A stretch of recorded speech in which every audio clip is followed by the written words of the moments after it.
Library Kṛṣṇa, the Supreme Personality of Godhead Chapter 86 The Kidnapping of Subhadra, and Lord Kṛṣṇa's visiting Srutadeva and Bahulasva. After hearing of the incidents described in the last chapter, King Pariksit became more inquisitive to hear about Kṛṣṇa and his pastimes, and thus he inquired from Sukadeva Goswami how his grandmother Subhadra was kidnapped by his grandfather Arjuna at the instigation of Lord Kṛṣṇa. King Pariksit was very eager to learn how his grandfather kidnapped and married his grandmother.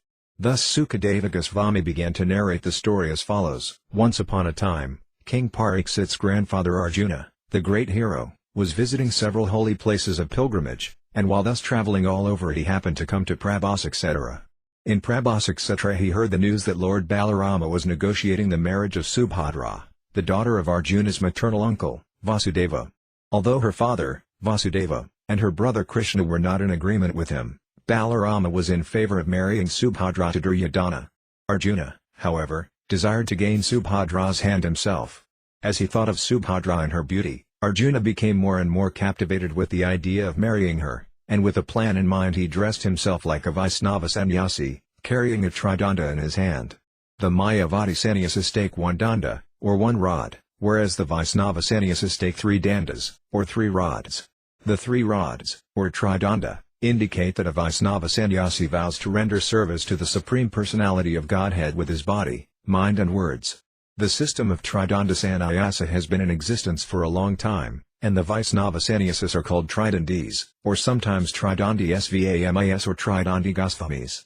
Sannyasis are generally meant to travel all over the country for preaching work, but during the 4 months of the rainy season in India, from July through October, they do not travel but take shelter in one place and remain there without moving. This non-movement of the sannyasi is called Chaturmasaya Vrata. When a sannyasi stays in one place for these 4 months, the local inhabitants of that place take advantage of his presence to become spiritually advanced. Arjuna, in the dress of a Tridandi sannyasi, remained in the city of Dvaraka for the 4 months of the rainy season, devising a plan whereby he could get Subhadra as his wife.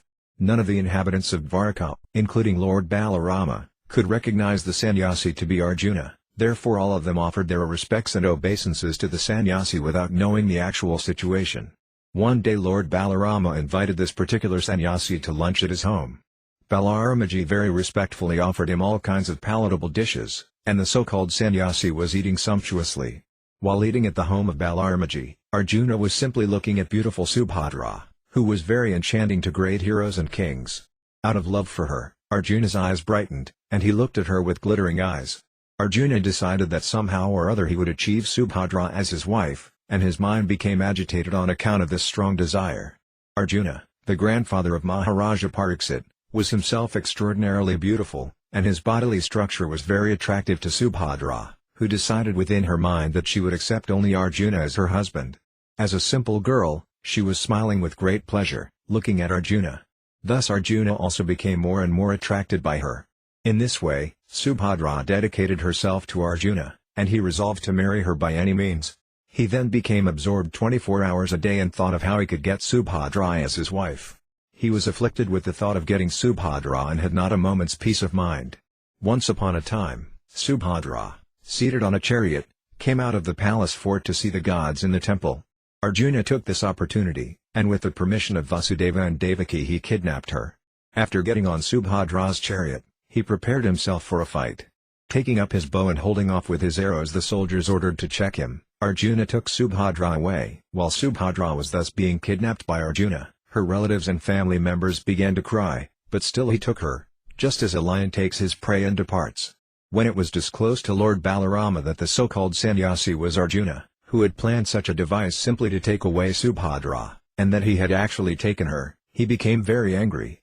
Just as the waves of the ocean become agitated on a full moon day, Lord Balarama became greatly disturbed. Lord Kṛṣṇa was in favor of Arjuna, therefore, along with other members of the family, he tried to pacify Balarama by falling at his feet and begging him to pardon Arjuna. Kṛṣṇa convinced Lord Balarama that Subhadra was attached to Arjuna, and thus Balarama became pleased to know that she wanted Arjuna as her husband. The matter was settled, and to please the newly married couple Lord Balarama arranged to send a dowry consisting of an abundance of riches, including elephants, chariots, horses, menservants and maidservants. Maharaja Pariksit was very eager to hear more about Kṛṣṇa, and so, After finishing the narration of Arjuna's kidnapping Subhadra, Sukadeva Goswami began to narrate another story, as follows. There was a householder Brahmana in the city of Mithila, the capital of the kingdom of Vidya. This Brahmana, whose name was Srutadeva, was a great devotee of Lord Kṛṣṇa. Because he was fully Krishna conscious and always engaged in the service of the Lord, he was completely peaceful in mind and detached from all material attraction.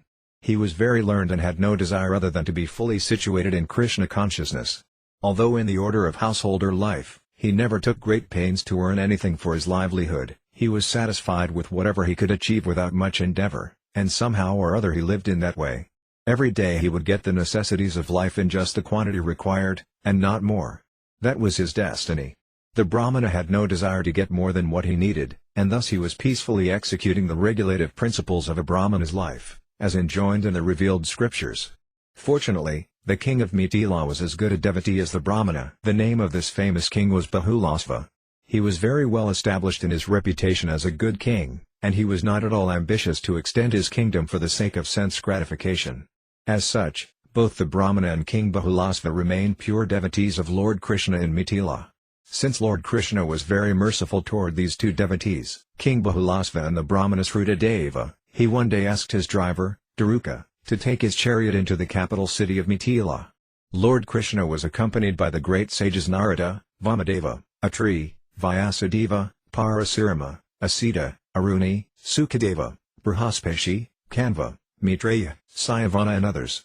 Lord Kṛṣṇa and the sages passed through many villages and towns, and everywhere the citizens would receive them with great respect and offer them articles in worship. To the citizens who came to see the Lord and all the assembled sages, it seemed as though the sun were present along with his various satellite planets. On that journey, Lord Kṛṣṇa and the sages passed through the kingdoms of Anarta, Danva, Kurujangala, Kanka, Matsya, Pankila, Kunti, Madhu, Kekaya, Kosala, and Arna, and thus all the citizens of these places, both men and women, could see Lord Kṛṣṇa face to face. In this way they enjoyed celestial happiness, with open hearts full of love and affection for the Lord, and when they saw the face of the Lord, it seemed to them that they were drinking nectar through their eyes. When they saw Kṛṣṇa, all the ignorant misconceptions of their lives dissipated. When the Lord passed through the various countries and the people came to visit him, simply by glancing over them the Lord would bestow all good fortune upon them and liberate them from all kinds of ignorance. In some places the demigods would join with the human beings, and their glorification of the Lord would cleanse all directions of all inauspicious things. In this way, Lord Kṛṣṇa gradually reached the kingdom of Vidya. When the citizens received the news of the Lord's arrival, they all felt unlimited happiness and came to welcome him, taking gifts in their hands to offer. As soon as they saw Lord Kṛṣṇa, their hearts immediately blossomed in transcendental bliss, just like lotus flowers upon the rising of the sun. Previously they had simply heard the names of the great sages but had never seen them. Now, by the mercy of Lord Kṛṣṇa, they had the opportunity of seeing both the great sages and the Lord himself. King Bahulasva and the Brahmana Srutadeva, knowing well that the Lord had come there just to grace them with favor, immediately fell at the Lord's lotus feet and offered their respects. With folded hands, the king and the Brahmana each simultaneously invited Lord Kṛṣṇa and all the sages to his home. In order to please both of them, Lord Kṛṣṇa expanded himself into two and went to the houses of each one of them, yet neither the king nor the Brahmana could understand that the Lord had gone to the house of the other. Both thought that the Lord had gone only to his own house. That he and his companions were present in both houses, although both the Brahmana and the king thought he was present in one house only, is another opulence of the Supreme Personality of Godhead. This opulence is described in the revealed scriptures as Vaibhava Prakasa. When Lord Kṛṣṇa married 16,000 wives, he expanded himself into 16,000 forms, each one of them as powerful as he himself. Similarly, in Vrindavana, when Brahma stole Krishna's calves and cowherd boys, Kṛṣṇa expanded himself into many new calves and boys. Bahulasva, the king of Vidya, was very intelligent and was a perfect gentleman. He was astonished that so many great sages, along with the Supreme Personality of Godhead, were personally present in his home. He knew perfectly well that conditioned souls engaged in worldly affairs cannot be 100% pure, whereas the Supreme Personality of Godhead and his pure devotees are always transcendental to worldly contamination. Therefore, when he found that the Supreme Personality of Godhead, Kṛṣṇa, and all the great sages were at his home, he was astonished, and he began to thank Lord Kṛṣṇa for his causeless mercy.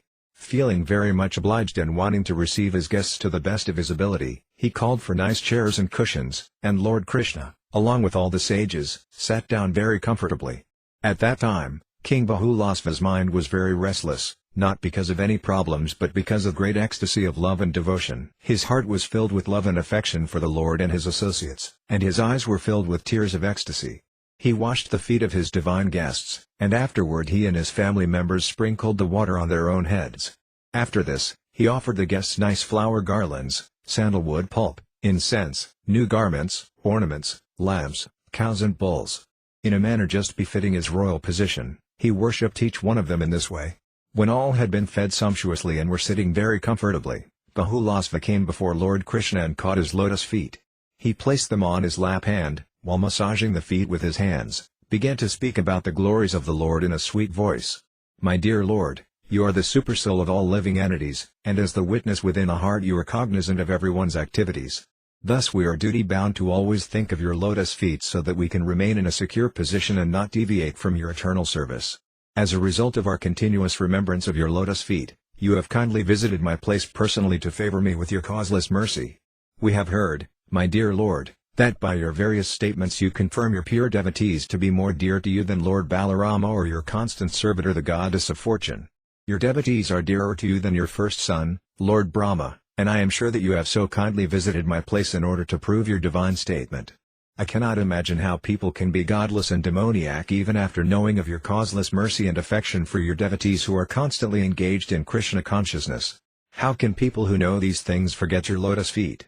My dear Lord, it is known to us that you are so kind and liberal that when a person leaves everything just to engage in Kṛṣṇa consciousness, you sometimes give yourself in exchange for that unalloyed service. You have appeared in the Yadu dynasty to fulfill your mission of reclaiming all conditioned souls rotting in the sinful activities of material existence, and this appearance is already famous all over the world. My dear Lord, you are the ocean of unlimited mercy, love and affection. Your transcendental form is full of bliss, knowledge and eternity. You can attract everyone's heart by your beautiful form as Saimasundara, Kṛṣṇa. Your knowledge is unlimited, and to teach all people how to execute devotional service you have sent your incarnation Naranarayana, who is engaged in severe austerities and penances at Badarinarayana. Kindly, therefore, accept my humble obeisances at your lotus feet. My dear Lord, I beg to request you and your companions, the great sages and brahmanas, to remain at my place at least for a few days so that this family of the famous King Nimi may be sanctified by the dust of your lotus feet. Lord Kṛṣṇa could not refuse the request of his devotee, and thus he remained there for a few days with the sages to sanctify the city of Mithila and all its citizens. Meanwhile, the Brahmana Srutadeva, simultaneously receiving Lord Kṛṣṇa and his associates at his home, was transcendently overwhelmed with joy. After offering his guests nice sitting places, the Brahmana began to dance, waving around his wrap. Srutadeva, being not at all rich, offered only mattresses, wooden planks, straw carpets and so on to his distinguished guests, Lord Kṛṣṇa and the sages, but he welcomed them to the best of his ability. He spoke very highly of the Lord and the sages, and he and his wife washed the feet of each one of them. After this, he took the water and sprinkled it over all the members of his family, and although the Brahmana appeared very poor, he was at that time most fortunate. While Srutadeva was welcoming Lord Kṛṣṇa and his associates, he simply forgot himself in transcendental joy. After welcoming the Lord and his companions, according to his ability he brought fruits, incense, scented water, scented clay, tulasi leaves, kusa straw and lotus flowers. They were not costly items and could be secured very easily, but because they were offered with devotional love, Lord Kṛṣṇa and his associates accepted them gladly. The Brahmana's wife cooked simple foods like rice and dal, and Lord Kṛṣṇa and his followers were very pleased to accept them because they were offered in devotional love. When Lord Kṛṣṇa and his associates were fed in this way, the Brahmana Srutadeva was thinking thus, I have fallen into the deep, dark well of householder life and am the most unfortunate person. How has it become possible that Lord Kṛṣṇa, who is the Supreme Personality of Godhead, and his associates, the great sages, whose very presence makes a place as sanctified as a pilgrimage site, have agreed to come to my place? While the Brahmana was thinking in this way, the guests finished their lunch and sat back very comfortably. At that time, the Brahmana Srutadeva and his wife, children and other relatives appeared there to render service to the distinguished guests. While touching the lotus feet of Lord Kṛṣṇa, the Brahmana began to speak. My dear Lord, he said, you are the Supreme Person, pure Sattama, transcendentally situated beyond the manifested and unmanifested material creation. The activities of this material world and of the conditioned souls have nothing to do with your position. We can appreciate that not only today have you given me your audience, but you are associating with all the living entities as Paramatma since the beginning of creation. This statement by the Brahmana is very instructive. It is a fact that the Supreme Lord, the personality of Godhead, in his Paramatma feature, enters the creation of this material world as Mahavishnu, Garbhodakasaya Vishnu and Kshirodakasaya Vishnu, and in a very friendly attitude the Lord sits along with the conditioned soul in the body. Therefore, every living entity has the Lord with him from the very beginning, but due to his mistaken consciousness of life, the living entity cannot understand this. When his consciousness, however, is changed into Kṛṣṇa consciousness, he can immediately understand how Kṛṣṇa is trying to assist the conditioned souls to get out of the material entanglement. Srutadeva continued, "My dear Lord, you have entered this material world as if sleeping." A conditioned soul, while sleeping, creates false or temporary worlds in his mind. He becomes busy in many illusory activities, sometimes becoming a king, sometimes being murdered or sometimes going to an unknown city, and all these are simply temporary affairs. Similarly, your lordship, apparently also in a sleeping condition, enters this material world to create a temporary manifestation, not for your personal necessities but for the conditioned soul who wants to imitate your lordship as enjoyer. The conditioned soul's enjoyment in the material world is temporary and illusory. And yet the conditioned soul is by himself unable to create such a temporary situation for his illusory enjoyment. To fulfill his desires, although they are temporary and illusory, you enter this temporary manifestation to help him. Thus from the beginning of the conditioned soul's entering into the material world, you are his constant companion. When, therefore, the conditioned soul comes in contact with a pure devotee and takes to devotional service, beginning with the process of hearing your transcendental pastimes, glorifying your transcendental activities, worshipping your eternal form in the temple, offering prayers to you and engaging in discussion to understand your transcendental position, he gradually becomes freed from the contamination of material existence. And as his heart becomes cleansed of all material dust, you gradually become visible there. Although you are constantly with the conditioned soul, only when he becomes purified by devotional service do you become revealed to him. Others, who are bewildered by fruitive activities, either by Vedic injunction or by customary dealings, and who do not take to devotional service, are captivated by the external happiness of the bodily concept of life. You are not revealed to such persons. Rather, you remain far, far away from them. But for one who engages in your devotional service and purifies his heart by constant chanting of your holy name, you are very easily understood as his eternal, constant companion. It is said that your lordship, sitting in the heart of a devotee, gives him direction by which he can very quickly come back home, back to you. This direct dictation by you reveals your existence within the heart of the devotee. Only a devotee can immediately appreciate your existence within his heart, whereas for a person who is only a bodily concept of life and is engaged in sense gratification, you always remain covered by the curtain of Yogamaya. Such a person cannot realize that you are very near, sitting within his heart. For a non-devotee, you are appreciated only as ultimate death. The difference is like the difference between a cat's carrying its kittens in its mouth and carrying a rat in its mouth. In the mouth of the cat, the rat feels its death, whereas the kittens in the mouth of the cat feel motherly affection. Similarly, you are present to everyone, but the non-devotee feels you as ultimate cruel death, whereas for a devotee you are the supreme instructor and philosopher. The atheist, therefore, understands the presence of God as death, but the devotee understands the presence of God always within his heart, takes dictation from you and lives transcendentally, unaffected by the contamination of the material world. You are the supreme controller and superintendent of the material nature's activities. The atheistic class of men simply observe the activities of material nature but cannot find you as the original background. A devotee, however, can immediately see your hand in every movement of material nature. The curtain of Yogamaya cannot cover the eyes of the devotee of your lordship, but it can cover the eyes of the non-devotee. The non-devotee is unable to see you face to face, just as a person whose eyes are blocked by the covering of a cloud cannot see the sun, although persons flying above the cloud can see the sunshine brilliantly, as it is. My dear Lord, I offer my respectful obeisances unto you. My dear self-effulgent Lord, I am your eternal servitor. Therefore, kindly order me, what can I do for you? The conditioned soul feels the pangs of material contamination as the threefold miseries as long as you are not visible to him. And as soon as you are visible by development of Kṛṣṇa consciousness, all miseries of material existence are simultaneously vanquished.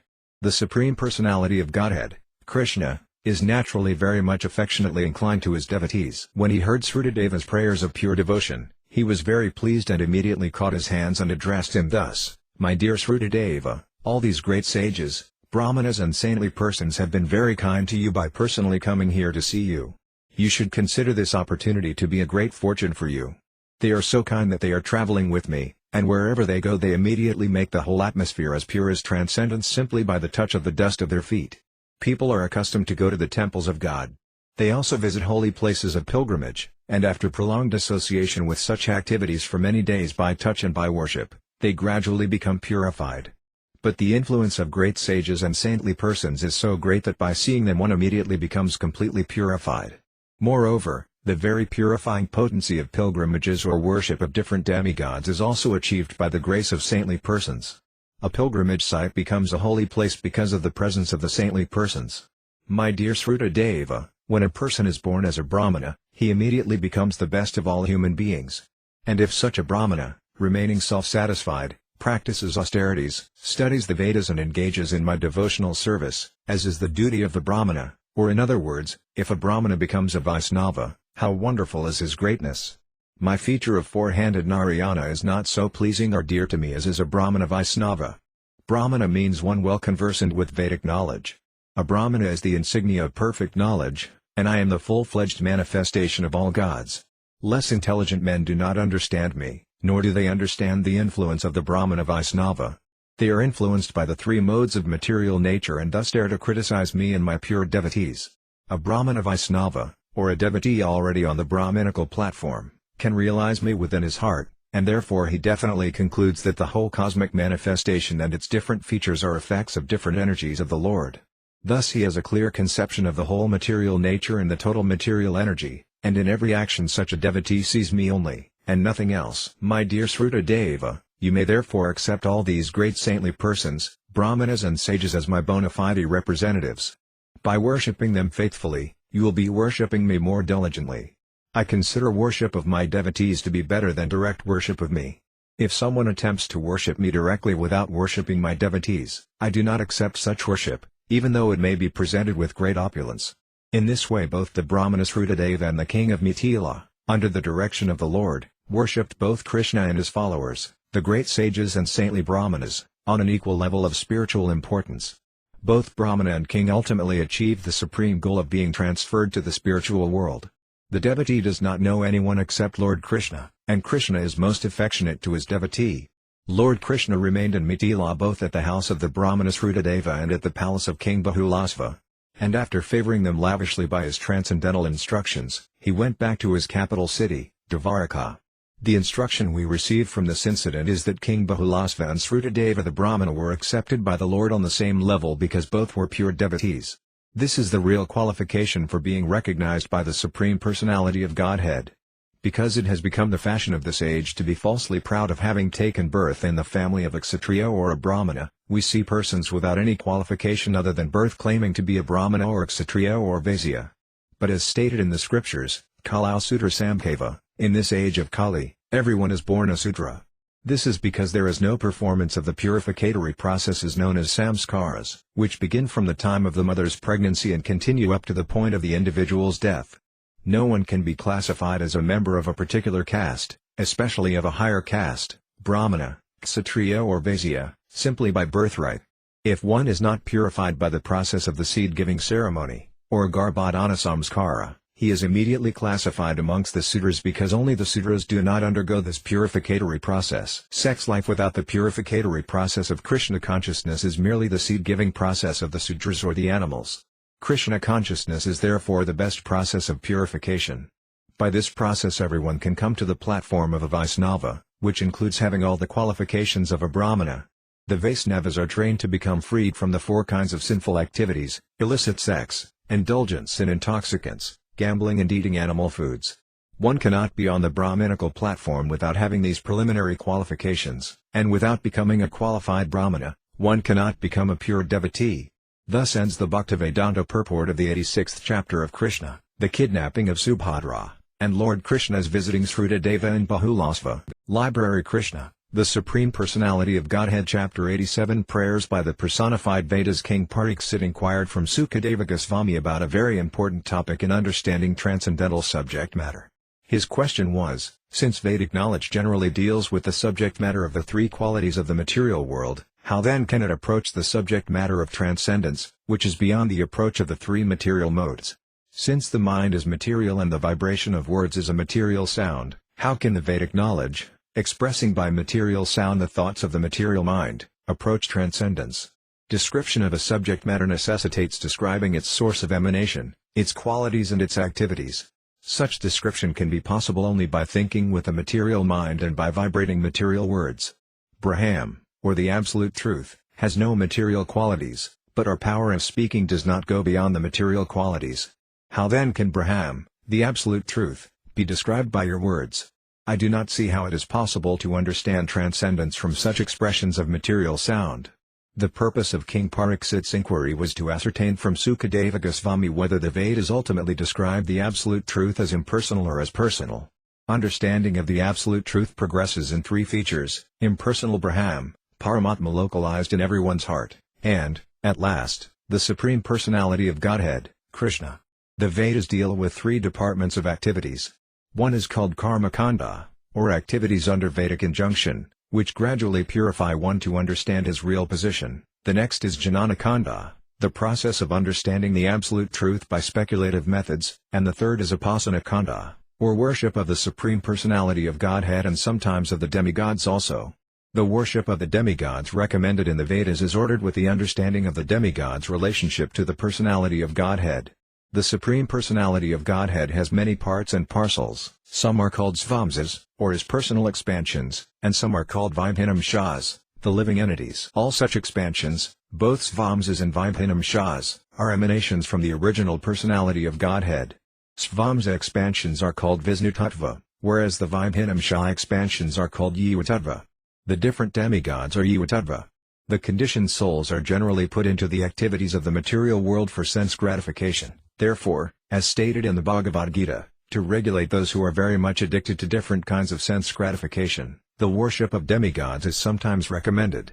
For example, for persons very much addicted to meat eating, the Vedic injunction recommends that after worshipping the form of the goddess Kali and sacrificing a goat, not any other animal, under Karma Kanda regulation, the worshippers may be allowed to eat meat.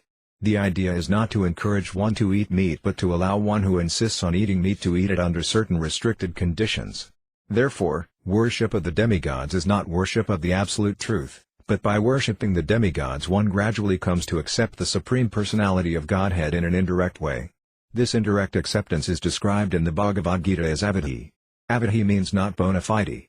Since demigod worship is not bona fide, the impersonalists stress concentration on the impersonal feature of the Absolute Truth. King Parikshit's question was, which is the ultimate target of Vedic knowledge, this concentration on the impersonal feature of the Absolute Truth or concentration on the personal feature? After all, both the impersonal and the personal feature of the Supreme Lord are beyond our material conception.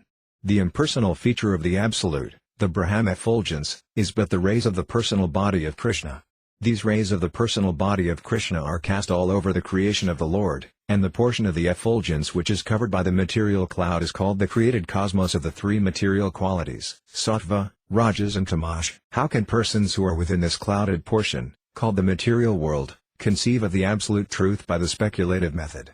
In answering King Parikshit's question, Sukadeva Goswami replied that the Supreme Personality of Godhead has created the mind, senses and living force of the living entity for the purpose of sense gratification and transmigration from one kind of body to another, as well as for the purpose of allowing liberation from the material conditions. In other words, one can utilize the senses, mind and living force for sense gratification and transmigration from one body to another or for the matter of liberation. The Vedic injunctions are there just to give the conditioned souls the chance for sense gratification under regulative principles, and thereby also to give them the chance for promotion to higher conditions of life. Ultimately, if the consciousness is purified, one comes to his original position and goes back home, back to Godhead. The living entity is intelligent. One therefore has to utilize his intelligence over the mind and the senses. When the mind and senses are purified by the proper use of intelligence, then the conditioned soul is liberated. Otherwise, if the intelligence is not properly utilized in controlling the senses and mind, the conditioned soul continues to transmigrate from one kind of body to another simply for sense gratification. Another point clearly stated in the answer of Sukadeva Goswami is that it is the mind, senses and intelligence of the individual living entity that the Lord created. It is not stated that the living entities themselves were ever created. Just as the shining particles of the sun's rays always exist with the sun, the living entities exist eternally as parts and parcels of the Supreme Personality of Godhead. But just as the sun rays are sometimes covered by a cloud, which is created by the sun, so the conditioned souls, although eternally existing as parts of the Supreme Lord, are sometimes put within the cloud of the material concept of life, in the darkness of ignorance. The whole Vedic process is to alleviate the darkened condition. Ultimately, when the senses and mind of the conditioned being are fully purified, he comes to his original position, called Kṛṣṇa consciousness, and that is liberation. In the Vedanta Sutara, the first sutara, or code, questions about the absolute truth. Athato Brahmajinasa, what is the nature of the absolute truth? The next sutra answers that the nature of the absolute truth is that he is the origin of everything. Whatever we experience, even in this material condition of life, is but an emanation from him. The absolute truth created the mind, senses and intelligence. This means that the absolute truth is not without mind, intelligence and senses. In other words, he is not impersonal. The very word created means that he is transcendental intelligence. For example, when a father begets a child, the child has senses because the father also has senses. The child is born with hands and legs because the father also has hands and legs. Sometimes it is said that man is made after the image of God. The absolute truth is therefore the Supreme Personality, with transcendental mind, senses and intelligence. When one's mind, intelligence and senses are purified of material contamination, one can understand the original feature of the absolute truth as a person. The Vedic process is to promote the conditioned soul gradually from the mode of ignorance to the mode of passion, and from the mode of passion to the mode of goodness. In the mode of goodness there is sufficient light for understanding things as they are. For example, from earth a tree grows, and from the wood of the tree, fire is ignited. In that igniting process we first of all find smoke, and the next stage is heat, and then fire.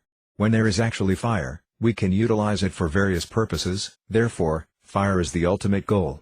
Similarly, in the gross material stage of life the quality of ignorance is very prominent. Dissipation of this ignorance takes place in the gradual progress of civilization from the barbarian stage to civilized life, and when one comes to the stage of civilized life he is said to be in the mode of passion. In the barbarian stage, or in the mode of ignorance, the senses are gratified in a very crude way, whereas in the mode of passion, or in civilized life, the senses are gratified in a polished manner. But when one is promoted to the mode of goodness, one can understand that the senses and the mind are engaged in material activities only due to being covered by perverted consciousness. When this perverted consciousness is gradually transformed into Kṛṣṇa consciousness, then the path of liberation is opened. So it is not that one is unable to approach the absolute truth by the senses and the mind. The conclusion is, rather, that the senses, mind and intelligence in the gross stage of contamination cannot appreciate the nature of the absolute truth, but when purified, the senses, mind and intelligence can understand what the absolute truth is. The purifying process is called devotional service, or Kṛṣṇa consciousness. In the Bhagavad Gita it is clearly stated that the purpose of Vedic knowledge is to understand Kṛṣṇa, and that Kṛṣṇa is understood by devotional service, beginning with the process of surrender. As stated in the Bhagavad Gita, one has to think of Kṛṣṇa always, one has to render loving service to Kṛṣṇa always, and one always has to worship and bow down before Kṛṣṇa. By this process only can one enter into the kingdom of God, without any doubt. One who is enlightened in the mode of goodness by the process of devotional service is freed from the modes of ignorance and passion. In answering King Parikshit's question, Sukadeva Goswami used the word Atman, which indicates the stage of Brahminical qualification in which one is allowed to study the Vedic literatures known as the Upanishads. The Upanishads describe in different ways the transcendental qualities of the Supreme Lord. The Absolute Truth, the Supreme Lord, is called Nirguna. That does not mean he has no qualities. It is only because he has qualities that the conditioned living entities can have qualities. The purpose of studying the Upanishads is to understand the transcendental qualities of the Absolute Truth, as opposed to the material qualities of ignorance, passion and goodness. That is the way of Vedic understanding. Great sages like the four Kumaras, headed by Sanaka, followed these principles of Vedic knowledge and came gradually from impersonal understanding to the platform of personal worship of the Supreme Lord. It is therefore recommended that we must follow the great personalities. Sukadeva Goswami is also one of the great personalities, and his answer to the inquiry of Maharaja Parikshit is authorized. One who follows in the footsteps of such great personalities surely walks very easily on the path of liberation and ultimately goes back home, back to Godhead. That is the way of perfecting this human form of life. Sukadeva Goswami continued to speak to Parikshit Maharaja. My dear king, he said, In this regard I shall narrate a nice story. This story is important because it is in connection with Narayana, the Supreme Personality of Godhead. This narration is a conversation between Narayana RSI and the great sage Narada. Narayana RSI still resides in Badarikasrama and is accepted as an incarnation of Narayana. Badarikasrama is situated in the northernmost part of the Himalayan mountains and is always covered with snow. Religious Indians still go to visit this place during the summer season, when the snowfall is not very severe. Once when Narada, the great devotee and ascetic among the demigods, was traveling among different planets, he desired to meet the ascetic Narayana personally in Badarikasrama and offer him respects. This great sage incarnation of Godhead, Narayana RSI, has been undergoing great penances and austerities from the very beginning of the creation to teach the inhabitants of Bharatavarsa how to attain the highest perfectional stage of going back to Godhead. His austerities and penances are exemplary practices for the human being. The incarnation of God Narayana RSI was sitting among many devotees in the village known as Kalapagrama. Of course, these were not ordinary sages sitting with him, and the great sage Narada also appeared there. After offering his respects to Narayana RSI, Narada asked him exactly the same question King Pariksit asked Sukadeva Goswami. Then the RSI answered by following in the footsteps of his predecessors. He narrated a story of how the same question had been discussed on the planet known as Janalika, which is above the Svargalika planets, such as the Moon and Venus. On this planet, great sages and saintly persons live, and they once discussed the same point regarding the understanding of Brahman and his real identity. The great sage Narayana began to speak. "My dear Narada," he said, "I shall tell you a story which took place long, long ago. There was a great meeting of the denizens of the heavenly planets, and almost all the important Brahmacharis, such as the four Kumaras, Sanandana, Sanaka, Sanatana and Sanat Kumara, attended. Their discussion was on the subject matter of understanding the absolute truth, Brahman. You were not present at that meeting because you had gone to see my expansion Anuruddha, who lives on the island of Svetadvipa. In this meeting, all the great sages and Brahmacharis very elaborately discussed the point about which you have asked me, and their discussion was very interesting. It was so delicate that even the Vedas were unable to answer the intricate questions raised." Narayana RSI told Naradaji that the same question Naradaji had raised had been discussed in that meeting on Janalika. This is the way of understanding through the parampara, or disciplic succession. Maharaja Pariksit questioned Sukadeva Goswami, and Sukadeva Goswami referred the matter to Narada, who had in the same way questioned Narayana RSI, who had put the matter to still higher authorities on the planet of Janalika, where it was discussed among the great Kumaras, Sanatana, Sanaka, Sanandana and Sanat Kumara. These four Brahmacharis, the Kumaras, are recognized scholars in the Vedas and other sastras. Their unlimited volumes of knowledge, backed by austerities and penances, are exhibited by their sublime, ideal character. They are very amiable and gentle in behavior, and for them there is no distinction between friends, well-wishers and enemies. Being transcendentally situated, such personalities as the Kumaras are above all material considerations and are always neutral in respect to material dualities. In the discussions held among the four brothers, one of them, namely Sanandana, was selected to speak, and the other brothers became the audience to hear him. Sanandana said, "After the dissolution of the whole cosmic manifestation, the entire energy and the whole creation in its nucleus form enter into the body of Garbhodakasaya Vishnu.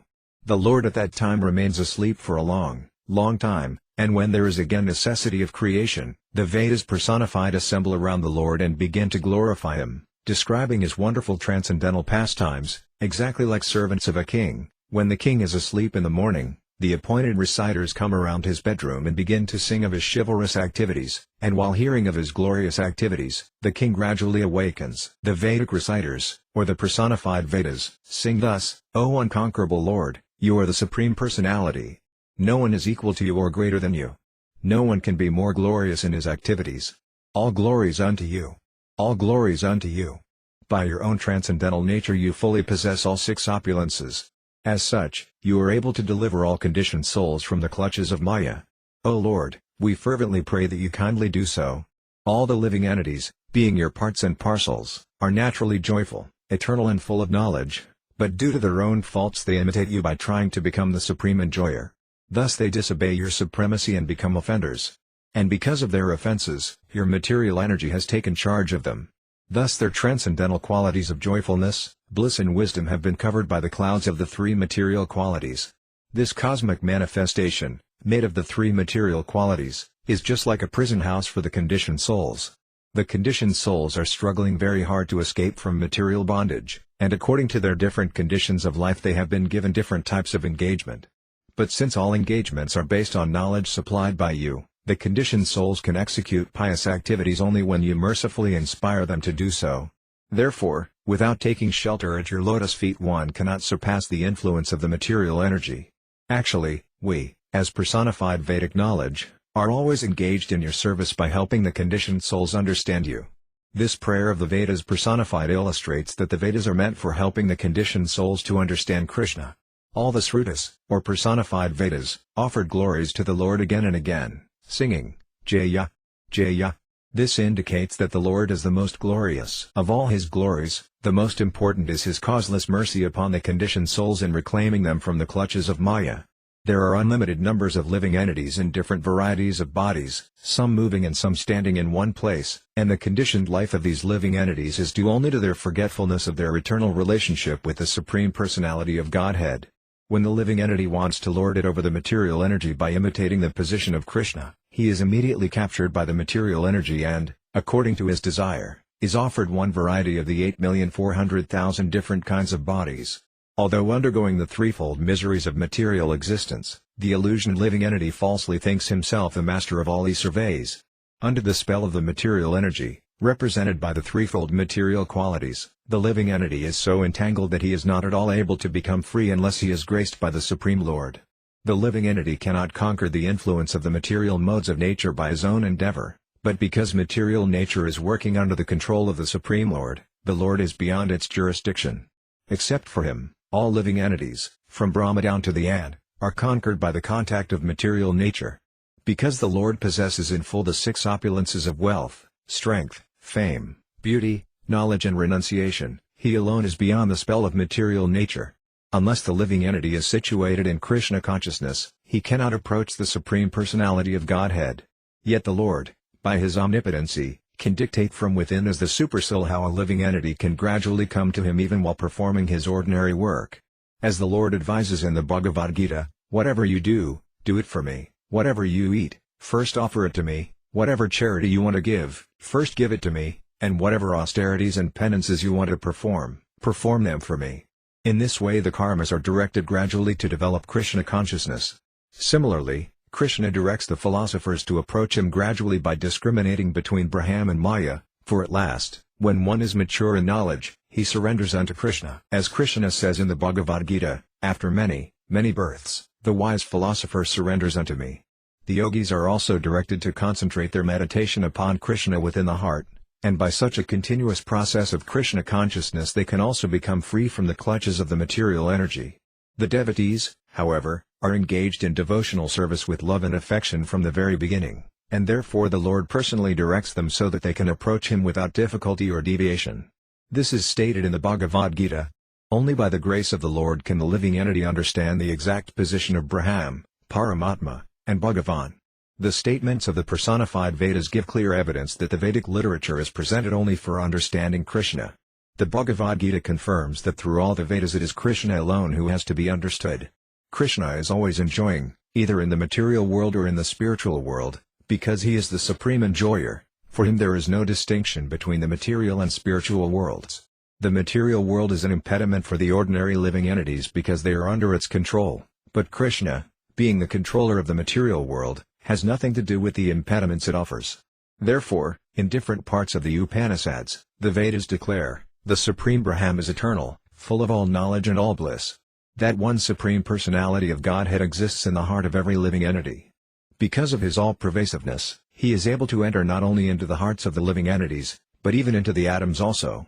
As the Supersoul, he is the controller of all activities of the living entities. He lives within all of them and witnesses their actions, allowing them to act according to their desires and also giving them the results of their different activities. He is the living force of all things, but he is transcendental to the material qualities. He is omnipotent, he is expert in manufacturing everything, and on account of his superior, natural knowledge, he can bring everyone under his control. As such, he is everyone's master. He is sometimes manifest on the surface of the globe, but he is simultaneously within all matter. Desiring to expand himself in multi-forms, he glanced over the material energy, and thus innumerable living entities became manifest. Everything is created by his superior energy, and everything in his creation appears to be perfectly done, without deficiency. Those who aspire for liberation from this material world must therefore worship the Supreme Personality of Godhead, the ultimate cause of all causes. He is just like the total mass of earth, from which varieties of earthly pots are manufactured. The pots are made of earthly clay, they rest on earth, and after being destroyed, their elements ultimately merge back into earth, the original cause of all varieties of manifestation. Employing this analogy of Brahman with earth, the impersonalists especially stress the Vedic statement Sarvam Kalvidam Brahma, everything is Brahman. The impersonalists do not take into account the varieties of manifestation emanating from the Supreme Cause, Brahman. They simply consider that everything emanates from Brahman and after destruction merges into Brahman, and that the intermediate stage of manifestation is also Brahman. But although the Mayavadis believe that prior to its manifestation the cosmos was in Brahman, after creation it remains in Brahman, and after destruction it merges into Brahman, they do not know what Brahman is. The Brahma Samhita, however, clearly describes Brahman, the living entities, space, time and the material elements like fire, earth, sky, water and mind constitute the total cosmic manifestation, known as Bhuh, Bhuva, and Sva, which is manifested by Govinda. It flourishes on the strength of Govinda and after annihilation enters into and is conserved in Govinda. Lord Brahma therefore says, I worship Lord Govinda, the original personality, the cause of all causes. The word Brahman indicates the greatest of all and the maintainer of everything. The impersonalists are attracted by the greatness of the sky, but because of their poor fund of knowledge they are not attracted by the greatness of Kṛṣṇa. In our practical life, however, we are attracted by the greatness of a person and not by the greatness of a big mountain. Thus the term Brahman actually applies to Kṛṣṇa only. Therefore in the Bhagavad Gita Arjuna concluded that Lord Kṛṣṇa is the Para-Brahman, or the supreme resting place of everything. Kṛṣṇa is the supreme Brahman because of his unlimited knowledge, unlimited potencies, unlimited strength, unlimited influence, unlimited beauty and unlimited renunciation. Ultimately, therefore, the word Brahman can be applied to Kṛṣṇa only. Arjuna affirms that because the impersonal Brahman is the effulgence emanating as rays of Kṛṣṇa's transcendental body, Kṛṣṇa is the Para-Brahman. Everything rests on Brahman, but Brahman itself rests on Kṛṣṇa. Therefore Kṛṣṇa is the ultimate Brahman, or Para-Brahman. The material elements are accepted as the inferior energy of Kṛṣṇa. By their interaction the cosmic manifestation takes place, rests on Kṛṣṇa, and after dissolution again enters into the body of Kṛṣṇa as his subtle energy. Kṛṣṇa is therefore the cause of both manifestation and dissolution. Sarvam Kalvidam Brahma means that everything is Kṛṣṇa in the sense that everything is his energy. That is the vision of the Mahabhagavatas. They see everything in relation to Kṛṣṇa.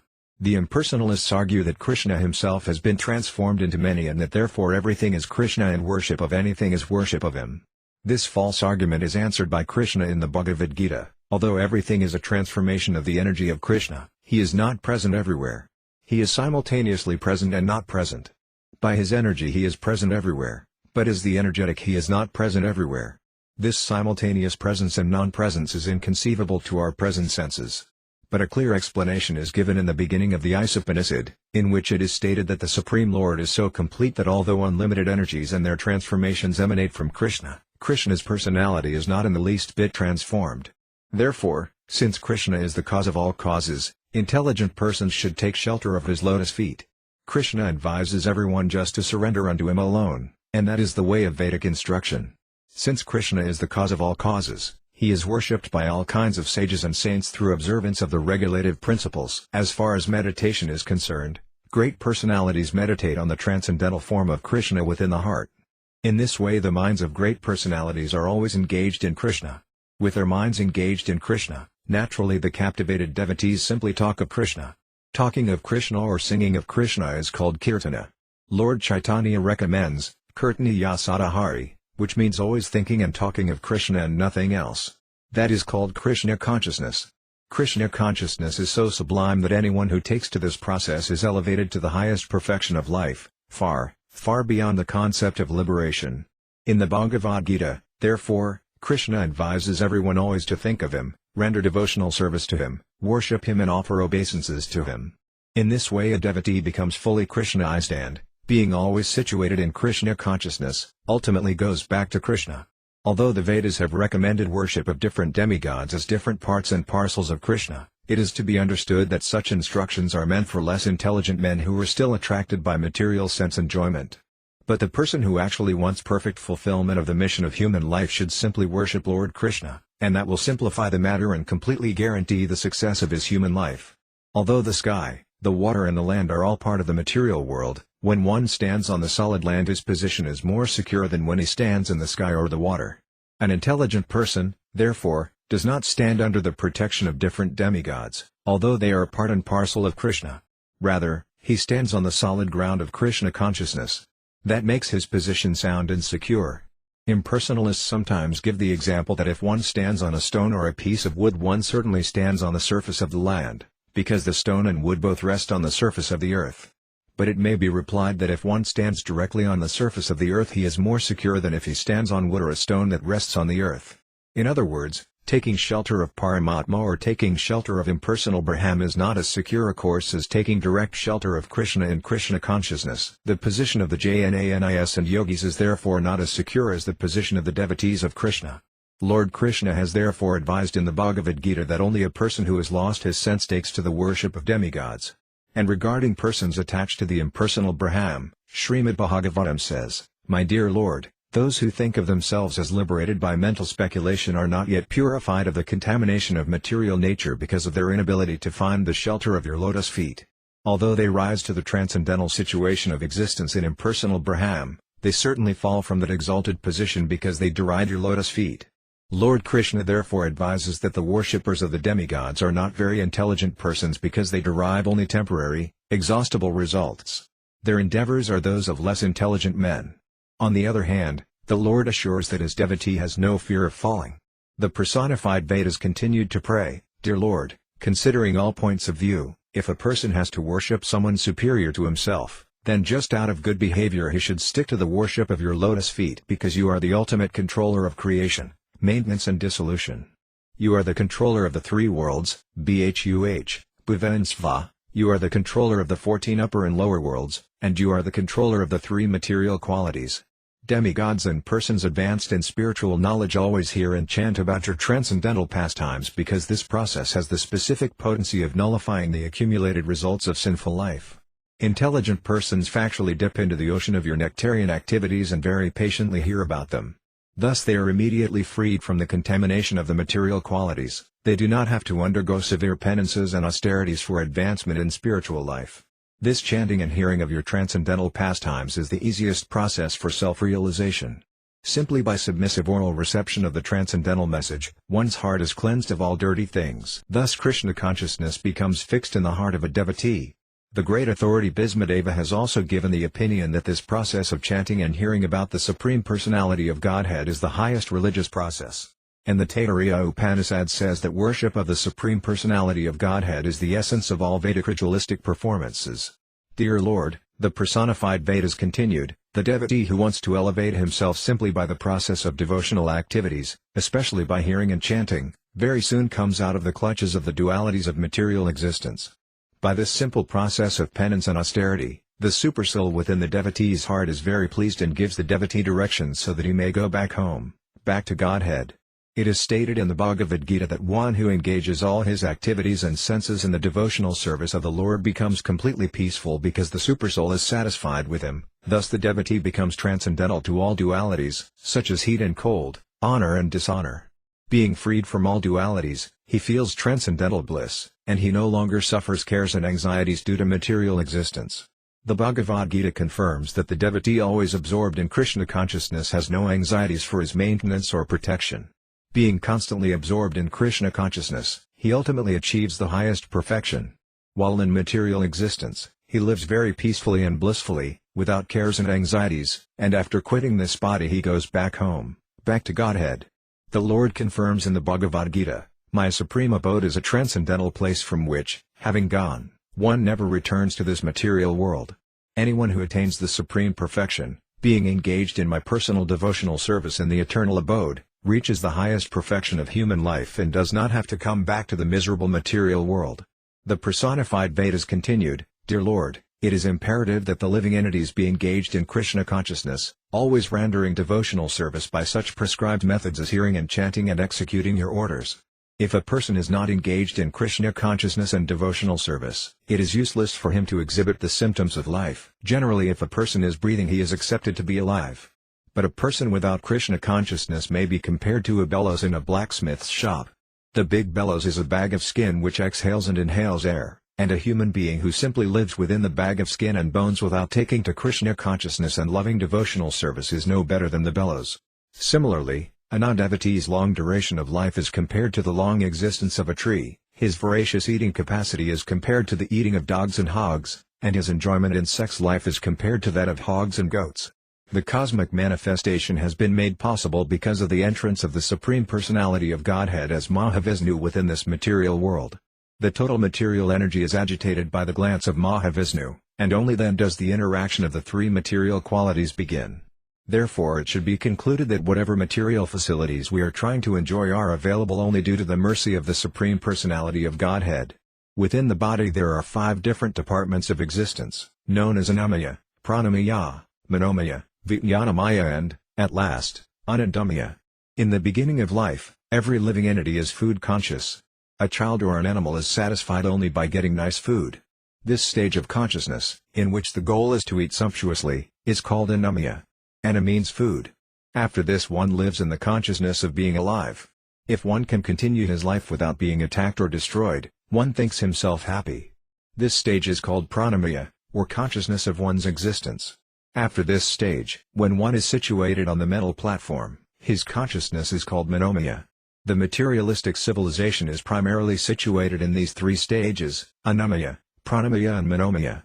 The first concern of civilized persons is economic development, the next concern is defense against being annihilated, and the next consciousness is mental speculation, the philosophical approach to the values of life. If by the evolutionary process of philosophical life one happens to reach the platform of intellectual life and understands that he is not this material body but a spiritual soul, he is situated in the Vijnanamaya stage. Then, by evolution in spiritual life, he comes to the understanding of the Supreme Lord, or the Supreme Soul. When one develops his relationship with him and executes devotional service, that stage of life is called Krishna consciousness, the Anandamaya stage. Anandamaya is the blissful life of knowledge and eternity. As it is said in the Vedanta Sutara, Anandamayo Bhyasat. The Supreme Brahman and the subordinate Brahman, or the Supreme Personality of Godhead and the living entities, are both joyful by nature. As long as the living entities are situated in the lower 4 stages of life, Annamaya, Pranamaya, Manomaya and Vijnanamaya, they are considered to be in the material condition of life, but as soon as one reaches the stage of Anandamaya, he is a liberated soul. This Anandamaya stage is explained in the Bhagavad Gita as the Brahma-bhuta stage. There it is said that in the Brahma-bhuta stage of life there is no anxiety and no hankering.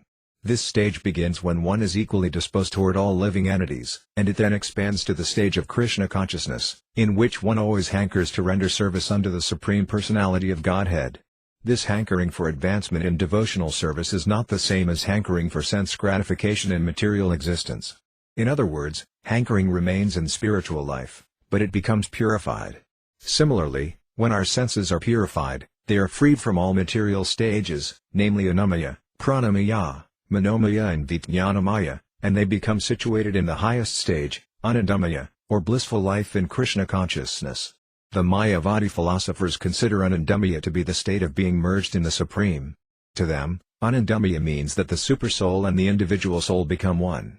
But the real fact is that oneness does not mean merging into the Supreme and losing one's own individual existence. Merging into the spiritual existence is the living entity's realization of qualitative oneness with the Supreme Lord in his aspects of eternity and knowledge. But the actual Anandamaya, blissful, stage is attained when one is engaged in devotional service. That is confirmed in the Bhagavad Gita, Mad Bhaktim Labhe Param. Here Lord Krishna states that the Brahma-bhuta Anandamaya stage is complete only when there is an exchange of love between the Supreme and the subordinate living entities. Unless one comes to this Anandamaya stage, his breathing is like the breathing of a bellows in a blacksmith's shop, his duration of life is like that of a tree, and he is no better than the lower animals like the camels, hogs and dogs. Undoubtedly the eternal living entity cannot be annihilated at any point. But the lower species of life exist in a miserable condition, whereas one who is engaged in the devotional service of the Supreme Lord is situated in the pleasurable, or Anandamaya, status of life. The different stages described above are all in relationship with the Supreme Personality of Godhead. Although in all circumstances there exist both the Supreme Personality of Godhead and the living entities, the difference is that the Supreme Personality of Godhead always exists in the Anandamaya stage, whereas the subordinate living entities, because of their minute position as fragmental portions of the Supreme Lord, are prone to fall to the other stages of life. Although in all the stages both the Supreme Lord and the living entities exist, the Supreme Personality of Godhead is always transcendental to our concept of life, whether we are in bondage or in liberation. The whole cosmic manifestation becomes possible by the grace of the Supreme Lord, it exists by the grace of the Supreme Lord, and when annihilated it merges into the existence of the Supreme Lord. As such, the Supreme Lord is the supreme existence, the cause of all causes. Therefore the conclusion is that without development of Kṛṣṇa consciousness one's life is simply a waste of time. For those who are very materialistic and cannot understand the situation of the spiritual world, the abode of Kṛṣṇa, great sages have recommended the yogic process whereby one gradually rises from meditation on the abdomen, which is called Muladhara or Manipuraka meditation. Muladhara and Manipuraka are technical terms which refer to the intestines within the abdomen. Grossly materialistic persons think that economic development is of foremost importance because they are under the impression that a living entity exists only by eating. Such grossly materialistic persons forget that although we may eat as much as we like, if the food is not digested it produces the troubles of indigestion and acidity. Therefore, eating is not in itself the cause of the vital energy of life. For digestion of eatables we have to take shelter of another, superior energy, which is mentioned in the Bhagavad Gita as Vaisvanara. Lord Kṛṣṇa says in the Bhagavad Gita that he helps the digestion in the form of Vaisvanara. The Supreme Personality of Godhead is all-pervasive, therefore, his presence in the stomach as Vaisvanara is not extraordinary. Kṛṣṇa is actually present everywhere. The Vaisnava, therefore, marks his body with temples of Vishnu. He first marks a Tilaka temple on the abdomen, then on the chest, then between the collarbones, then on the forehead, and gradually he marks the top of the head, the Brahmarindra. The 13 temples of Tilaka marked on the body of a Vaisnava are known as follows: on the forehead is the temple of Lord Kesava, on the belly is the temple of Lord Narayana, on the chest is the temple of Lord Madhava, and on the throat, between the two collarbones, is the temple of Lord Govinda.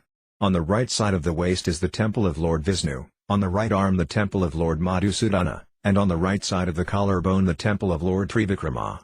Similarly, on the left side of the waist is the temple of Lord Vamanadeva, on the left arm the temple of Sridhara, on the left side of the collarbone the temple of Rishikesa, on the upper back the temple called Padmanabha, and on the lower back the temple called Damodara. On the top of the head is the temple called Vasudeva. This is the process of meditation on the Lord's situation in the different parts of the body, but for those who are not Vaisnavas, great sages recommend meditation on the bodily concept of life, meditation on the intestines, on the heart, on the throat, on the eyebrows, on the forehead and then on the top of the head. Some of the sages in the disciplic succession from the great Saint Aruna meditate on the heart, because the supersoul stays within the heart along with the living entity. This is confirmed in the Bhagavad Gita, 15th chapter, wherein the Lord states, "I am situated in everyone's heart." As part of devotional service, Vaisnavas protect the body for the service of the Lord, but those who are gross materialists accept the body as the self. They worship the body by the yogic process of meditation on the different bodily parts, such as Manipuraka, Dahara and Hridaya, gradually rising to the Brahmarindra, on the top of the head. The first-class yogi who has attained perfection in the practice of the yoga system ultimately passes through the Brahmarindra to any one of the planets in either the material or spiritual worlds. How a yogi can transfer himself to another planet is vividly described in the second canto of Srimad Bhagavatam. In this regard, Sukadeva Goswami has recommended that the beginners worship the Virat Purusa, the gigantic universal form of the Lord. One who cannot believe that the Lord can be worshipped with equal success in the deity, or arca form, or who cannot concentrate on this form is advised to worship the universal form of the Lord. The lower part of the universe is considered the feet and legs of the Lord's universal form, the middle part of the universe is considered the navel or abdomen of the Lord, the upper planetary systems such as Janalika and Maharlika are the heart of the Lord, and the topmost planetary system, Brahmaloka, is considered the top of the Lord's head. There are different processes recommended by great sages according to the position of the worshipper, but the ultimate aim of all meditational yogic processes is to go back home, back to Godhead. As stated in the Bhagavad Gita, anyone who reaches the highest planet, the abode of Kṛṣṇa, or even the Vaikunఠa planets, never has to come down again to this miserable material condition of life. The Vedic recommendation, therefore, is that one make the lotus feet of Vishnu the target of all one's efforts. Ted Vishnu Paramam Padam, The Vishnu planets, or Vishnu Loka, are situated above all the material planets. These Vakunta planets are known as Sanatana Dhamma, and they are eternal. They are never annihilated, not even by the annihilation of this material world. The conclusion is that if a human being does not fulfill the mission of his life by worshipping the Supreme Lord and does not go back home, back to Godhead, it is to be understood that he is breathing just like a blacksmith's bellows, living just like a tree, eating just like a camel and having sex just like the dogs and hogs. Thus he has been frustrated in fulfilling the specific purpose of human life. The next prayer of the personified Vedas to the Lord concerns his entering into different species of life. It is stated in the Bhagavad Gita, 14th chapter, that in every species and form of life the spiritual part and parcel of the Supreme Lord is present. The Lord himself claims in the Gita that he is the seed-giving father of all forms and species, who therefore must all be considered sons of the Lord. The entrance of the Supreme Lord into everyone's heart as Paramatma sometimes bewilders the impersonalists into equating the living entities with the Supreme Lord. They think, both the Supreme Lord and the individual soul enter into the various bodies, so where is the distinction? Why should individual souls worship the Paramatma, or Supersoul? According to them, the Supersoul and the individual soul are on the same level, they are one, without any difference between them. There is a difference, however, between the Supersoul and the individual soul, and this is explained in the Bhagavad Gita, 15th chapter, wherein the Lord says that although he is situated with the living entity in the same body, he is superior. He is dictating or giving intelligence to the individual soul from within. It is clearly stated in the Gita that the Lord gives intelligence to the individual soul and that both memory and forgetfulness are due to the influence of the Supersoul. No one can act independently of the sanction of the Supersoul. The individual soul acts according to his past karma, reminded by the Lord. The nature of the individual soul is forgetfulness, but the presence of the Lord within the heart reminds him of what he wanted to do in his past life. The intelligence of the individual soul is exhibited like fire and wood. Although fire is always fire, it is exhibited in a size proportionate to the size of the wood. Similarly, although the individual soul is qualitatively one with the Supreme Lord, he exhibits himself according to the limitations of his present body. But the Supreme Lord, or the Supersoul, is unlimited. He is said to be Eka Rasa. Eka means one, and Rasa means mellow. The transcendental position of the Supreme Lord is that of eternity, bliss and full knowledge. His position of Eka Rasa does not change in the slightest when he becomes a witness and advisor to the individual soul in each individual body. But the individual soul, from Lord Brahma down to the ant, exhibits his spiritual potency according to his present body. The demigods are in the same category with the individual souls in the bodies of human beings or in the bodies of lower animals. Intelligent persons, therefore, do not worship different demigods, who are simply infinitesimal representatives of Kṛṣṇa manifest in conditioned bodies. The individual soul can exhibit his power only in proportion to the shape and constitution of the body. The Supreme Personality of Godhead, however, can exhibit his full potencies in any shape or form without any change. The Mayavadi philosopher's thesis that God and the individual soul are one and the same cannot be accepted because the individual soul has to develop his power according to the development of different types of bodies. The individual soul in the body of a baby cannot show the full power of a grown man, but the Supreme Personality of Godhead, Kṛṣṇa, even when lying on the lap of his mother as a baby, could exhibit his full power by killing Putana and other demons who attacked him. Thus the spiritual potency of the Supreme Personality of Godhead is said to be Eka Rasa, or without change. The Supreme Personality of Godhead, therefore, is the only worshipable object, and this is perfectly known to persons who are uncontaminated by the modes of material nature. In other words, only the liberated souls can worship the Supreme Personality of Godhead. Less intelligent Mayavadis take to the worship of the demigods, thinking that the demigods and the Supreme Personality of Godhead are on the same level. The personified Vedas continued to offer their obeisances. "Dear Lord," they prayed, "after many, many births, those who have actually become wise take to the worship of your lotus feet and complete knowledge." This is confirmed in the Bhagavad Gita, wherein the Lord says that after many, many births, a great soul, or Mahatma, surrenders unto the Lord, knowing well that Vasudeva, Kṛṣṇa, is the cause of all causes. The Vedas continued, as already explained, since the mind, intelligence and senses have been given to us by God, when these instruments are actually purified there is no alternative but to engage them all in the devotional service of the Lord. A living entity's entrapment in different species of life is due to the misapplication of his mind, intelligence and senses in material activities.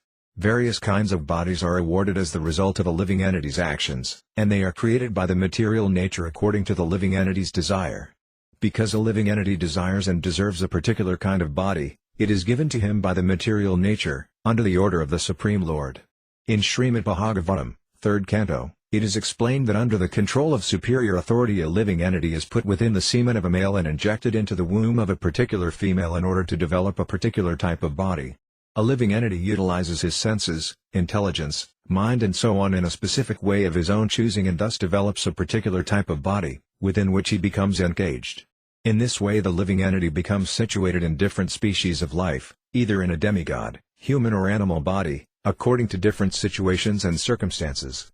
It is explained in the Vedic literatures that the living entities entrapped in different species of life are part and parcel of the Supreme Lord. The Mayavadi philosophers mistake the living entity for the Paramatma, who is actually sitting with the living entity as a friend. Because the Paramatma, the localized aspect of the Supreme Personality of Godhead, and the individual living entity are both within the body, a misunderstanding sometimes takes place that there is no difference between the two. But there is a definite difference between the individual soul and the supersoul, and it is explained in the Varaha Purana as follows. The Supreme Lord has two kinds of parts and parcels, the living entity is called Vibhinamsha, and the Paramatma, or the plenary expansion of the Supreme Lord, is called Svamsa. The Svamsa plenary expansion of the Supreme Personality is as powerful as the Supreme Personality of Godhead himself. There is not even the slightest difference between the potency of the Supreme Person and that of his plenary expansion as Paramatma. But the Vibhinamsha parts and parcels possess only a minute portion of the potencies of the Lord. The Narada Pankaratra states that the living entities, who are the marginal potency of the Supreme Lord, are undoubtedly of the same quality of spiritual existence as the Lord himself, but they are prone to be tinged with the material qualities. Because the minute living entity is prone to be subjected to the influence of material qualities, he is called Jiva, and sometimes the Supreme Personality of Godhead is also known as Shiva, the All-Auspicious One. So the difference between Shiva and Jiva is that the All-Auspicious Personality of Godhead is never affected by the material qualities, whereas the minute portions of the Supreme Personality of Godhead are prone to be affected by the qualities of material nature. The supersoul within the body of a particular living entity, being a plenary portion of the Lord, is worshipable by the individual living entity. Great sages have therefore concluded that the process of meditation is designed so that the individual living entity may concentrate his attention on the lotus feet of the supersoul form, Vishnu. That is real samadhi. The living entity cannot be liberated from material entanglement by his own effort. He must therefore take to the devotional service of the lotus feet of the Supreme Lord, or the supersoul within himself. Sridhara Svami, the great commentator on Srimad Bhagavatam, has composed a nice verse in this regard, the meaning of which is as follows: My dear Lord, I am eternally a part of you, but I have been entrapped by the material potencies, which are also an emanation from you. As the cause of all causes, you have entered my body as the supersoul, and I have the prerogative of enjoying the supreme blissful life of knowledge along with you. Therefore, my dear Lord, please order me to render you loving service so that I can again be brought to my original position of transcendental bliss. Great personalities understand that a living entity entangled in this material world cannot be freed by his own efforts.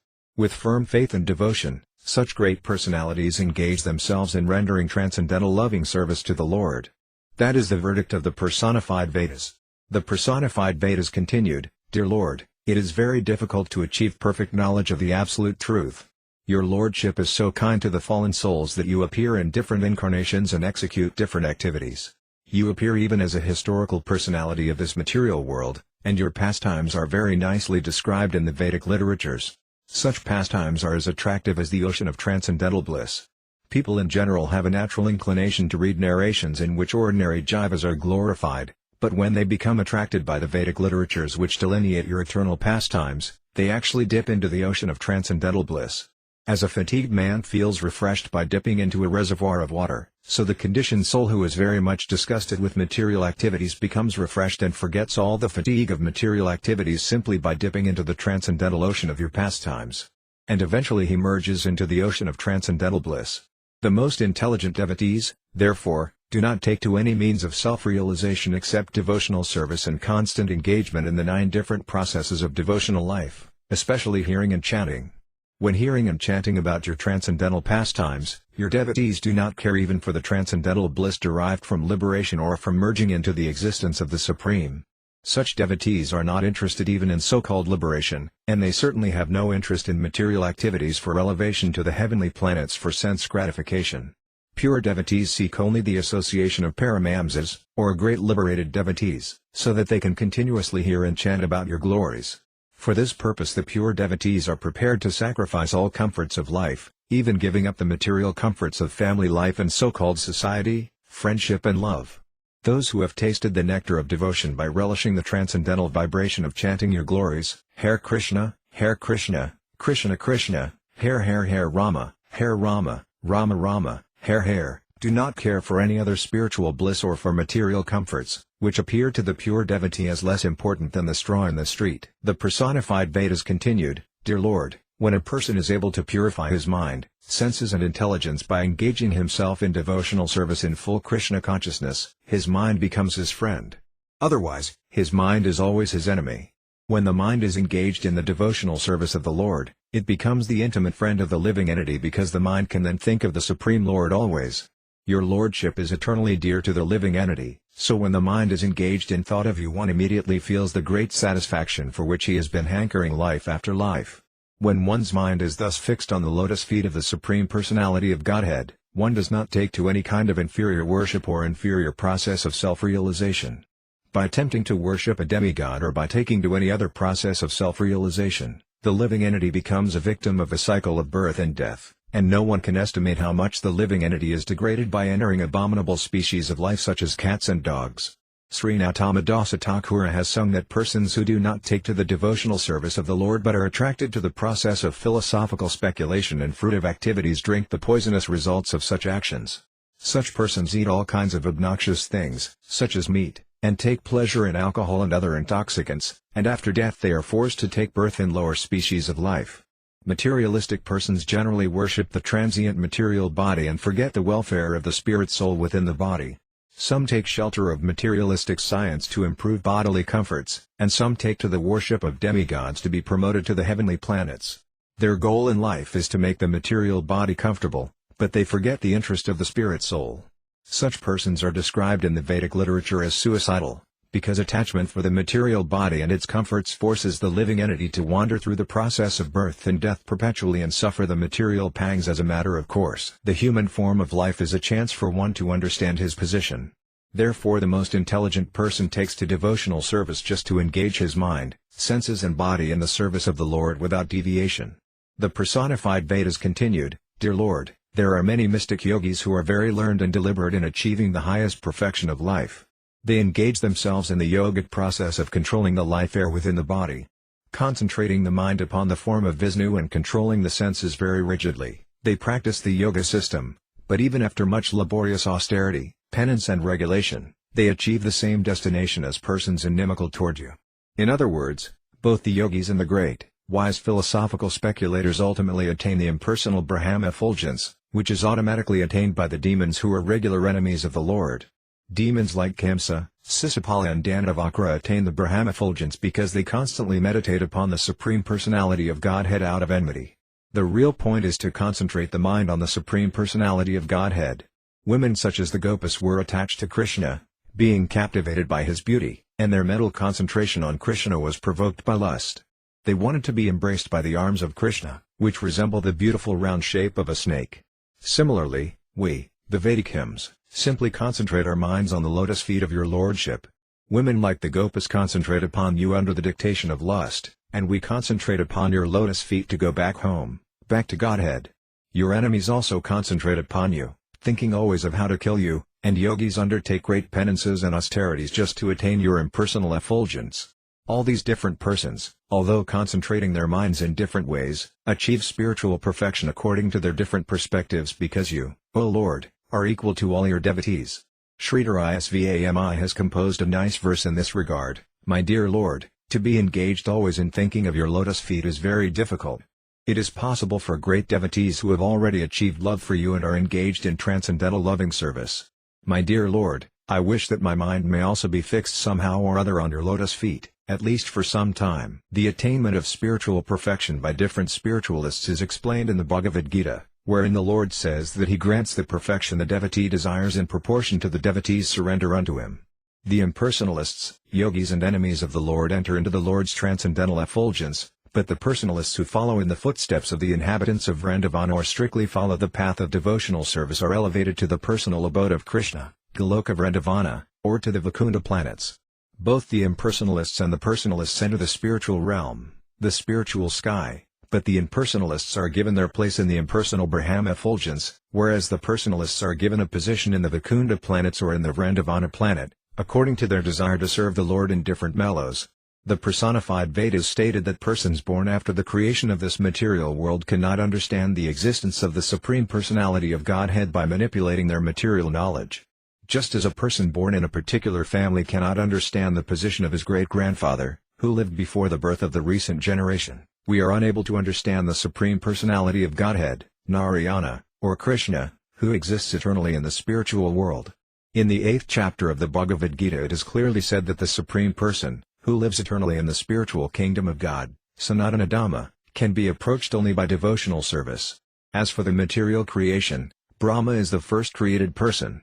Before Brahma there was no living creature within this material world, it was void and dark until Brahma was born on the lotus flower that sprouted from the abdomen of Garbhodakasaya Vishnu.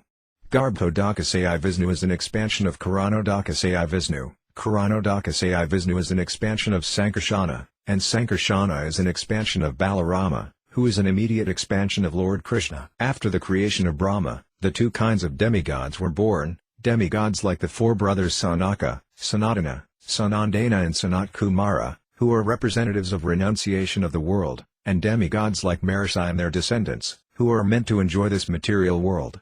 From these two kinds of demigods were gradually manifested all other living entities, including the human beings. Thus all living creatures within this material world, including Brahma, all the demigods and all the Rakshasas, are to be considered modern. This means that they were all born recently. Therefore, just as a person born recently in a family cannot understand the situation of his distant forefather, no one within this material world can understand the position of the Supreme Lord in the spiritual world, because the material world has only recently been created. Although they have a long duration of existence, all the manifestations of the material world, namely the time element, the living entities, the Vedas and the gross and subtle material elements, are created at some point. Thus any process manufactured within this created situation as a means for understanding the original source of creation is to be considered modern. Therefore by the process of self-realization or God-realization through fruitive activities, philosophical speculation or mystic yoga, one cannot actually approach the supreme source of everything. When the creation is completely terminated, when there is no existence of the Vedas, no existence of material time, and no existence of the gross and subtle material elements, and when all the living entities are in the non-manifested stage, resting within Narayana, then all these manufactured processes become null and void and cannot act. Devotional service, however, is eternally going on in the eternal spiritual world. Therefore the only factual process of self-realization or God-realization is devotional service, and one who takes to this process takes to the real process of God-realization. In this regard, Srila Sridhar Swami has composed a verse which conveys the idea that the supreme source of everything, the Supreme Personality of Godhead, is so great and unlimited that it is not possible for the living entity to understand him by any material acquisition. One should therefore pray to the Lord to be engaged in his devotional service eternally, so that by the grace of the Lord one can understand the supreme source of creation. The supreme source of creation, the Supreme Lord, reveals himself only to the devotees. In the 4th chapter of the Bhagavad Gita the Lord says to Arjuna, "My dear Arjuna, because you are my devotee and because you are my intimate friend, I shall reveal to you the process of understanding me." In other words, the supreme source of creation, the Supreme Personality of Godhead, cannot be understood by our own endeavor. We have to please him with devotional service, and then he will reveal himself to us. Then we can understand him to some extent. There are different kinds of philosophers who have tried to understand the supreme source by their mental speculation. There are generally 6 kinds of mental speculators, whose speculations are called Saddarsana. All these philosophers are impersonalists and are known as Mayavadis.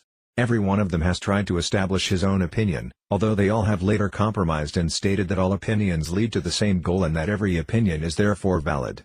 According to the prayers of the personified Vedas, however, none of them is valid because their process of knowledge is created within the temporary material world. They have all missed the real point. The Supreme Personality of Godhead, or the Absolute Truth, can be understood only by devotional service. One class of philosophers, known as Mimamsakas, represented by sages such as Jaimini, have concluded that everyone should engage in pious activities or prescribed duties and that such activities will lead one to the highest perfection. But this is contradicted in the 9th chapter of the Bhagavad Gita, where Lord Kṛṣṇa says that by pious activities one may be elevated to the heavenly planets, but that as soon as one's accumulation of pious activities is used up, one has to leave the enjoyment of a higher standard of material prosperity in the heavenly planets and immediately come down again to these lower planets, where the duration of life is very short and where the standard of material happiness is of a lower grade. The exact words used in the Bhagavad Gita are Kṣṇa punye martya lokam visanti. Therefore the conclusion of the Mimamsaka philosophers that pious activities will lead one to the absolute truth is not valid. Although a pure devotee is by nature inclined to perform pious activities, no one can attain the favor of the Supreme Personality of Godhead by pious activities alone. Pious activities may purify one of the contamination caused by ignorance and passion, but this purification is automatically attained by a devotee constantly engaged in hearing the transcendental message of Godhead in the form of the Bhagavad Gita, Srimad Bhagavatam or similar scriptures. From the Bhagavad Gita we understand that even a person who is not up to the standard of pious activities but who is absolutely engaged in devotional service is to be considered well situated on the path of spiritual perfection.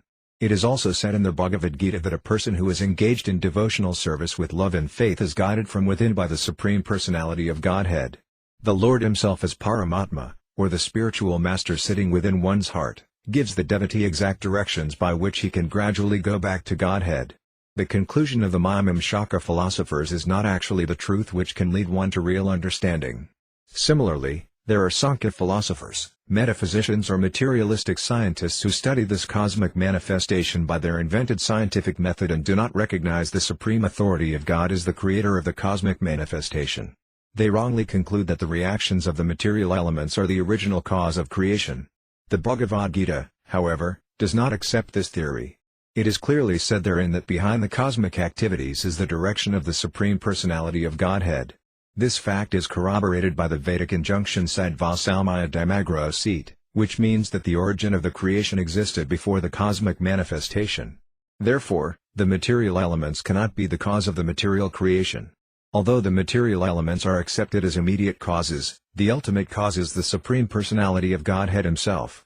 The Bhagavad Gita says, therefore, that material nature works under the direction of Kṛṣṇa. The conclusion of the atheistic Sankhya philosophy is that because the effects, the phenomena of this material world, are temporary, or illusory, the cause is therefore also illusory.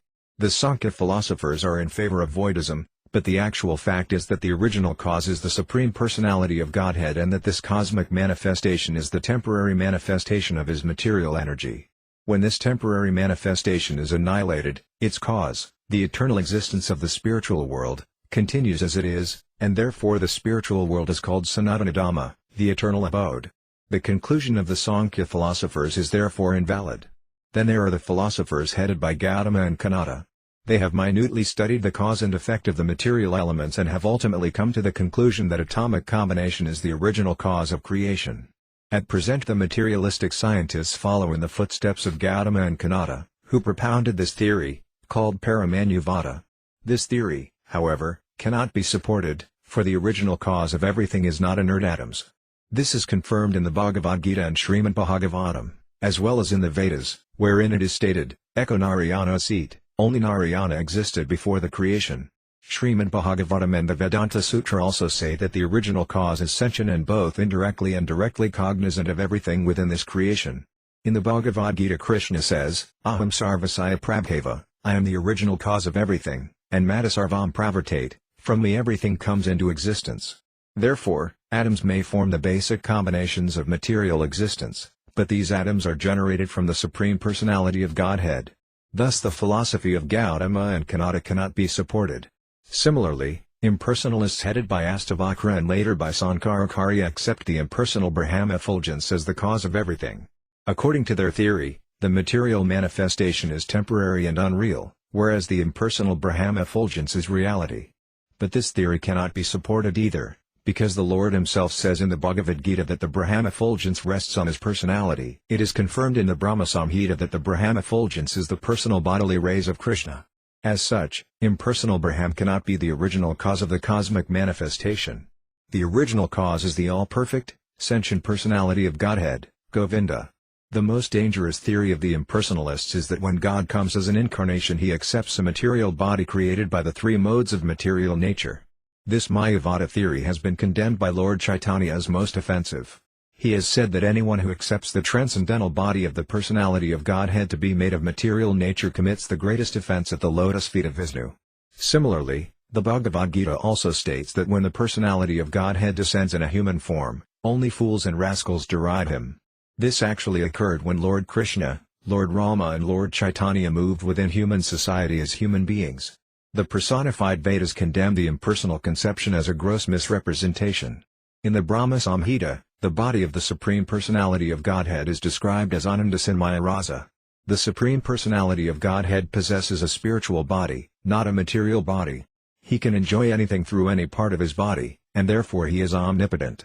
The limbs of a material body can perform only a particular function, for example, the hands can hold but cannot see or hear. But because the body of the Supreme Personality of Godhead is made of Ananda Sinmaya Rasa and is thus Saksidananda Vigraya, he can enjoy anything and do everything with any of his limbs. Acceptance of the spiritual body of the Lord as material is dictated by the tendency to equate the Supreme Personality of Godhead with the conditioned soul. The conditioned soul has a material body. Therefore, if God also has a material body, then the impersonalistic theory that the Supreme Personality of Godhead and the living entities are one and the same can be very easily propagated. Factually, when the Supreme Personality of Godhead comes he exhibits a non-material body, and thus there is no difference between his childish body when he is lying on the lap of Mother Yasoda and his so-called grown-up body fighting with the demons. In his childhood body he also fought with demons, such as Patana, Trinavarta, and Aghasura, with strength equal to that with which he fought in his youth against demons like Danavakra and Sisapala. In material life, as soon as a conditioned soul changes his body he forgets everything of his past body. But from the Bhagavad Gita we understand that because Kṛṣṇa has a Saksidananda body, he did not forget instructing the Sun God about the Bhagavad Gita millions of years ago. The Lord is therefore known as pure Sattama because he is transcendental to both material and spiritual existence. That he is the cause of all causes means that he is the cause of the spiritual world and of the material world as well. The Supreme Personality of Godhead is omnipotent and omniscient. Therefore, because a material body can be neither omnipotent nor omniscient, the Lord's body is surely not material. The Mayavada theory that the personality of Godhead comes within this material world with a material body cannot be supported by any means. It can be concluded that all the theories of the materialistic philosophers are generated from temporary, illusory existence, like the conclusions in a dream. Such conclusions certainly cannot lead us to the absolute truth. The absolute truth can be realized only through devotional service. As the Lord says in the Bhagavad Gita, Bhakti Mam Abhijanati, only by devotional service can one understand me. Srila Sridhara Svami has composed a nice verse in this regard, which states, My dear Lord, let others engage in false argument and dry speculation, theorizing upon great philosophical theses. Let them loiter in the darkness of ignorance and delusion, falsely enjoying as if very learned scholars, although they are without knowledge of the Supreme Personality of Godhead. As far as I am concerned, I wish to be liberated simply by chanting the holy names of the all-beautiful Supreme Personality of Godhead, Madhava, Vamana, Trinayana, Sankarsana, Sripati, and Govinda.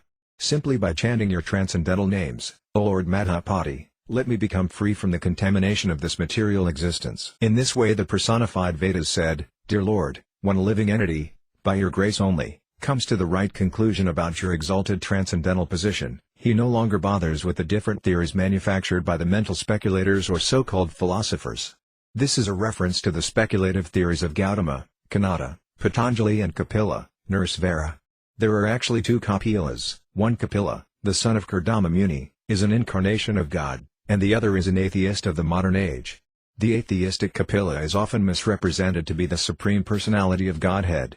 Lord Kapila, the incarnation of Godhead, appeared as the son of Kṛṣṇa Muni long ago, during the time of Svayambhuva Manu. The modern age is the age of Vaivasvata Manu. According to Mayavada philosophy, this manifested world, or material world, is Mithya or Maya, false. The Mayavadi preaching principle is Brahma Satyam Jagan Mithya, only the Brahma effulgence is true, and the cosmic manifestation is illusory, or false. But according to Vaishnava philosophy, this cosmic manifestation is true because it is created by the Supreme Personality of Godhead. In the Bhagavad Gita the Lord says that he enters within this material world by one of his plenary portions and thus the creation takes place. From the Vedas also we can understand that this asat, or temporary cosmic manifestation, is an emanation from the Supreme Sat, or fact. From the Vedanta Sutra also it is understood that everything has emanated from the Supreme Brahman. Therefore, the Vaisnavas do not take this cosmic manifestation to be false. Because the Supreme Personality of Godhead has entered this cosmic manifestation in the form of his plenary expansion and caused the creation, the Vaisnava philosophers see everything in this material world in relationship with the Supreme Lord. This conception of the material world is very nicely explained by Srila Rupa Goswami, who says that when persons renounce the material world as illusory or false without knowing that the material world is a manifestation of the Supreme Lord, their renunciation is of no value. The Vaisnavas, however, are free of attachment to this world because although the material world is generally accepted as an object of sense gratification, the Vaisnavas are not in favor of sense gratification and are therefore not attached to material activities. The Vaisnava accepts this material world according to the regulative principles of the Vedic injunctions and works without attachment. Since the Supreme Personality of Godhead is the original cause of everything, the Vaisnava sees everything in relationship with Kṛṣṇa, even in this material world. By such advanced knowledge, everything becomes spiritualized. In other words, everything in the material world is already spiritual, but due to our lack of knowledge we see things as material. The personified Vedas presented the example that those seeking gold do not reject gold earrings, gold bangles or anything else made of gold simply because they are shaped differently from the original gold. All living entities are part and parcel of the Supreme Lord and are qualitatively one with him, but they are now differently shaped in 8,400,000 species of life, just like many different ornaments manufactured from the same source of gold. As one who is interested in gold accepts all the differently shaped gold ornaments, so a Vaisnava, knowing well that all living entities are of the same quality as the Supreme Personality of Godhead, accepts all living entities as eternal servants of God. A Vaisnava, then, has ample opportunity to serve the Supreme Personality of Godhead simply by reclaiming these misled living entities, training them in Kṛṣṇa consciousness and leading them back home, back to Godhead. The fact is that the minds of the living entities are now agitated by the three material qualities, and the living entities are therefore transmigrating, as if in dreams, from one body to another. When their consciousness is changed into Kṛṣṇa consciousness, however, they immediately fix Kṛṣṇa within their hearts, and thus their path toward liberation becomes clear. In all the Vedas the Supreme Personality of Godhead and the living entities are stated to be of the same quality, Caitanya, or spiritual. This is confirmed in the Padma Purana, wherein it is said that there are two kinds of spiritual entities, one is called the Yuva, and the other is called the Supreme Lord. From Lord Brahma down to the Ant, all living entities are Jivas, whereas the Lord is the Supreme Four-Handed Vishnu, or Janardana. Strictly speaking, the word Atma can be applied only to the Supreme Personality of Godhead, but because the living entities are his parts and parcels, sometimes the word Atma is applied to them also. The living entities are therefore called Jivatma, and the Supreme Lord is called Paramatma. Both the Paramatma and the Jivatma are within this material world, and therefore this material world has a purpose other than sense gratification. The conception of a life of sense gratification is illusion, but the conception of service by the Jivatma to the Paramatma, even in this material world, is not at all illusory. A Kṛṣṇa-conscious person is fully aware of this fact, and thus he does not take this material world to be false but acts in the reality of transcendental service. The devotee therefore sees everything in this material world as an opportunity to serve the Lord. He does not reject anything as material but dovetails everything in the service of the Lord. Thus a devotee is always in the transcendental position, and everything he uses becomes spiritually purified by being used in the Lord's service. Sridhar Swami has composed a nice verse in this regard: I worship the Supreme Personality of Godhead, who is always manifested as reality, even within this material world, which is considered by some to be false. The conception of the falsity of this material world is due to a lack of knowledge, but a person advanced in Kṛṣṇa consciousness sees the Supreme Personality of Godhead in everything. This is actual realization of the Vedic aphorism Sarvam Kalvidam Brahma, everything is Brahman. The personified Vedas continued, Dear Lord, less intelligent men take to other ways of self-realization, but actually there is no chance of becoming purified from material contamination or of stopping the repeated cycle of birth and death unless one is a thoroughly pure devotee. Dear Lord, everything rests on your different potencies, and everyone is supported by you, as stated in the Vedas, Eko Bahunam Yovadadati Kaman. Therefore your lordship is the supporter and maintainer of all living entities, demigods, human beings and animals. Everyone is supported by you, and you are also situated in everyone's heart. In other words, you are the root of the whole creation. Therefore those who engage in your devotional service without deviation, who always worship you, actually pour water on the root of the universal tree. By devotional service, therefore, one satisfies not only the personality of Godhead but also all others, because everyone is maintained and supported by him. Because a devotee understands the all-pervasive feature of the Supreme Personality of Godhead, he is the most practical philanthropist and altruist. Such pure devotees, thoroughly engaged in Kṛṣṇa consciousness, very easily overcome the cycle of birth and death, and they as much as jump over the head of death.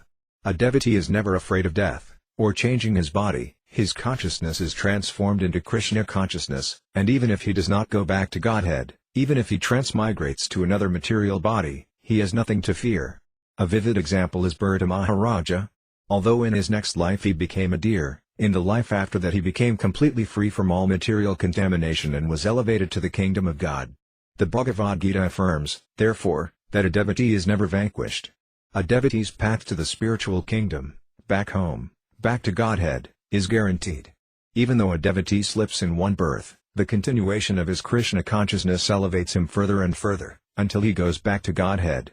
Not only does a pure devotee purify his own personal existence, but whoever becomes his disciple also becomes purified and is ultimately able to enter the kingdom of God without difficulty. In other words, not only can a pure devotee easily surpass death, but by his grace his followers can also do so without difficulty. The power of devotional service is so great that a pure devotee can electrify another person by his transcendental instruction on crossing over the ocean of nescience. The instructions of a pure devotee to his disciple are also very simple. No one feels any difficulty in following in the footsteps of a pure devotee of the Lord. Anyone who follows in the footsteps of recognized devotees, such as Lord Brahma, Lord Shiva, the Kumaras, Manu, Kapila, King Prahlada, King Janaka, Sukadeva Goswami, Yamaraja and their followers in disciplic succession, very easily finds the door of liberation open. On the other hand, those who are not devotees but are engaged in uncertain processes of self-realization, such as jnana, yoga and karma, are understood to be still contaminated. Such contaminated persons, although apparently advanced in self-realization, cannot liberate even themselves, what to speak of those who follow them. Such non-devotees are compared to chained animals, for they are not able to go beyond the jurisdiction of the formalities of a certain type of faith. In the Bhagavad Gita they are condemned as Veda-Vadareta. They cannot understand that the Vedas deal with activities of the material modes of nature, goodness, passion and ignorance. But as Lord Kṛṣṇa advised Arjuna, one has to go beyond the jurisdiction of the duties prescribed in the Vedas and take to Kṛṣṇa consciousness, devotional service. The Lord says in the Bhagavad Gita, Nistrigunyo bhav Arjuna, my dear Arjuna, just try to become transcendental to the Vedic rituals. This transcendental position beyond the Vedic ritualistic performances is devotional service.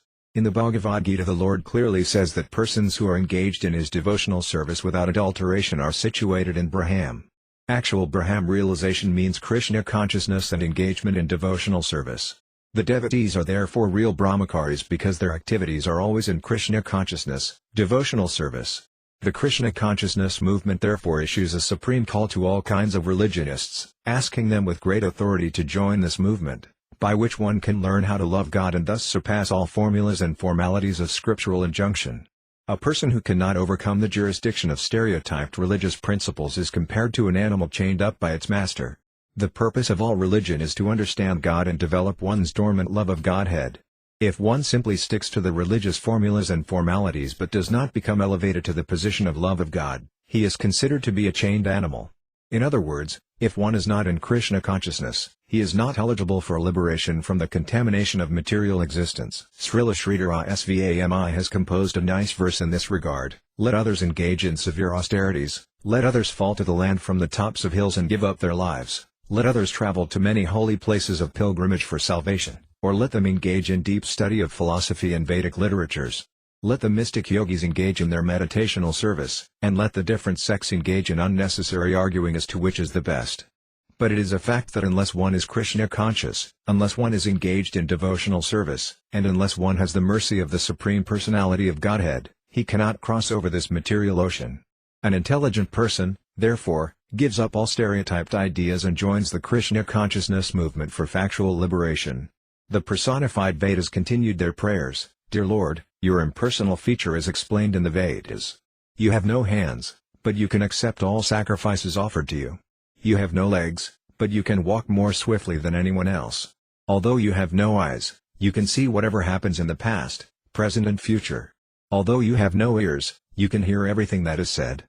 Although you have no mind, you know everyone and everyone's activities, past, present and future, and yet no one knows who you are. You know everyone, but no one knows you, therefore, you are the oldest and supreme personality. Similarly, in another part of the Vedas it is said, you have nothing to do. You are so perfect in your knowledge and potency that everything becomes manifest simply by your will.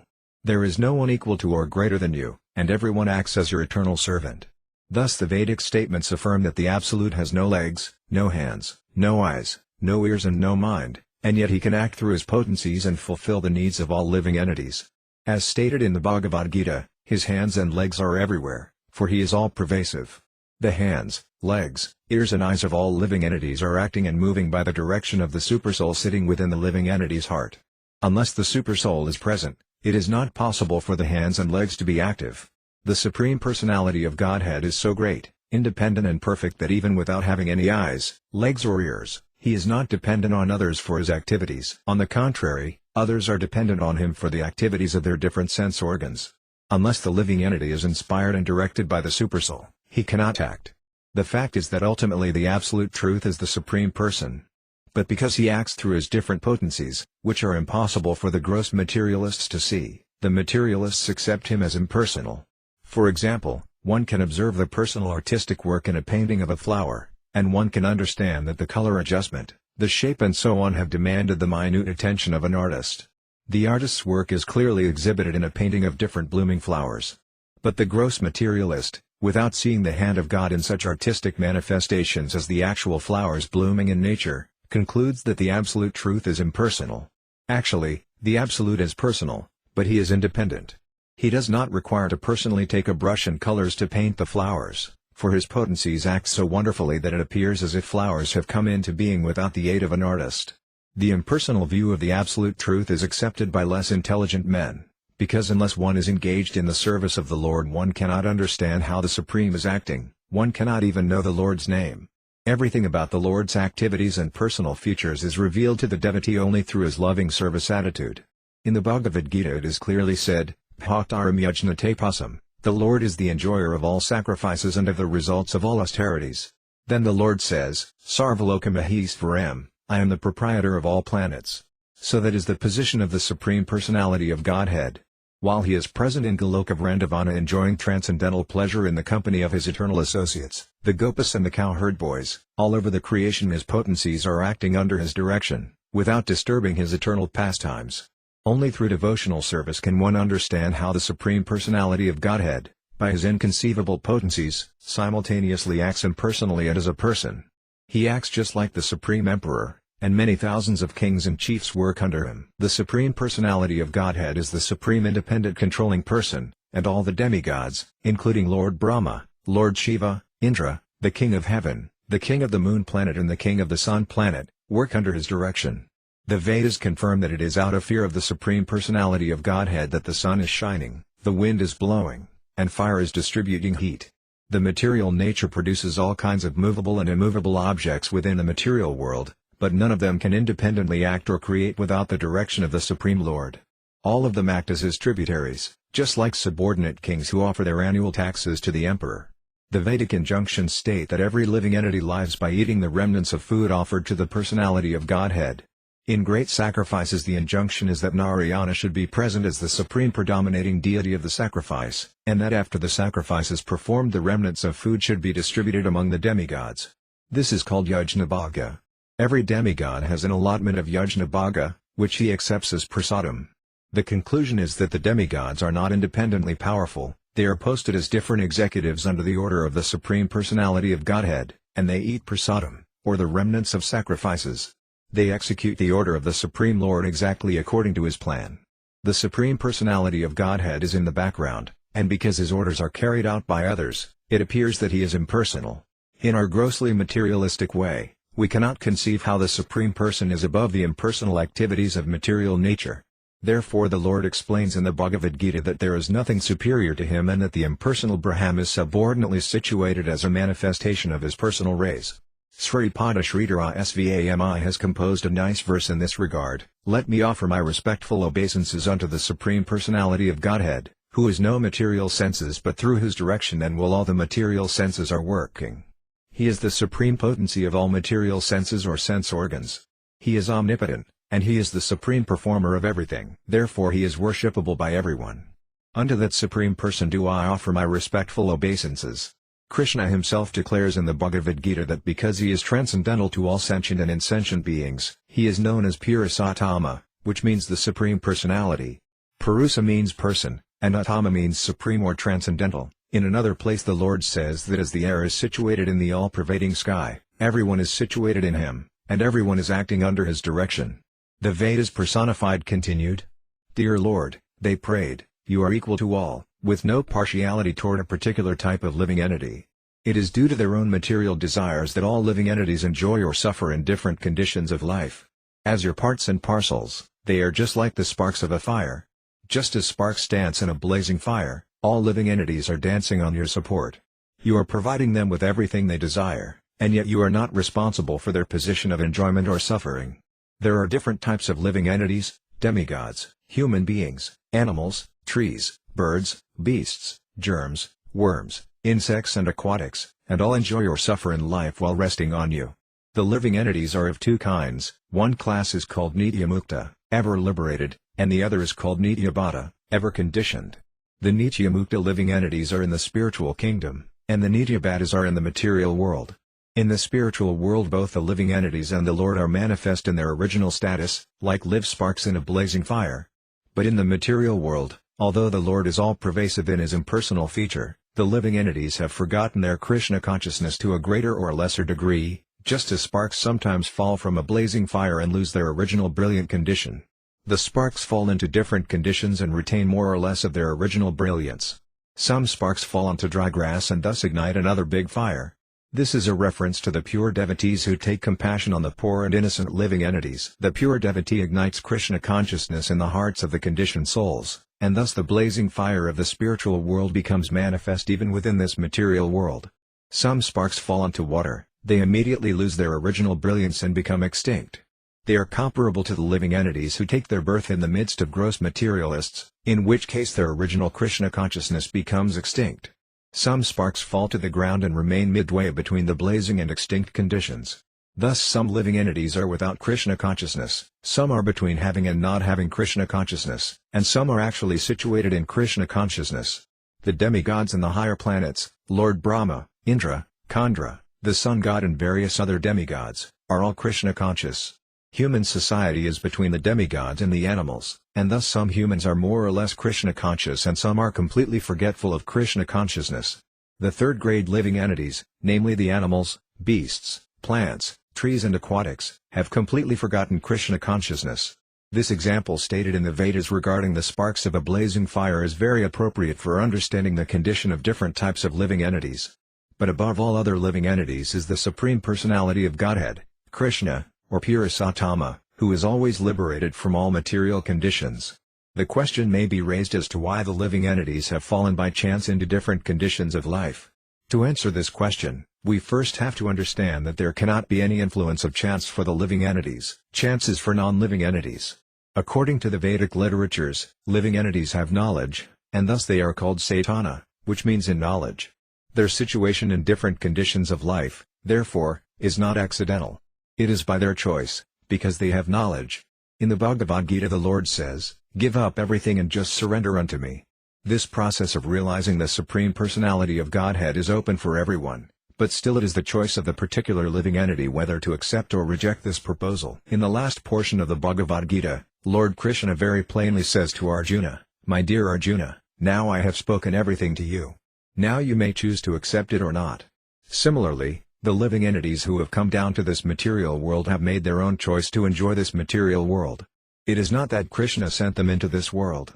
The material world was created for the enjoyment of living entities who wanted to give up the eternal service of the Lord to become the supreme enjoyer themselves.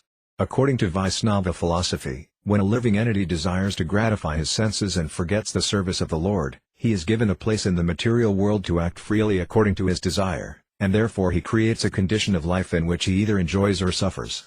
We should definitely know that both the Lord and the living entities are eternally cognizant. There is no birth and death for either the Lord or the living entities. When creation takes place, this does not mean that the living entities are created. The Lord creates the material world to give the conditioned souls a chance to elevate themselves to the higher platform of Kṛṣṇa consciousness. If a conditioned soul does not take advantage of this opportunity, after the dissolution of this material world he enters into the body of Narayana and remains there in deep sleep until the time of another creation. In this connection the example of the rainy season is very appropriate. Seasonal rainfall may be taken as the agent for creation because after the rainfall the wet fields are favorable for growing different types of vegetation.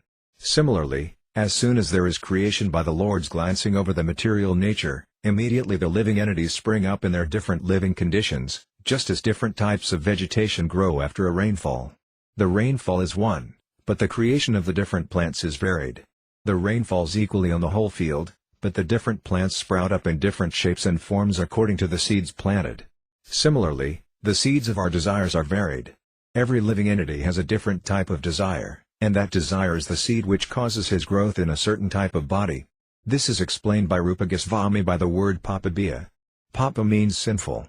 All our material desires are to be taken as papabhiya, or the seeds of sinful desires. The Bhagavad Gita explains that our sinful desire is that we do not surrender unto the Supreme Lord. The Lord therefore says in the Bhagavad Gita, I shall give you protection from the reactions of sinful desires.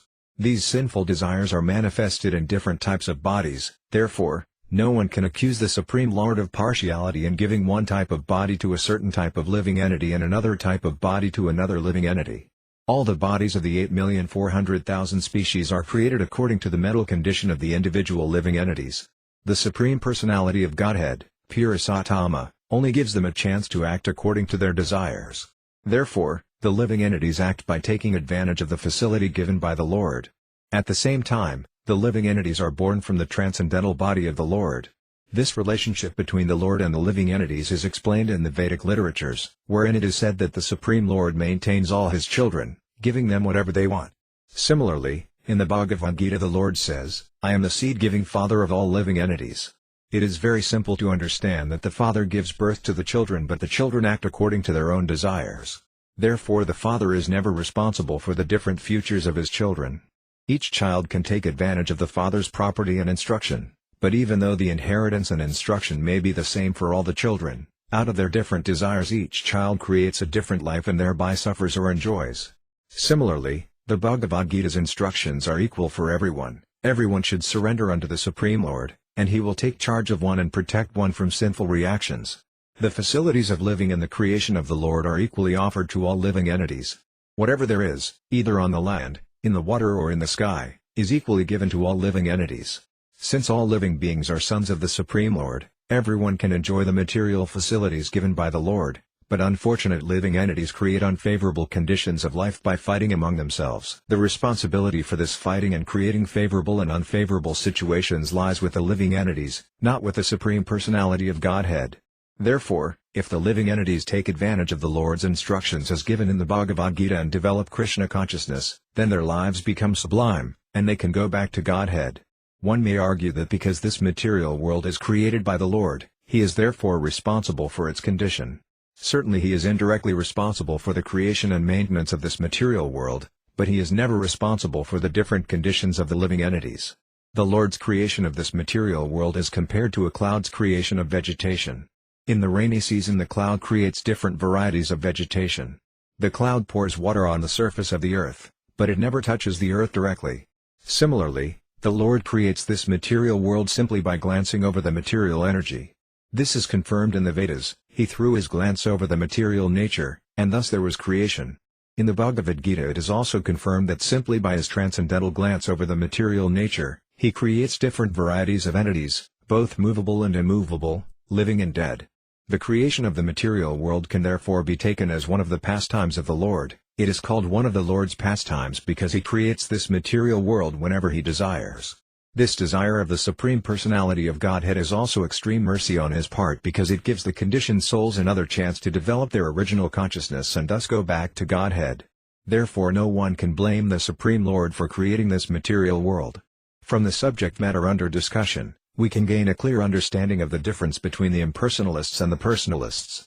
The impersonal conception recommends merging into the existence of the Supreme, and the voidist philosophy recommends making all material varieties void. Both these philosophies are known as Mayavada.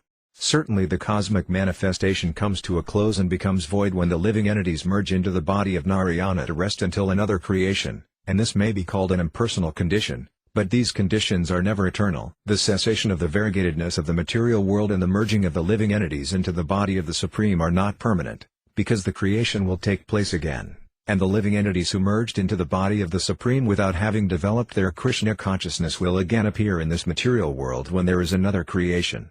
The Bhagavad Gita confirms the fact that this material world is created and annihilated perpetually and that conditioned souls without Kṛṣṇa consciousness come back again and again, whenever the material creation is manifest. If such conditioned souls take advantage of this opportunity and develop Kṛṣṇa consciousness under the direct instruction of the Lord, then they are transferred to the spiritual world and do not have to come back to the material creation. It is said, therefore, that the voidists and the impersonalists are not very intelligent because they do not take shelter under the lotus feet of the Lord. Because they are less intelligent, these voidists and impersonalists take to different types of austerities, either to attain the stage of nirvana, which means finishing the material conditions of life, or to attain oneness by merging into the body of the Lord. All of them again fall down because they neglect the lotus feet of the Lord. In the Chaitanya Charitamrita, the author, Kṛṣṇadasa Kavirāja Gosvami, after studying all the Vedic literatures and hearing from all authorities, has given his opinion that Kṛṣṇa is the only Supreme Master and that all living entities are his eternal servants. His statement is confirmed in the prayers by the personified Vedas. The conclusion is, therefore, that everyone is under the control of the Supreme Personality of Godhead, everyone is serving under the supreme direction of the Lord, and everyone is afraid of the Supreme Personality of Godhead. It is out of fear of him that activities are rightly executed. Everyone's position is to be subordinate to the Supreme Lord, yet the Lord has no partiality in his view of the living entities. He is just like the unlimited sky, as the sparks of a fire dance in the fire. Similarly, all living entities are like birds flying in the unlimited sky of the Supreme Lord. Some of them are flying very high, some are flying at a lower altitude, and some are flying at a still lower altitude. The different birds are flying in different positions according to their respective abilities, but the sky has nothing to do with this ability. In the Bhagavad Gita the Lord confirms that he awards different positions to different living entities in proportion to their surrender. This proportionate reward by the personality of Godhead to the living entities is not partiality. Therefore, in spite of the living entities always being under the control of the Supreme Personality of Godhead in their different positions, spheres and species of life, he is never responsible for their different living conditions. It is foolish and artificial, therefore, to think oneself equal to the Supreme Lord, and it is still more foolish to think that one has not seen God. Everyone is seeing God according to his capacity, the only difference is that the theist sees God as the Supreme Personality, the most beloved, Kṛṣṇa, and the atheist sees the absolute truth as ultimate death.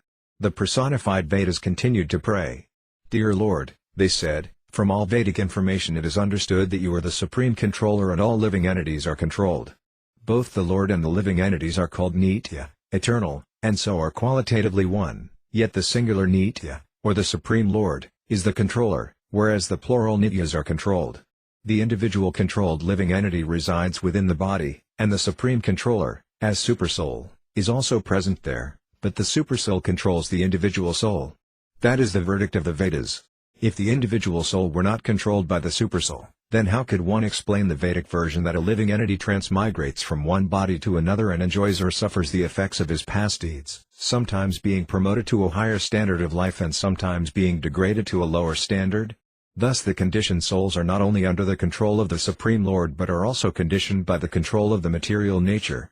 This relationship of the living entities with the Supreme Lord as the controlled and the controller definitely proves that although the Supersoul is all-pervasive, the individual living entities are never all-pervasive. If the individual souls were all-pervasive, there would be no question of their being controlled. The theory that the Supersoul and the individual soul are equal is therefore a polluted conclusion, and no sensible person accepts it. Rather, one should try to understand the distinctions between the Supreme Eternal and the subordinate Eternals. The personified Vedas therefore concluded, O Lord, you are the unlimited Eternal, Dhruva, and the living entities are the limited Eternals. The form of the unlimited Eternal is sometimes conceived as the universal form, and in Vedic literatures like the Upanishads the form of the limited Eternal is vividly described. It is said therein that the original, spiritual form of the living entity is 1/10,000th the size of the tip of a hair. It is also stated that spirit is greater than the greatest and smaller than the smallest. The individual living entities, who are eternally part and parcel of God, are smaller than the smallest. With our material senses we can perceive neither the Supreme, who is greater than the greatest, nor the individual soul, who is smaller than the smallest. From the authoritative sources of Vedic literature we have to understand both him who is greater than the greatest and him who is smaller than the smallest. The Vedic literature states that the Supersoul is sitting within the heart of every living entity's body and is as big as a thumb. Therefore the argument may be put forward, how can something the size of a thumb be accommodated within the heart of an ant? The answer is that this thumb measurement of the Supersoul is imagined in proportion to the body of the living entity. In no circumstance, therefore, can the Supersoul and the individual living entity be taken as one, although both of them enter within the material body of the living entity. The Supersoul lives within the heart to direct or control the individual living entity. Although both are dhruva, or eternal, the living entity is always under the direction of the Supreme. It may be argued that because the living entities are born of the material nature they are all equal and independent. In the Vedic literature, however, it is said that the Supreme Personality of Godhead impregnates the material nature with the living entities and then they come out. Therefore, the appearance of the individual living entities is not factually due to material nature alone, just as a child produced by a woman is not her independent production. A woman is first impregnated by a man, and then a child is produced. As such, the child produced by the woman is part and parcel of the man. Similarly, the living entities are apparently produced by the material nature, but not independently. It is due to the impregnation of the material nature by the Supreme Father that the living entities are present. Therefore the argument that the individual living entities are not parts and parcels of the Supreme cannot stand.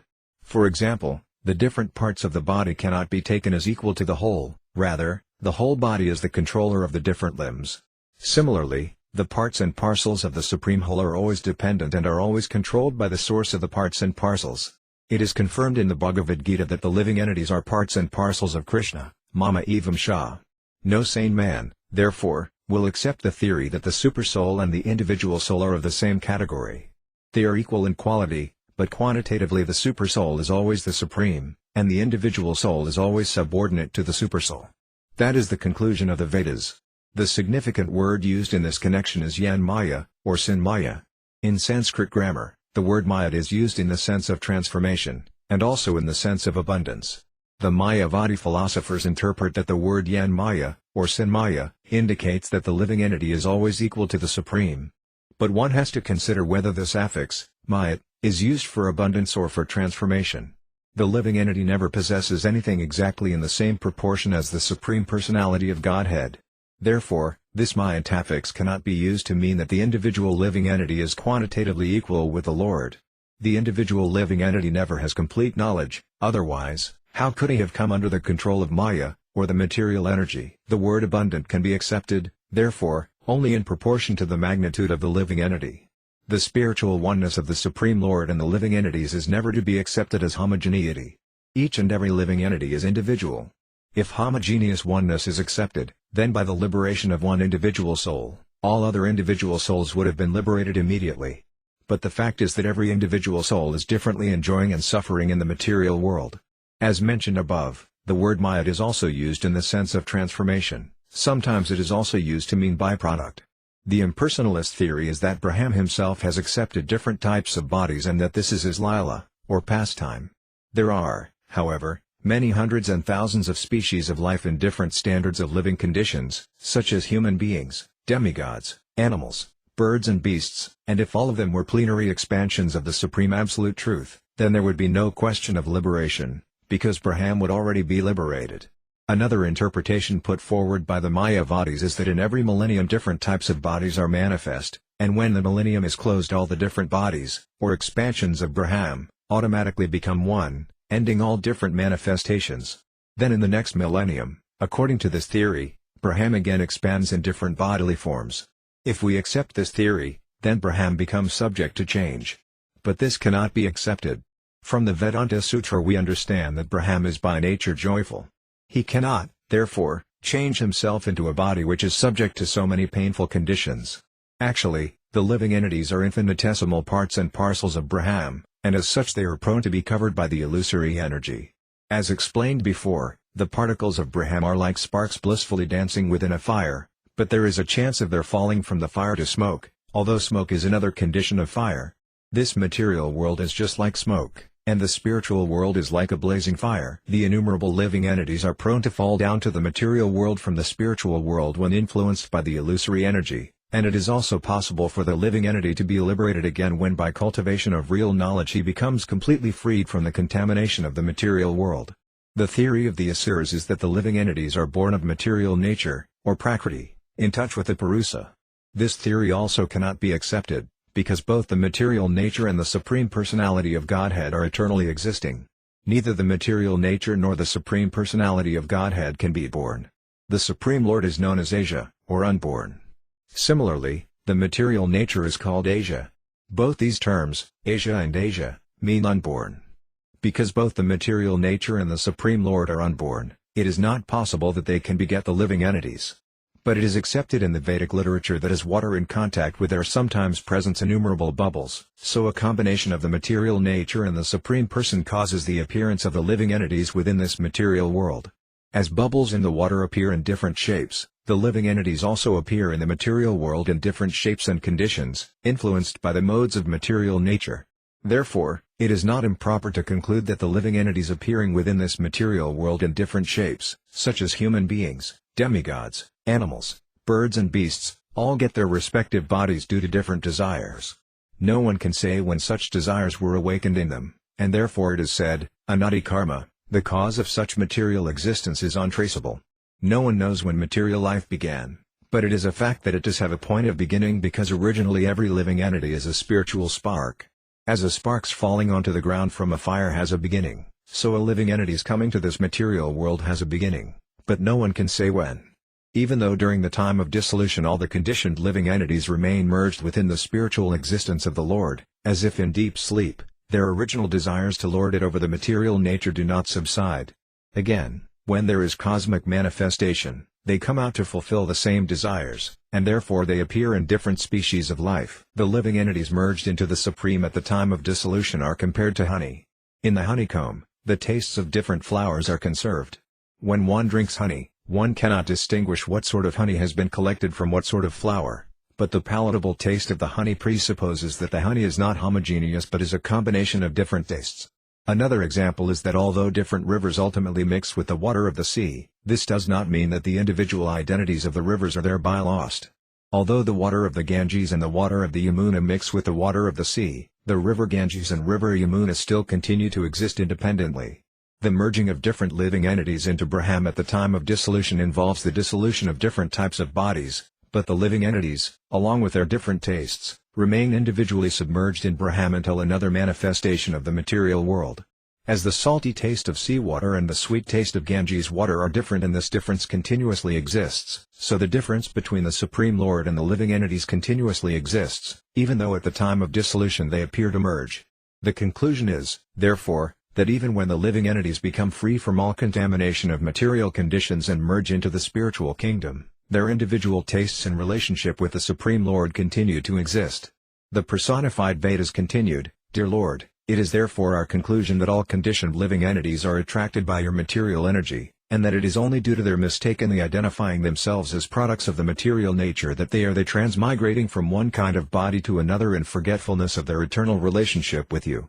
Because of ignorance, these living entities misidentify themselves in different species of life, and especially when elevated to the human form of life, they identify with a particular class of men, or a particular nation or race or so-called religion, forgetting their real identity as eternal servants of your lordship. Due to this faulty conception of life, they are undergoing repeated birth and death. Out of many millions of them, if one becomes intelligent enough by associating with pure devotees, he comes to the understanding of Kṛṣṇa consciousness and comes out of the jurisdiction of the material misconception. In the Chaitanya Charitamrita it is confirmed by Lord Chaitanya that the living entities are wandering within this universe in different species of life, but that if one of them becomes intelligent enough, by the mercy of the spiritual master and the Supreme Personality of Godhead, Kṛṣṇa, then he begins his devotional life in Kṛṣṇa consciousness. It is said, Haram vina namritam taranchi, without the help of the Supreme Personality of Godhead, one cannot get out of the clutches of repeated birth and death. In other words, only the Supreme Lord, the Personality of Godhead, can relieve the conditioned souls from the cycle of repeated birth and death. The personified Vedas continued, the influence of time, past, present and future, and the material miseries, such as excessive heat, excessive cold, birth, death, old age and disease, are all simply the movements of your eyebrows. Everything is working under your direction. It is said in the Bhagavad Gita that all material activity is going on under the direction of the Supreme Personality of Godhead, Kṛṣṇa. The Vedas continued, all the conditions of material existence are opposing elements for persons who are not surrendered unto you. But for those who are surrendered souls and are in full Kṛṣṇa consciousness, these things cannot be a source of fear. When Lord Nrsimhadeva appeared, Prahlada Maharaja was never afraid of him, whereas his atheist father was immediately faced with death personified and was killed. Therefore, although Lord Nrsimhadeva appears as death for an atheist like Hiranyakasipu, he is always kind and is the reservoir of all pleasure for devotees like Prahlada. A pure devotee is not, therefore, afraid of birth, death, old age and disease. Sripada Sridhara Svami has composed a nice verse in this regard, the meaning of which is as follows: My dear Lord, I am a living entity perpetually disturbed by the conditions of material existence. I have been cracked to pieces by the smashing wheel of material existence, and because of my various sinful activities while existing in this material world, I am burning in the blazing fire of material reactions. Somehow or other, my dear Lord, I have come to take shelter under your lotus feet. Please accept me and give me protection. Srila Nautama Dasa Thakura, also, prays like this: My dear Lord, O son of Nanda Maharaja, associated with the daughter of Vrisabhanu, I have come to take shelter under your lotus feet after suffering greatly in the material condition of life, and I pray that you please be merciful upon me. Please do not kick me away, for I have no other shelter than you. The conclusion is that any process of self-realization or God-realization other than bhakti yoga, or devotional service, is extremely difficult. Taking shelter of devotional service to the Lord in full Kṛṣṇa consciousness is therefore the only way to become free from the contamination of material, conditioned life, especially in this age. Those who are not in Kṛṣṇa consciousness are simply wasting their time, and they have no tangible proof of spiritual life. It is said by Lord Ramacandra, I always give confidence and security to anyone who surrenders unto me and decides definitely that he is my eternal servant, for that is my natural inclination. Similarly, Lord Kṛṣṇa says in the Bhagavad Gita, the influence of the material nature is insurmountable, but anyone who surrenders unto me can verily overcome the influence of material nature.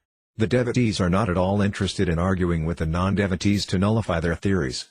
Rather than wasting time, they always engage themselves in the transcendental loving service of the Lord in full Kṛṣṇa consciousness. The personified Vedas continued, Dear Lord, although great mystic yogis may have full control over the elephant of the mind and the hurricane of the senses, unless they take shelter of a bona fide spiritual master they fall victim to the material influence and are never successful in their attempts at self-realization. Such unguided persons are compared to merchants going to sea on a ship without a captain. By one's personal attempts, therefore, one cannot get free from the clutches of material nature. One has to accept a bona fide spiritual master and work according to his direction. Then it is possible to cross over the nescience of material conditions.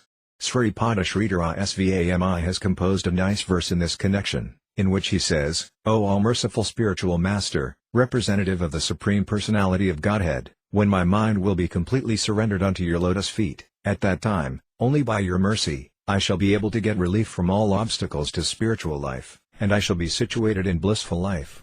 Actually, ecstatic samadhi, or absorption in the Supreme Personality of Godhead, can be achieved by constant engagement in His service, and this constant engagement in devotional service can be performed only when one works under the direction of a bona fide spiritual master. The Vedas therefore instruct that in order to know the science of devotional service one has to submit himself unto the bona fide spiritual master.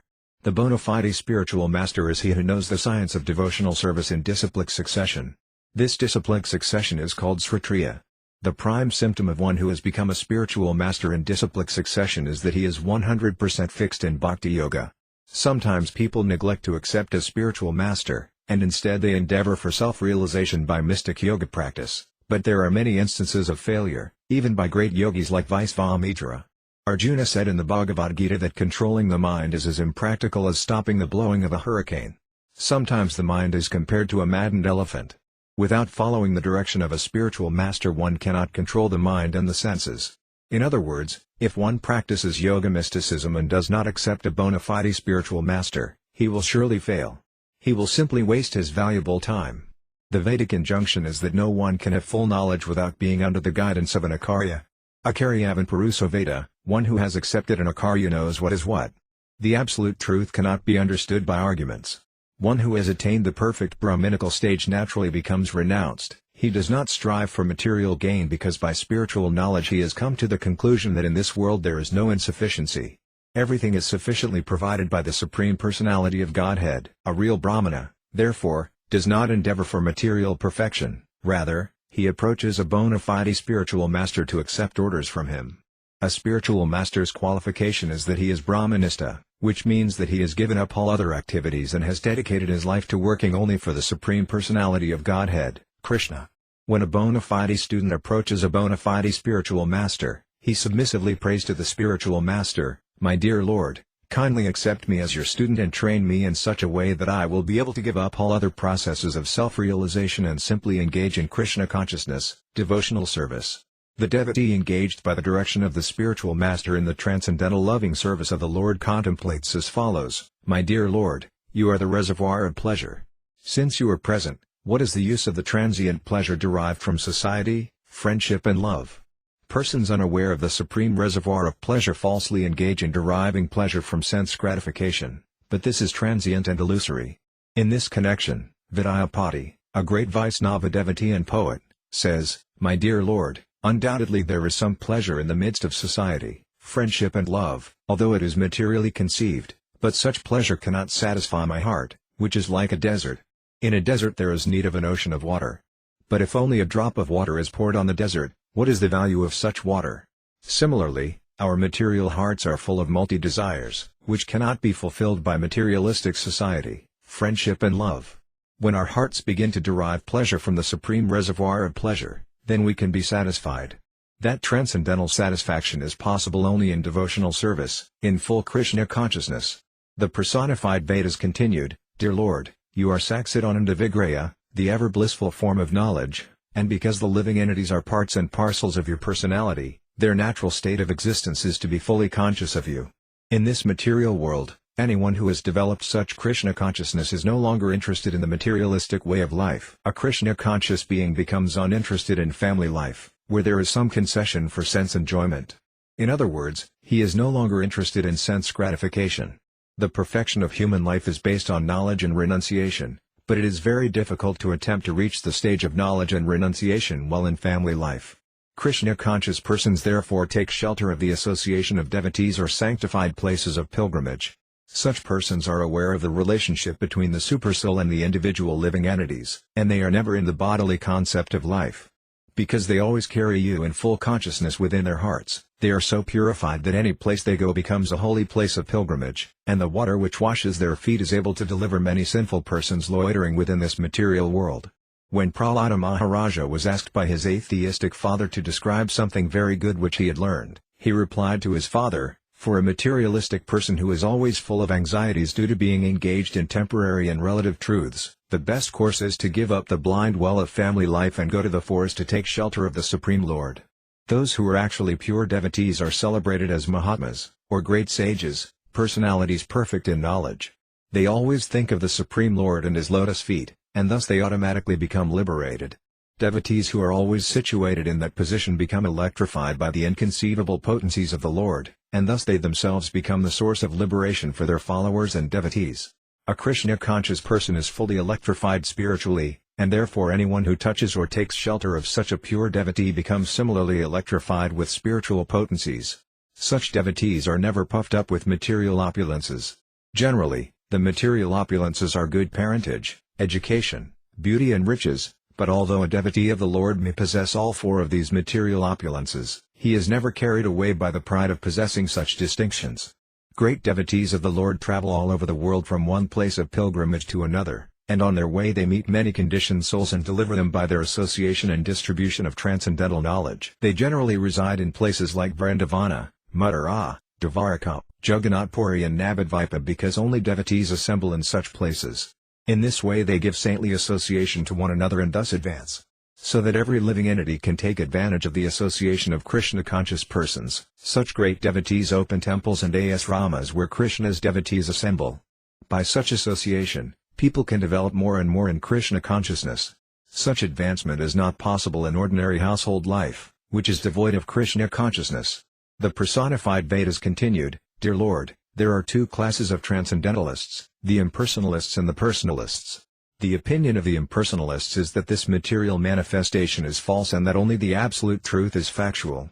The view of the personalists, however, is that the material world, although very temporary, is nevertheless not false but factual.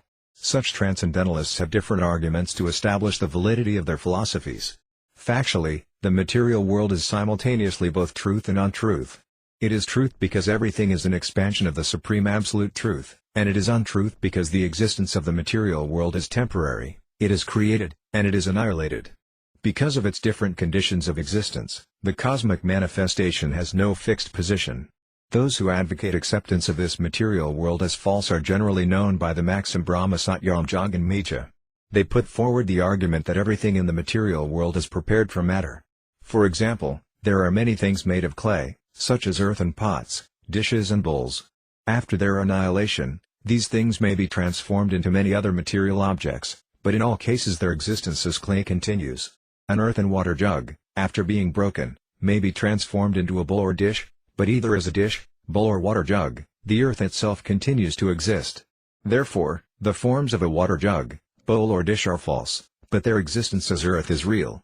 This is the impersonalist's version. This cosmic manifestation is certainly produced from the absolute truth, but because its existence is temporary, it is false. The impersonalist's understanding is that the absolute truth, which is always present, is the only truth.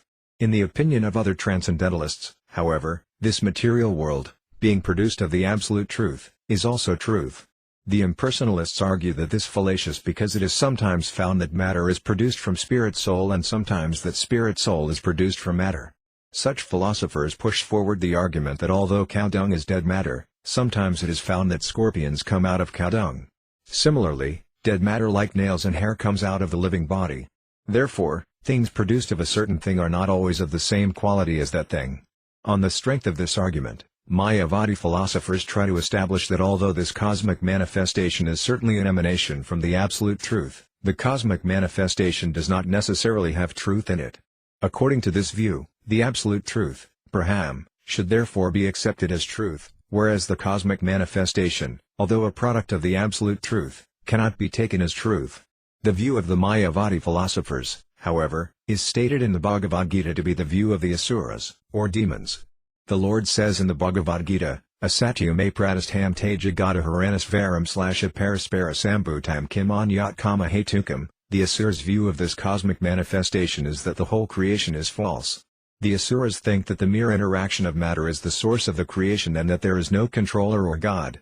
But actually this is not the fact. From the 7th chapter of the Bhagavad Gita we understand that the 5 gross elements, earth, water, fire, air and sky, plus the subtle elements, mind, intelligence and false ego, are the 8 separated energies of the Supreme Lord. Beyond this inferior, material energy is a spiritual energy, known as the living entities. The living entities are accepted as the superior energy of the Lord. The whole cosmic manifestation is a combination of the inferior and superior energies, and the source of the energies is the Supreme Personality of Godhead. The Supreme Personality of Godhead has many different types of energies. This is confirmed in the Vedas, Parasasaktar Vividhava Sruyat. The transcendental energies of the Lord are variegated. And because such varieties of energies have emanated from the Supreme Lord, they cannot be false. The Lord is ever existing, and the energies are ever existing.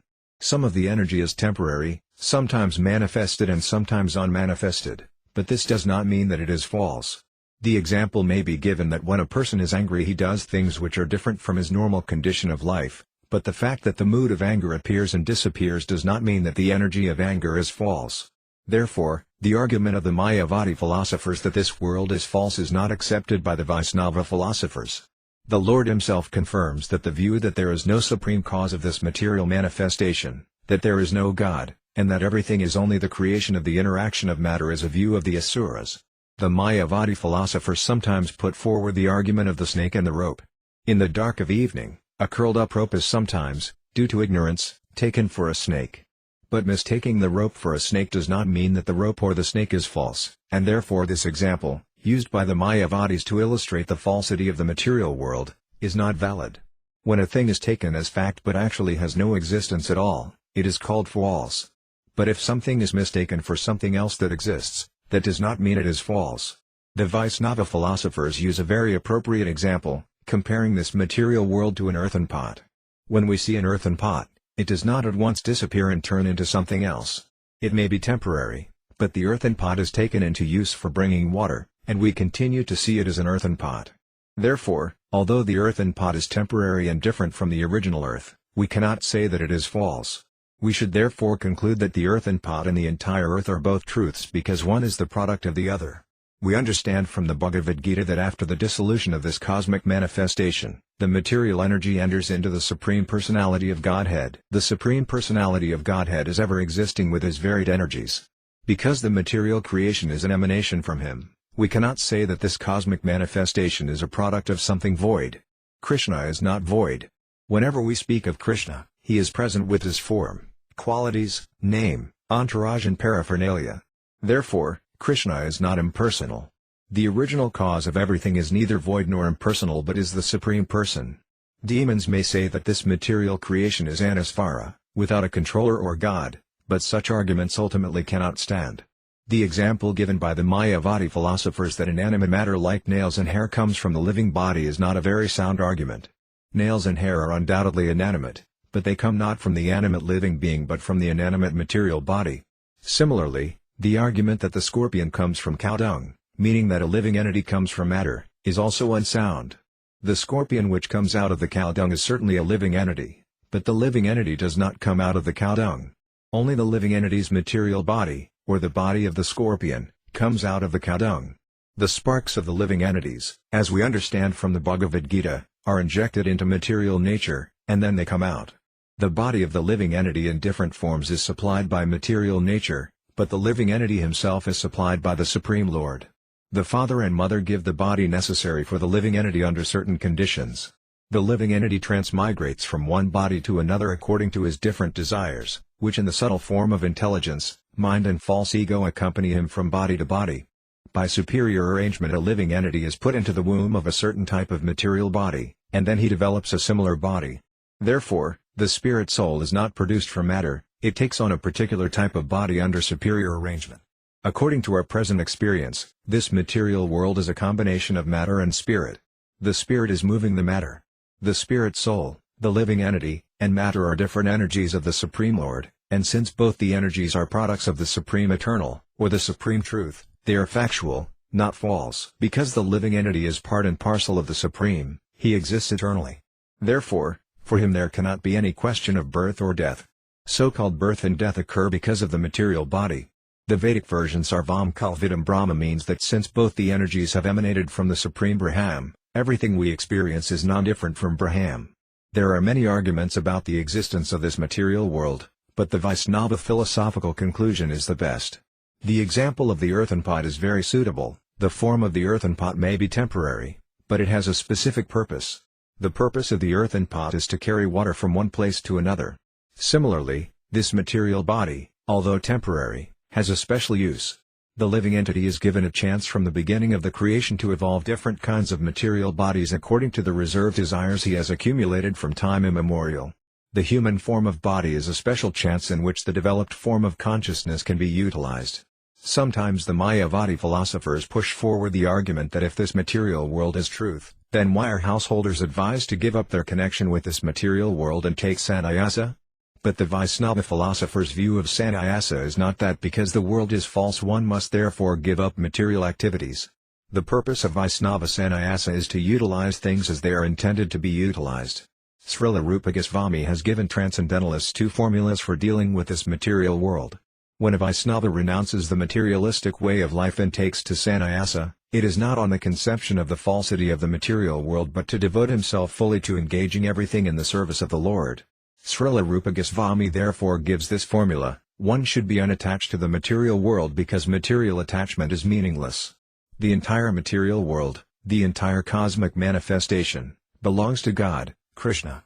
Therefore, everything should be utilized for Kṛṣṇa, and the devotee should remain unattached to material things.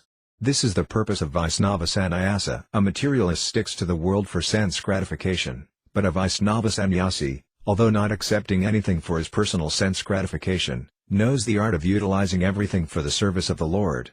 Srila Rupa Goswami has therefore criticized the Mayavadi sannyasins with his second formula, because the Mayavadis do not know that everything has a utilization for the service of the Lord. They take the world to be false and falsely think they are liberated from the contamination of the material world. Since everything is an expansion of the energy of the Supreme Lord, the expansions are as real as the Supreme Lord is. That the cosmic world is only temporarily manifested does not mean that it is false or that the source of its manifestation is false. Since the source of its manifestation is truth, the manifestation is also truth, but one must know how to utilize it. The example of the earthen pot may be cited again. The earthen pot produced from the whole earth is temporary, but when used for a proper purpose the earthen pot is not false. The Vaisnava philosophers know how to utilize the temporary construction of this material world, just as a sane man knows how to utilize the temporary construction of the earthen pot. When the earthen pot is used for a wrong purpose, that is false. Similarly, the human body or the material world, when used for sense gratification, is false. But if the human body and the material creation are used for the service of the Supreme Lord, their activities are never false. It is therefore confirmed in the Bhagavad Gita that even slightly using the body and the material world for the service of the Lord can deliver a person from the gravest danger. When properly utilized, neither the superior nor inferior energies emanating from the Supreme Personality of Godhead are false. As far as fruitive activities are concerned, they are mainly based on the platform of sense gratification. Therefore an advanced Kṛṣṇa conscious person does not take to them. The result of fruitive activities can elevate one to the higher planetary system, but as it is said in the Bhagavad Gita, foolish persons, after exhausting the results of their pious activities in the heavenly kingdom, come back again to this lower planetary system and then again try to go to the higher planetary system. Their only profit is to take the trouble of going and coming back, just as at present many material scientists are spoiling their time by trying to go to the moon planet and again coming back. Those who are engaged in fruitive activities are described by the Vedas personified as Andhaparampara, or blind followers of the Vedic ritualistic ceremonies. Although such ceremonies are certainly mentioned in the Vedas, they are not meant for the intelligent class of men. Men who are too much attached to material enjoyment are captivated by the prospect of being elevated to the higher planetary system, and so they take to such ritualistic activities. But persons who are intelligent, who have taken shelter of a bona fide spiritual master to see things as they are, do not take to fruitive activities but engage themselves in the transcendental loving service of the Lord. Persons who are not devotees take to the Vedic ritualistic ceremonies for materialistic reasons, and then they are bewildered. A vivid example may be given: an intelligent person possessing $1 million in currency notes does not hold the money without using it, even though he knows perfectly well that the currency notes in themselves are nothing but paper. When one has $1 million in currency notes, he is actually holding only a huge bunch of papers, but if he utilizes it for a purpose, then he benefits. Similarly, although this material world may be false, just like the paper, it has its proper beneficial utilization.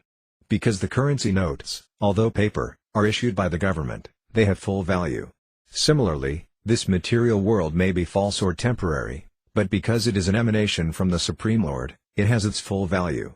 The Vaisnava philosophers acknowledge the full value of this material world and know how to utilize it properly, whereas the Mayavadi philosophers fail to do so, just as those who mistake a currency note for ordinary paper discard it and cannot utilize the money.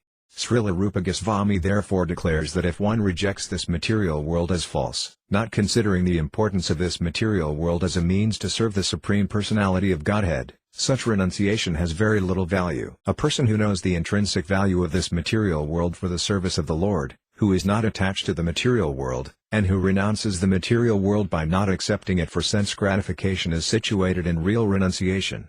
This material world is an expansion of the material energy of the Lord. Therefore it is real. It is not false, as sometimes concluded from the example of the snake and the rope. The personified Vedas continued, the cosmic manifestation, because of the flickering nature of its impermanent existence, appears to less intelligent men to be false. The Mayavadi philosophers take advantage of the flickering nature of this cosmic manifestation to try to prove their thesis that this world is false. According to the Vedic version, before the creation this world had no existence, and after dissolution the world will no longer be manifested. Voidists also take advantage of this Vedic version and conclude that the cause of this material world is void. But the Vedic injunctions do not say that it is void. The Vedic injunctions define the source of creation and dissolution as Yadavai Mani Bhutani Jayant, he from whom this cosmic manifestation has emanated and in whom, after annihilation, everything will merge. The same is explained in the Vedanta Sutra and in the first verse of the first chapter of Srimad Bhagavatam by the words Janmadhyasya, he from whom all things emanate. All these Vedic injunctions indicate that the cosmic manifestation is due to the Supreme Absolute Personality of Godhead and that when it is dissolved it merges into Him. The same principle is confirmed in the Bhagavad Gita. The cosmic manifestation comes into existence and again dissolves, and after dissolution it merges into the existence of the Supreme Lord. This statement definitely confirms that the particular energy known as Bahiranga Maya, or the external energy, although of flickering nature, is the energy of the Supreme Lord, and as such it cannot be false. It simply appears false. The Mayavadi philosophers conclude that because the material nature has no existence in the beginning and is non-existent after dissolution, it is false. But by the example of the earthen pots and dishes the Vedic version is presented, although the existence of the particular byproducts of the Absolute Truth is temporary, the energy of the Supreme Lord is permanent. The earthen pot or water jug may be broken or transformed into another shape, such as that of a dish or bowl, but the ingredient, or the material basis, namely the earth, continues to be the same. The basic principle of the cosmic manifestation is always the same, Brahman, or the Absolute Truth. Therefore, the Mayavadi philosophers' theory that it is false is certainly only a mental concoction.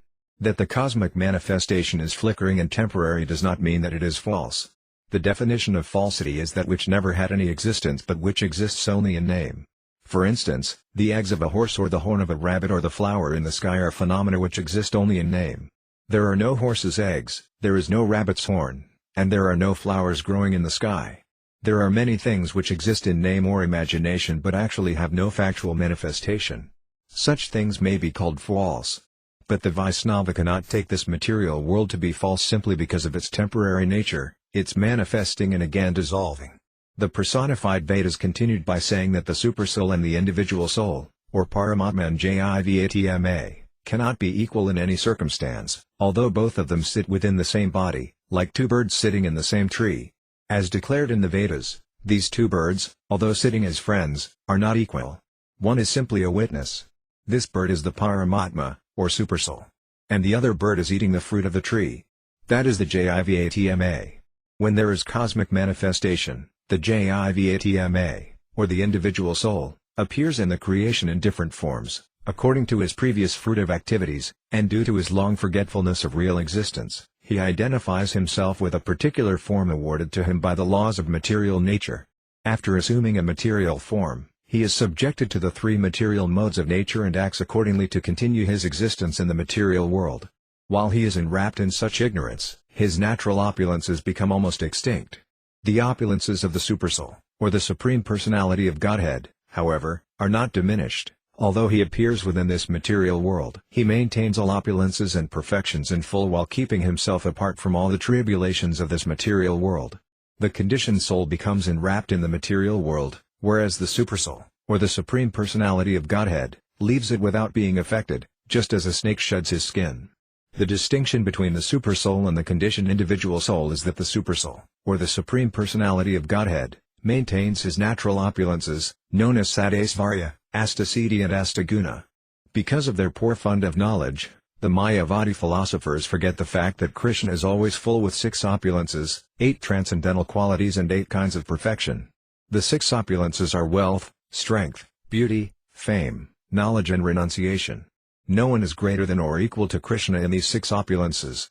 The first of Kṛṣṇa's 8 transcendental qualities is that he is always untouched by the contamination of material existence.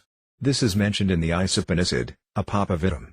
Just as the sun is never polluted by any contamination, the Supreme Lord is never polluted by any sinful activity. Although Kṛṣṇa's actions may sometimes seem impious, he is never polluted by such actions. The second transcendental quality is that Kṛṣṇa never dies. In the Bhagavad Gita, 4th chapter, he informs Arjuna that both he and Arjuna had many appearances in this material world but that he alone remembers all such activities, past, present and future. This means that he never dies. Forgetfulness is due to death. As we die, we change our bodies and forget. Kṛṣṇa, however, is never forgetful. He can remember everything that has happened in the past. Otherwise, how could he remember that he first taught the yoga system of the Bhagavad Gita to the sun god, Vivasvan?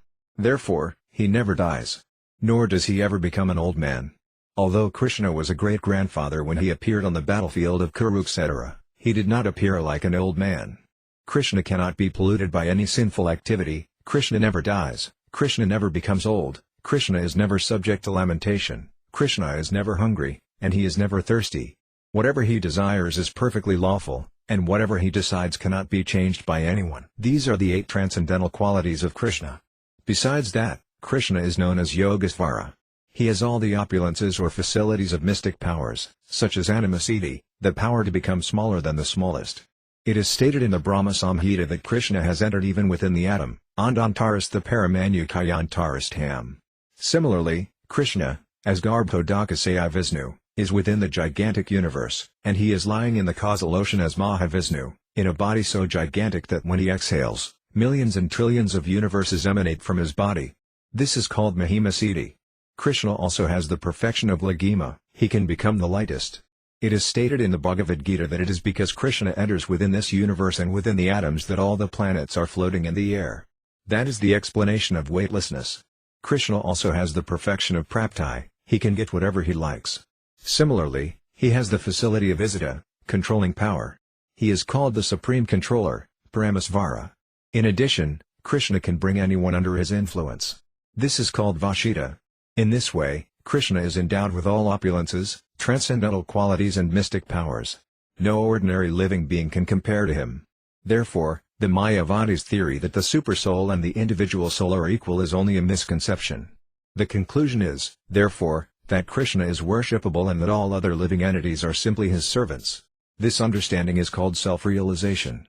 Any other realization of oneself beyond this relationship of eternal servitorship to Kṛṣṇa is impelled by Maya. It is said that the last snare of Maya is her dictation to the living entity to try to become equal to the Supreme Personality of Godhead.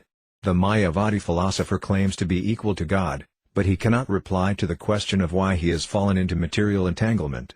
If he is the Supreme God, then how is it that he has been overtaken by impious activities and thereby subjected to the tribulations of the law of karma? When the Mayavadis are asked about this, they cannot properly answer. The speculation that one is equal to the Supreme Personality of Godhead is another symptom of sinful life. One cannot take to Kṛṣṇa consciousness unless one is completely freed from all sinful activities. The very fact that the Mayavadi claims to be one with the Supreme Lord means that he is not yet freed from the reactions of sinful activities. Srimad Bhagavatam says that such persons are avisuddha buddhaya, which means that because they falsely think themselves liberated and at the same time think themselves equal with the absolute truth, their intelligence is not purified. The personified Vedas said that if the yogis and the jnanis do not free themselves from sinful desires, then their particular process of self-realization will never be successful. Dear Lord, the personified Vedas continued, if saintly persons do not take care to eradicate completely the roots of sinful desires, they cannot experience the Supersoul, although he is sitting side by side with the individual soul. Samadhi, or meditation, means that one has to find the Supersoul within himself. One who is not free from sinful reactions cannot see the Supersoul. If a person has a jeweled locket in his necklace but forgets the jewel, it is almost as though he does not possess it. Similarly, if an individual soul meditates but does not actually perceive the presence of the Supersoul within himself, his meditation is useless. Persons who have taken to the path of self-realization must therefore be very careful to avoid contamination by the influence of Maya. Srila Rupa Goswami says that a devotee should be completely free from all sorts of material desires. A devotee should not be affected by the results of karma and jnana. One has to simply understand Kṛṣṇa and carry out his desires. That is the pure devotional stage. The personified Vedas continued, mystic yogis who still have contaminated desires for sense gratification are never successful in their attempt, nor can they realize the Supersoul within the individual self. As such, the so-called yogis and jnanis who are simply wasting their time in different types of sense gratification, either by mental speculation or by exhibition of limited mystic powers, will never be liberated from conditioned life and will continue to go through repeated births and deaths. For such persons, both this life and the next life are sources of tribulation.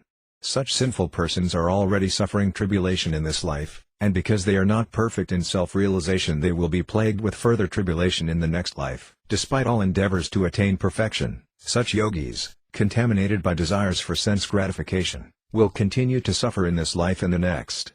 Srila Vishvanatha Chakravarti Thakur remarks in this connection that if sannyasis, persons in the renounced order of life, who have left their homes for self-realization, do not engage themselves in the devotional service of the Lord but become attracted by philanthropic work, such as opening educational institutions, hospitals or even monasteries, churches or temples of demigods, they find only trouble from such engagements, not only in this life but in the next.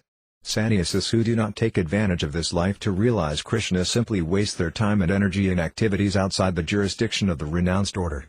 A devotee's attempt to engage his energies in such activities as constructing a Vishnu temple, however, is never wasted. Such engagements are called Kṛṣṇārtha Sesta, variegated activities performed to please Kṛṣṇa. A philanthropist's opening a school building and a devotee's constructing a temple are not on the same level. Although a philanthropist's opening an educational institution may be pious activity, it comes under the laws of karma, whereas constructing a temple for Vishnu is devotional service. Devotional service is never within the jurisdiction of the law of karma.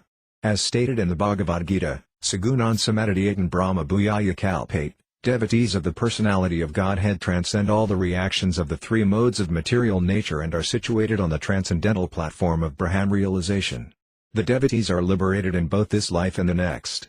Any work done in this material world for Yajna, Vishnu, or Kṛṣṇa, is considered to be liberated work, but without connection with Asayuta, the infallible Supreme Personality of Godhead, there is no possibility of stopping the resultant actions of the law of karma. The life of Kṛṣṇa consciousness is the life of liberation. The conclusion is that a devotee, by the grace of the Lord, is liberated in both this life and the next, whereas karmas, jnanis and yogis are never liberated, either in this life or in the next. The personified Vedas continued, Dear Lord, anyone who by your grace has understood the glories of your lotus feet is callous to material happiness and distress. The material pangs are inevitable as long as we exist within the material world, but a devotee does not divert his attention to such actions and reactions, which are the results of pious and impious activities. Nor is a devotee very much disturbed or pleased by praise or condemnation from people in general. A devotee is sometimes greatly praised because of his transcendental activities, and sometimes he is criticized, even though there is no reason for adverse criticism. The pure devotee, however, is always callous to praise or condemnation by ordinary people. Actually, the devotee's activities are on the transcendental plane. He is not interested in the praise or condemnation of people engaged in material activities. If the devotee can thus maintain his transcendental position, his liberation in this life and the next is guaranteed by the Supreme Personality of Godhead. A devotee's transcendental position within this material world is maintained in the association of pure devotees, simply by his hearing the glorious activities enacted by the Lord in different ages and in different incarnations. The Kṛṣṇa consciousness movement is based on this principle.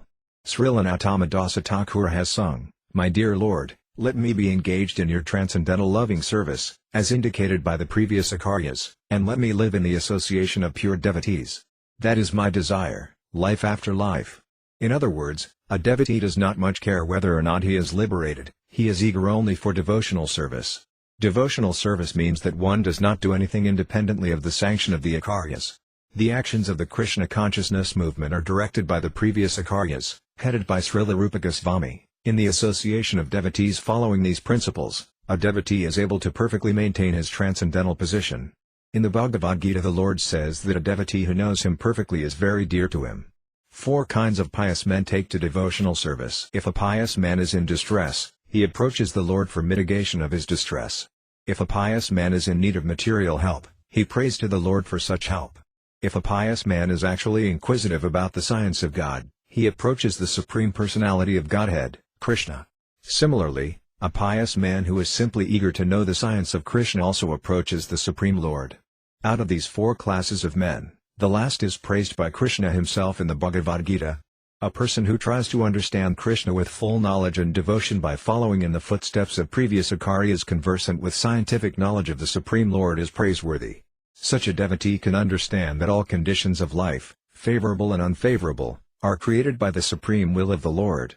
And when he is fully surrendered unto the lotus feet of the Supreme Lord, he does not care whether his condition of life is favorable or unfavorable.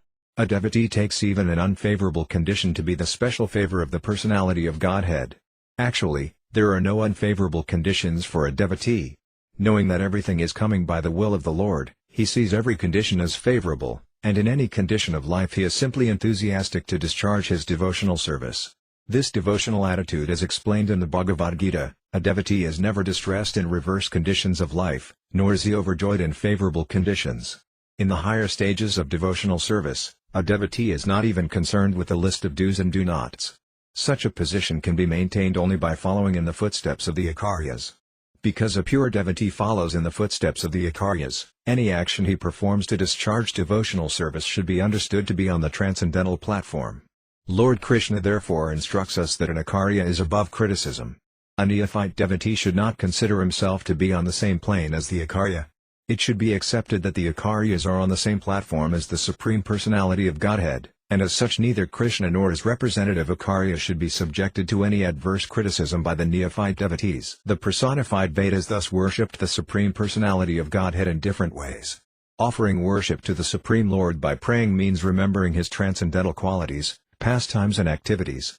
But the Lord's pastimes and qualities are unlimited. It is not possible for us to remember all the qualities of the Lord. Therefore, the personified Vedas worship to the best of their ability, and at the end they spoke as follows. Dear Lord, although Lord Brahma, the predominating deity of the highest planet, Brahmaloka, and King Indra, the predominating demigod of the heavenly planets, as well as the predominating deities of such planets as the sun and the moon, are all very confidential directors of this material world, they have very little knowledge about you. Then what can ordinary human beings and mental speculators know of you? It is not possible for anyone to enumerate the unlimited transcendental qualities of your lordship. No one, not even the mental speculators and the demigods in higher planetary systems, is actually able to estimate the length and breadth of your form and characteristics. We think that even your lordship does not have complete knowledge of your transcendental qualities. The reason is that you are unlimited. Although it is not befitting to say that you do not know yourself, it is practical to understand that because you have unlimited qualities and energies and because your knowledge is also unlimited, there is unlimited competition between your knowledge and your expansion of energies. The idea is that because God and his knowledge are both unlimited, as soon as God is cognizant of some of his energies, he perceives that he has still more energies. In this way, both his energies and his knowledge increase. Because both of them are unlimited, there is no end to the energies and no end to the knowledge with which to understand the energies. God is undoubtedly omniscient, but the personified Vedas say that even God himself does not know the full extent of his energies. This does not mean that God is not omniscient. When an actual fact is unknown to a certain person, this is called ignorance or lack of knowledge. This is not applicable to God, however, because he knows himself perfectly. But still, as his energies and activities increase, he also increases his knowledge to understand them. Both are increasing unlimitedly, and there is no end to it. In that sense it can be said that even God himself does not know the limit of his energies and qualities. How God is unlimited in his expansion of energies and activities can be roughly calculated by any sane and sober living entity. It is said in the Vedic literature that innumerable universes issue forth when Mahavishnu exhales in his Yoganidra and that innumerable universes enter his body when he inhales. We have to imagine that these universes, which according to our limited knowledge are expanded unlimitedly, are so great that the gross and subtle ingredients, the 5 elements of the cosmic manifestation, namely earth, water, fire, air and sky, along with the total material energy and false ego, are not only within the universe but cover the universe in 7 layers, each layer 10 times bigger than the previous one. In this way, each and every universe is very securely packed, and there are numberless universes. All these universes float within the innumerable pores of the transcendental body of Mahavishnu. It is stated that just as the atoms and particles of dust are floating within the air along with the birds and their number cannot be calculated, so innumerable universes are floating within the pores of the transcendental body of the Lord. For this reason, the Vedas say that God is beyond the grasp of our knowledge. Abhinmanasigakara, to understand the length and breadth of God is beyond the jurisdiction of our mental speculation. Therefore, a person who is actually learned and sane does not claim to be God but tries to understand God, making distinctions between spirit and matter. By such careful discrimination, one can clearly understand that the Supreme Soul is transcendental to both the superior and inferior energies although he has a direct connection with both. In the Bhagavad Gita, Lord Kṛṣṇa explains that although everything is resting on his energy, he is different or separate from the energy. Nature and the living entities are sometimes designated as Prakriti and Purusa respectively. The whole cosmic manifestation is an amalgamation of Prakriti and Purusa. Nature is the ingredient cause, and the living entities are the effective cause. These two causes combine together, and the effect is this cosmic manifestation. When one is fortunate enough to come to the right conclusion about this cosmic manifestation and everything going on within it, he knows it to be caused directly and indirectly by the Supreme Personality of Godhead himself. It is concluded in the Brahma Samhita, therefore, Svara Parama Kṛṣṇa Saksidananda Vigraya /Shanadira Dir Govinda Sarva Karana Karanam. After much deliberation and consideration, when one has attained the perfection of knowledge, one comes to the conclusion that Kṛṣṇa, or God, is the original cause of all causes. Instead of speculating about the measurement of God, whether he is so long or so wide, or falsely philosophizing, one should come to the conclusion of the Brahma Samhita: Kṛṣṇa, or God, is Sarva Karana Karanam, the cause of all causes. That is the perfection of knowledge. Thus the Veda Stuti, or the prayers offered by the personified Vedas to Garbhodakasaya Vishnu, were first narrated in disciplic succession by Sanandana to his brothers, all of whom were born of Brahma at the beginning of the universe. The four Kumaras were the firstborn sons of Brahma, therefore they are known as Purvayata. It is stated in the Bhagavad Gita that the Parampara system, or the disciplic succession, begins with Kṛṣṇa himself. Similarly, here, in the prayers of the personified Vedas, it is to be understood that the Parampara system begins with the personality of Godhead Narayana Rsi. We should remember that this Veda Stuti is narrated by Kumara Sanandana, and the narration is repeated by Narayana Rsi and Badarika's Rama. Narayana Rsi is the incarnation of Kṛṣṇa for showing us the path of self-realization by undergoing severe austerities. In this age Lord Chaitanya demonstrated the path of pure devotional service by putting himself in the role of a pure devotee.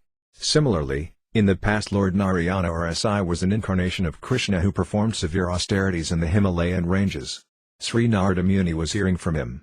So in the statement given by Narayana Rsi to Narada Muni, as narrated by Kumara Sanandana in the form of the Veda Stuti, it is understood that God is the one supreme and that all others are his servants. In the Chaitanya Charitamrita it is stated, Akalasvara Kṛṣṇa, Kṛṣṇa is the only supreme God. Arasabhabhritya, all others are his servants. Yarya Ishnakaya, Sateshkaranritya, the Supreme Lord, as he desires, is engaging all the living entities in different activities, and thus they exhibit their different talents and tendencies. This Veda Stuti is thus the original instruction regarding the relationship existing between the living entity and the Supreme Personality of Godhead. The highest platform of realization for the living entity is the attainment of devotional life. One cannot be engaged in devotional life, or Kṛṣṇa consciousness, unless one is fully free from material contamination. Narayana Rsi informed Narada Muni that the essence of all the Vedas and Vedic literatures, namely, the four Vedas, the Upanishads, the Puranas and the Vedanta Sutra, is to render transcendental loving service to the Lord. In this connection Narayana Rsi has used one particular word, rasa. In devotional service this rasa is the medium, or the basic principle, for the exchange of dealings between the Lord and the living entity. Rasa is also described in the Vedas, rasa vaisa. The Supreme Lord is the reservoir of all pleasure. All the Vedic literatures, including the Puranas, the Vedas, the Upanishads and the Vedanta Sutra, teach the living entities how to attain the stage of rasa. The Bhagavatam also says that the statements in the Mahapurana, Srimad Bhagavatam, constitute the essence, rasa, of all Vedic literature. Nigamakalpatara Galitam Phalam, the Bhagavatam is the essence of the ripened fruit of the tree of the Vedic literature.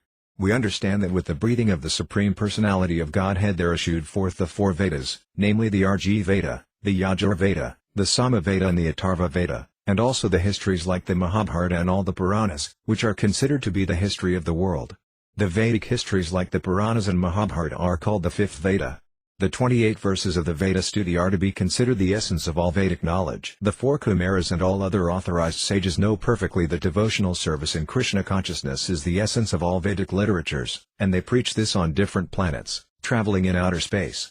It is stated herein that such sages, including Narada Muni, hardly ever travel on land, they perpetually travel in space. Sages like Narada and the Kumaras travel throughout the universe to educate the conditioned souls that their business in the world is not that of sense gratification but of reinstating themselves in their original position of devotional service to the Supreme Personality of Godhead. It is stated in several places that the living entities are like sparks of the fire and the Supreme Personality of Godhead is like the fire itself. If the sparks somehow or other fall out of the fire, they lose their natural illumination. Thus it is ascertained that the living entities come into this material world exactly as sparks fall from a great fire. The living entity wants to imitate Kṛṣṇa and tries to lord it over material nature in order to enjoy sense gratification. Thus he forgets his original position, and his illuminating power, his spiritual identity, is extinguished. However, if a living entity takes to Kṛṣṇa consciousness, he is reinstated in his original position. To preach this process of devotional service, sages and saints like Narada and the Kumaras travel all over the universe educating people and increasing their disciples. Their aim is that all the conditioned souls may be educated to revive their original consciousness, or Kṛṣṇa consciousness, and thus gain relief from the miserable conditions of material life. Sri Narada Muni is a Naistika Brahmachari. There are 4 types of Brahmacharis. The first is called Savitra, which refers to a Brahmachari who, after initiation in the sacred thread ceremony, must observe at least 3 days of celibacy. The next is called Prajapatya, which refers to a Brahmachari who strictly observes celibacy for at least 1 year after initiation. The next is called Brahmachari, which refers to a Brahmachari who observes celibacy from the time of initiation up to the time of the completion of his study of the Vedic literature. The next stage is called Naistika, which refers to a Brahmachari who is celibate throughout his whole life. Out of these, the first 3 are Upakurvana, which means that the Brahmachari can marry later, after the Brahmachari period is over. The Naistika Brahmachari, however, is completely reluctant to have any sex life, therefore the Kumaras and Narada are known as Naistika Brahmacharis. Such Brahmacharis are called Viravrata because their vow of celibacy is as heroic as the vows of the Kshatriyas. The Brahmachari system of life is especially advantageous in that it increases the power of memory and determination. It is specifically mentioned in this connection that because Narada was a Naistika Brahmachari he could remember whatever he heard from his spiritual master and would never forget it. One who can remember everything perpetually is called a Srutidhara. A Srutidhara Brahmachari can repeat verbatim all that he has heard, without notes and without reference to books. The great sage Narada has this qualification, and therefore, having taken instructions from Narayana or Si, he is engaged in propagating the philosophy of devotional service all over the world. Because such great sages can remember everything, they are thoughtful, self-realized and completely fixed in the service of the Lord.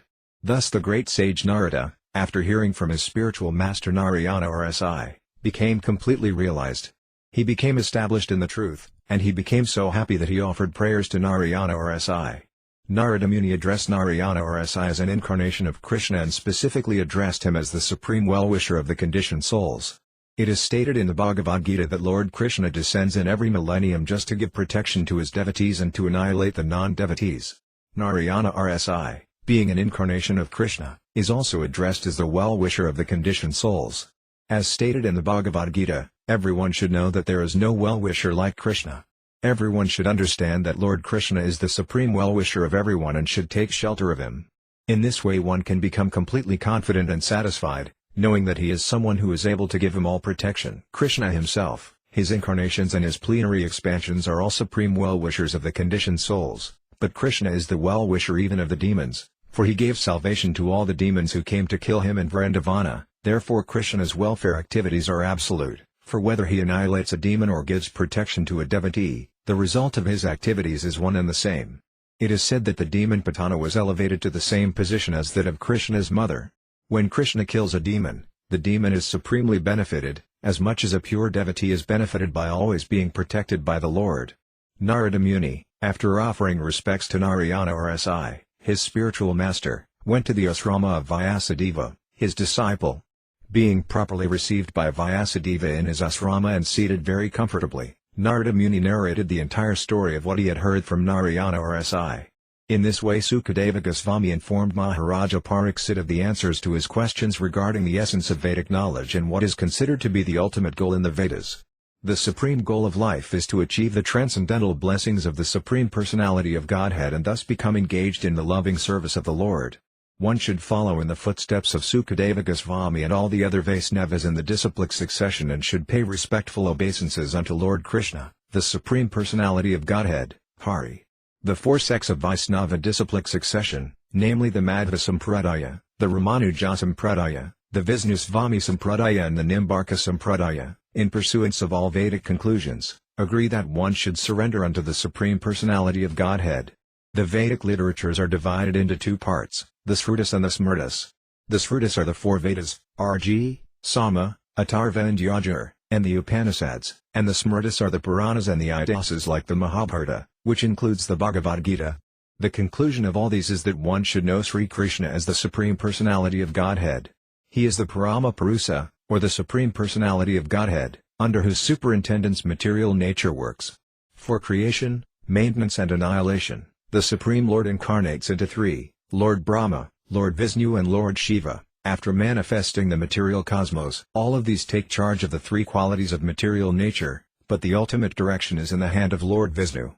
The complete activities of material nature under the three modes are conducted under the direction of the Supreme Personality of Godhead, Kṛṣṇa.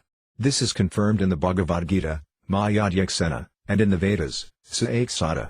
The atheistic Sankhyaite philosophers will of course offer their arguments that the material cosmic manifestation is due to Prakriti and Purusa, material nature and the living entity, or the material cause and the effective cause. But Kṛṣṇa is the cause of all causes. He is the cause of both the material and the effective causes. Prakriti and Purusa are not the ultimate cause.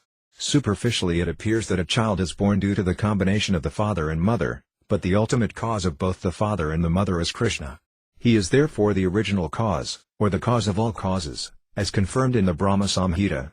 Both the Supreme Lord and the living entities enter into the material nature. The Supreme Lord, Kṛṣṇa, by one of his plenary expansions, manifests as Kṛṣṇodakasaya, Mahavishnu, the gigantic Vishnu form lying in the causal ocean. Then from that gigantic form of Mahavishnu, Garbhodakasaya Vishnu expands and enters into every universe. From him, Brahma, Vishnu and Shiva expand. Vishnu as Kshirodakasaya enters into the hearts of all living entities, as well as into all material elements, including the atom. The Brahma Samhita says, Andantarastha Paramanyakayantarastham, the Lord is within this universe and also within every atom. The living entity has a small material body taken in various species and forms, and similarly the whole universe is but the material body of the Supreme Personality of Godhead. This body is described in the Sastras as Virat Rupa.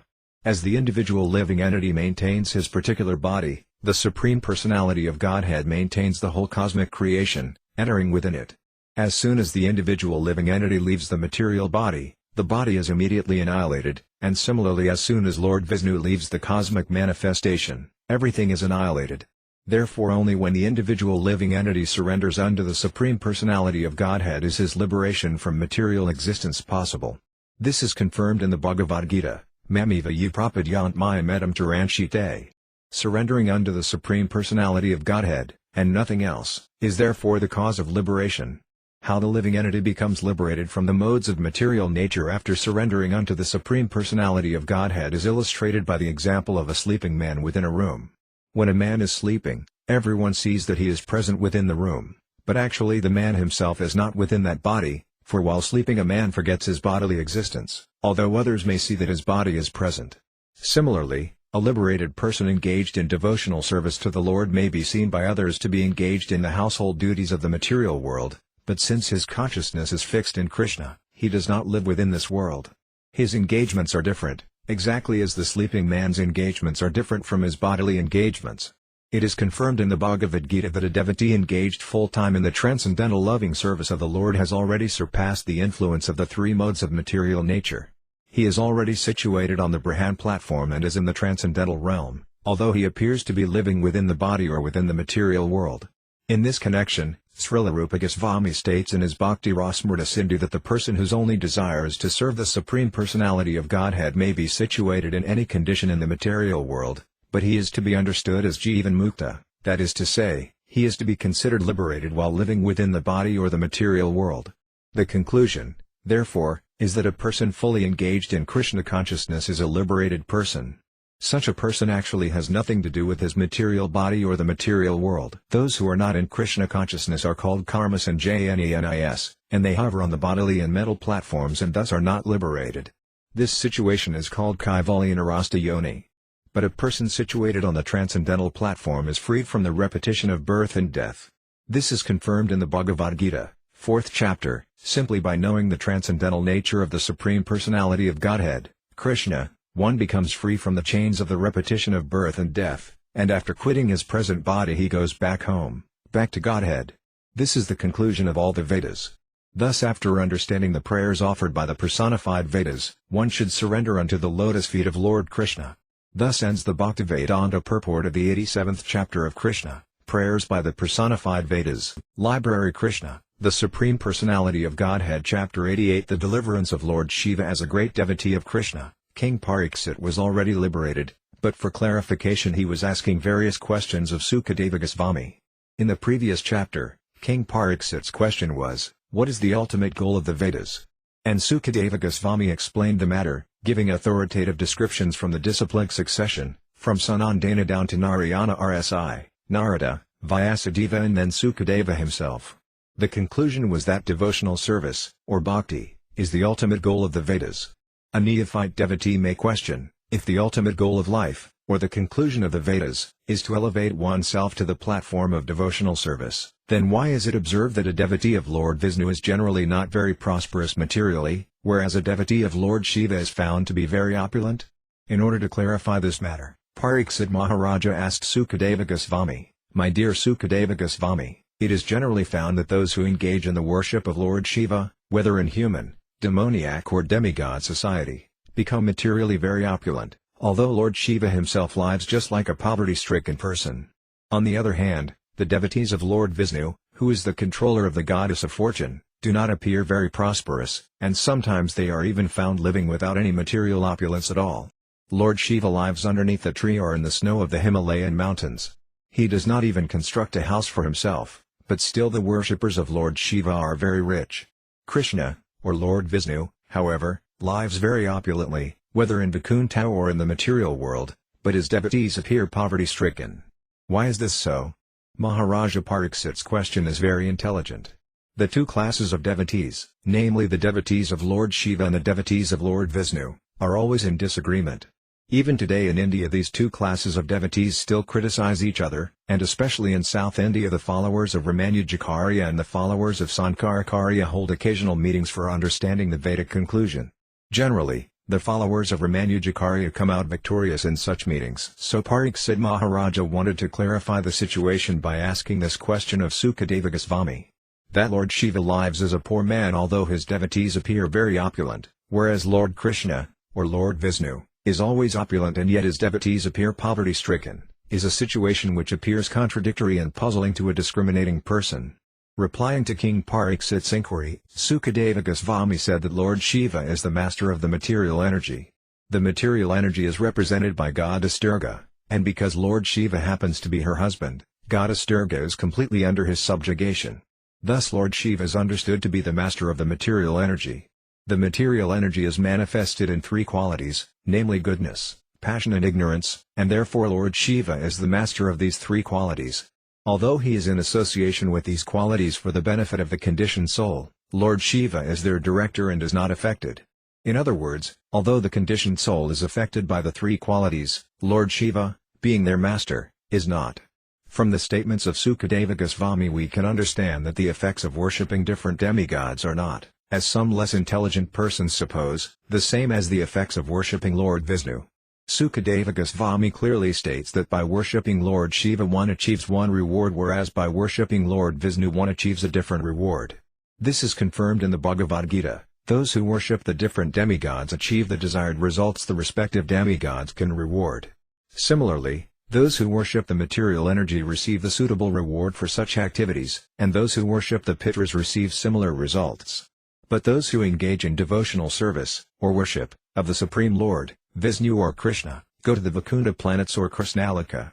One cannot approach the transcendental region, or Paravyoma, the spiritual sky, by worshipping Lord Shiva or Brahma or any other demigod. Since this material world is a product of the three qualities of material nature, all varieties of manifestations come from those three qualities.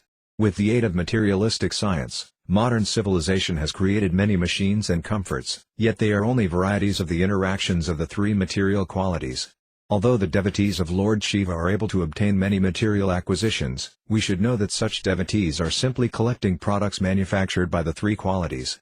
The three qualities are again subdivided into 16, namely the 10 senses, 5 working senses and 5 knowledge-acquiring senses, the mind, and the 5 elements, earth, water, fire, air and sky. These 16 items are extensions of the three qualities. Material happiness or opulence means gratification of the senses, especially the genitals, the tongue and the mind. By exercising our minds we create many pleasurable things just for enjoyment by the genitals and the tongue.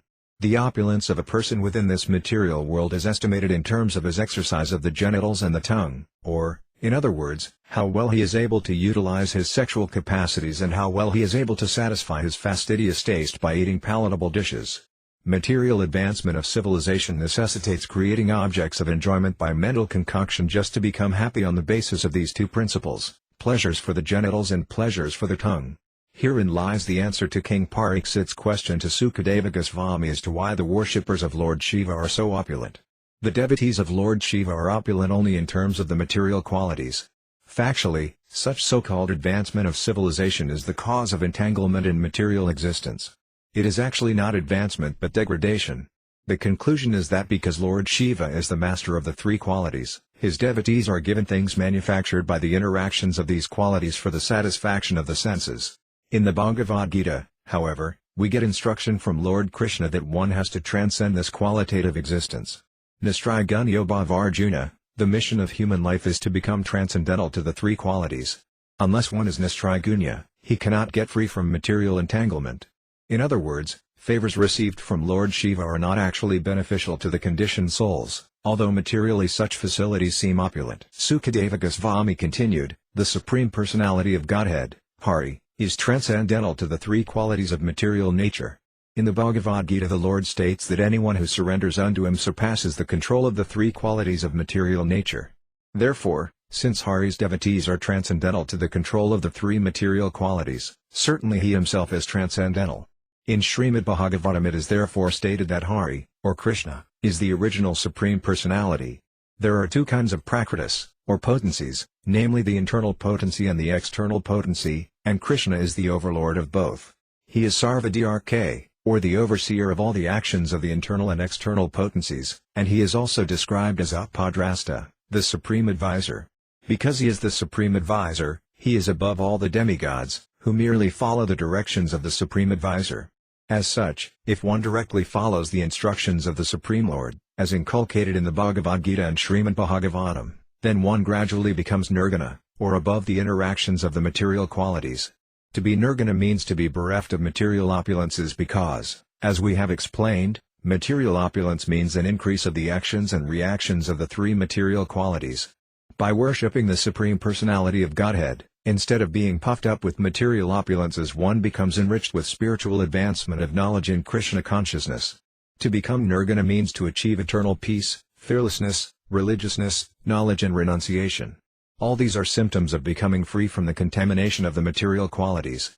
Sukadeva Goswami, in answering Parikshit Maharaja's question, went on to cite a historical instance regarding Parikshit Maharaja's grandfather, King Yudhishthira. He said that after finishing the Ashvamedha sacrifice in the great sacrificial arena, King Yudhishthira, in the presence of great authorities, inquired from Lord Kṛṣṇa on that very same point, how is it that the devotees of Lord Shiva become materially opulent, whereas the devotees of Lord Vishnu do not? Sukadeva Goswami specifically referred to King Yudhishthira as your grandfather so that Maharaja Parikshit would be encouraged to think that he was related to Kṛṣṇa and that his grandfathers were intimately connected with the Supreme Personality of Godhead. Although by nature Kṛṣṇa is always very satisfied, when Maharaja Yudhishthira asked this question the Lord became even more satisfied because this question and its answer would bear a great meaning for the entire Kṛṣṇa conscious society. Whenever Lord Kṛṣṇa speaks about something to a specific devotee, it is meant not only for that devotee but for all devotees, and indeed for the entire human society. Instructions by the Supreme Personality of Godhead are important even to Lord Brahma, Lord Shiva and the other demigods, and if one does not take advantage of the instructions of the Supreme Personality of Godhead, who descends within this world for the benefit of all living entities, he is certainly very unfortunate. Lord Kṛṣṇa answered the question of Maharaja Yudhishthira as follows, if I especially favor a devotee and especially wish to care for him, the first thing I do is take away his riches. When the devotee becomes a penniless pauper or is put into a comparatively poverty-stricken position, his relatives and family members no longer take interest in him, and in most cases they give up their connection with him. The devotee then becomes doubly unhappy. First of all, the devotee becomes unhappy because his riches have been taken away by Kṛṣṇa, and he is made even more unhappy when his relatives desert him because of his poverty.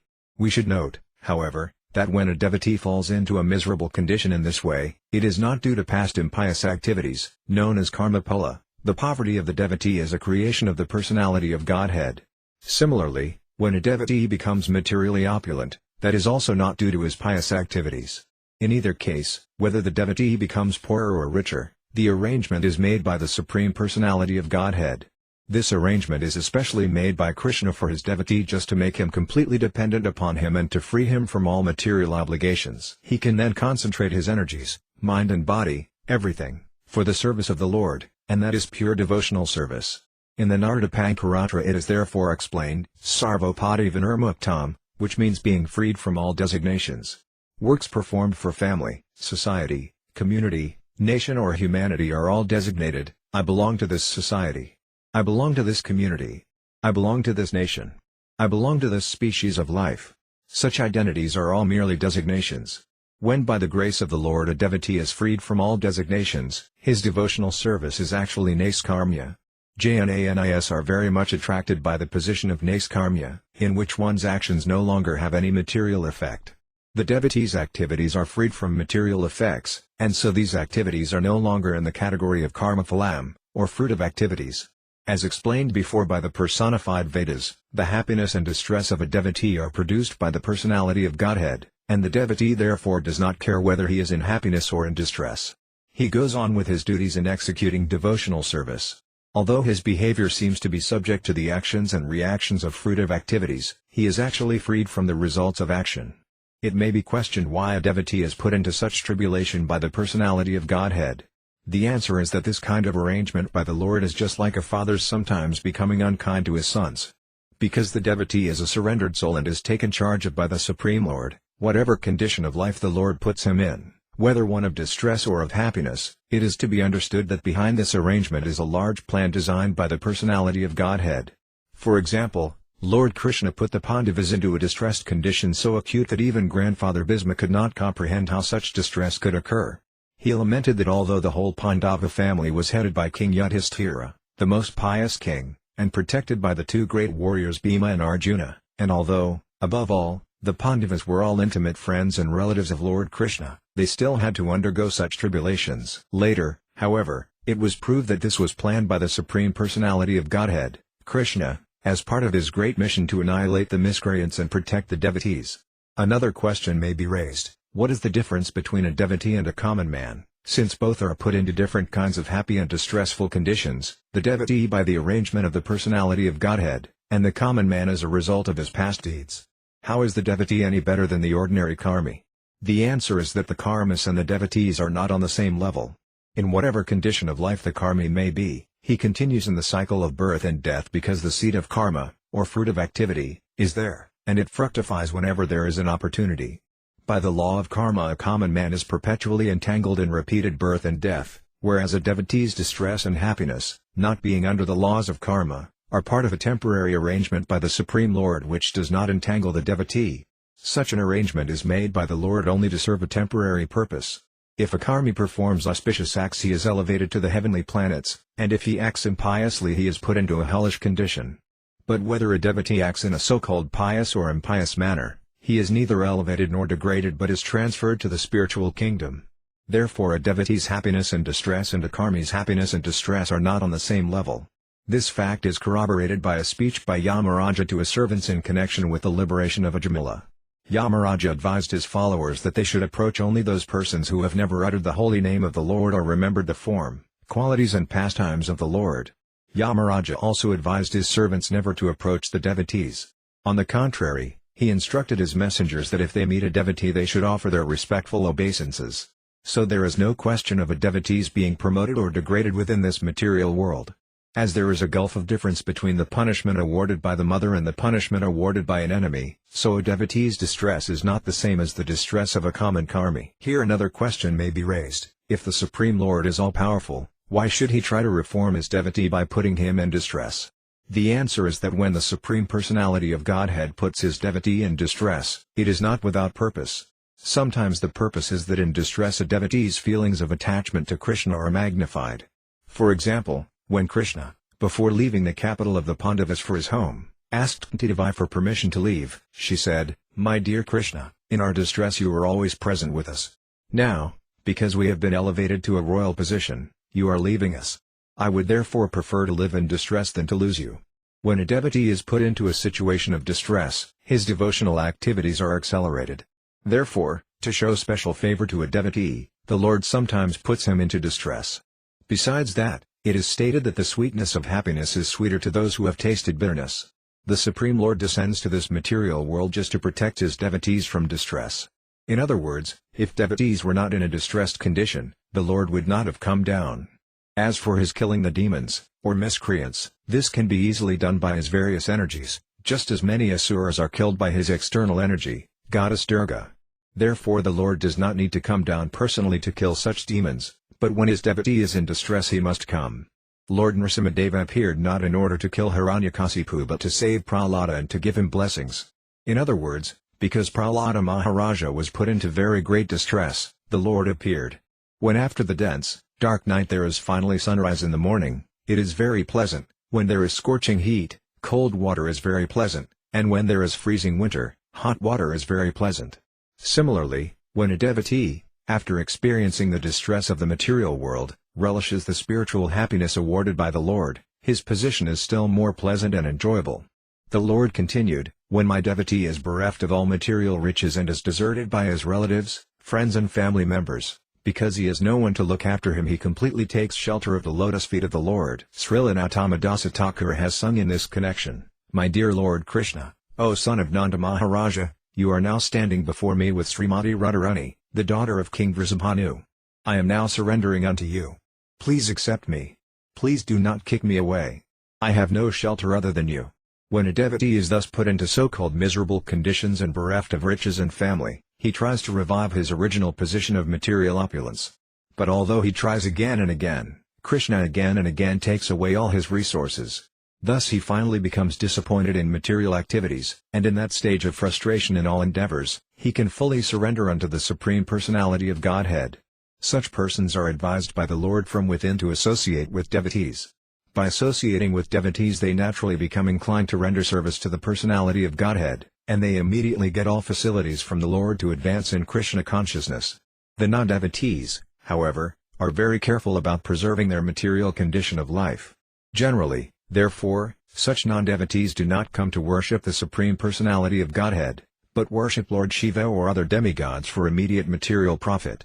In the Bhagavad Gita it is said, therefore, Kṛṣṇa karmanam siddhamyajanta ihadivata, the karmas, in order to achieve success within this material world, worship the various demigods. It is also stated by Lord Kṛṣṇa that those who worship the demigods are not mature in their intelligence. The devotees of the Supreme Personality of Godhead, therefore, because of their strong attachment for him, do not foolishly go to the demigods. Lord Kṛṣṇa said to King Yudhishthira, my devotee is not deterred by any adverse conditions of life, he always remains firm and steady. Therefore I give myself to him, and I favor him so that he can achieve the highest success of life. The mercy bestowed upon the tried devotee by the Supreme Personality is described as Brahma, which indicates that the greatness of that mercy can be compared only to the all-pervasive greatness of Brahman.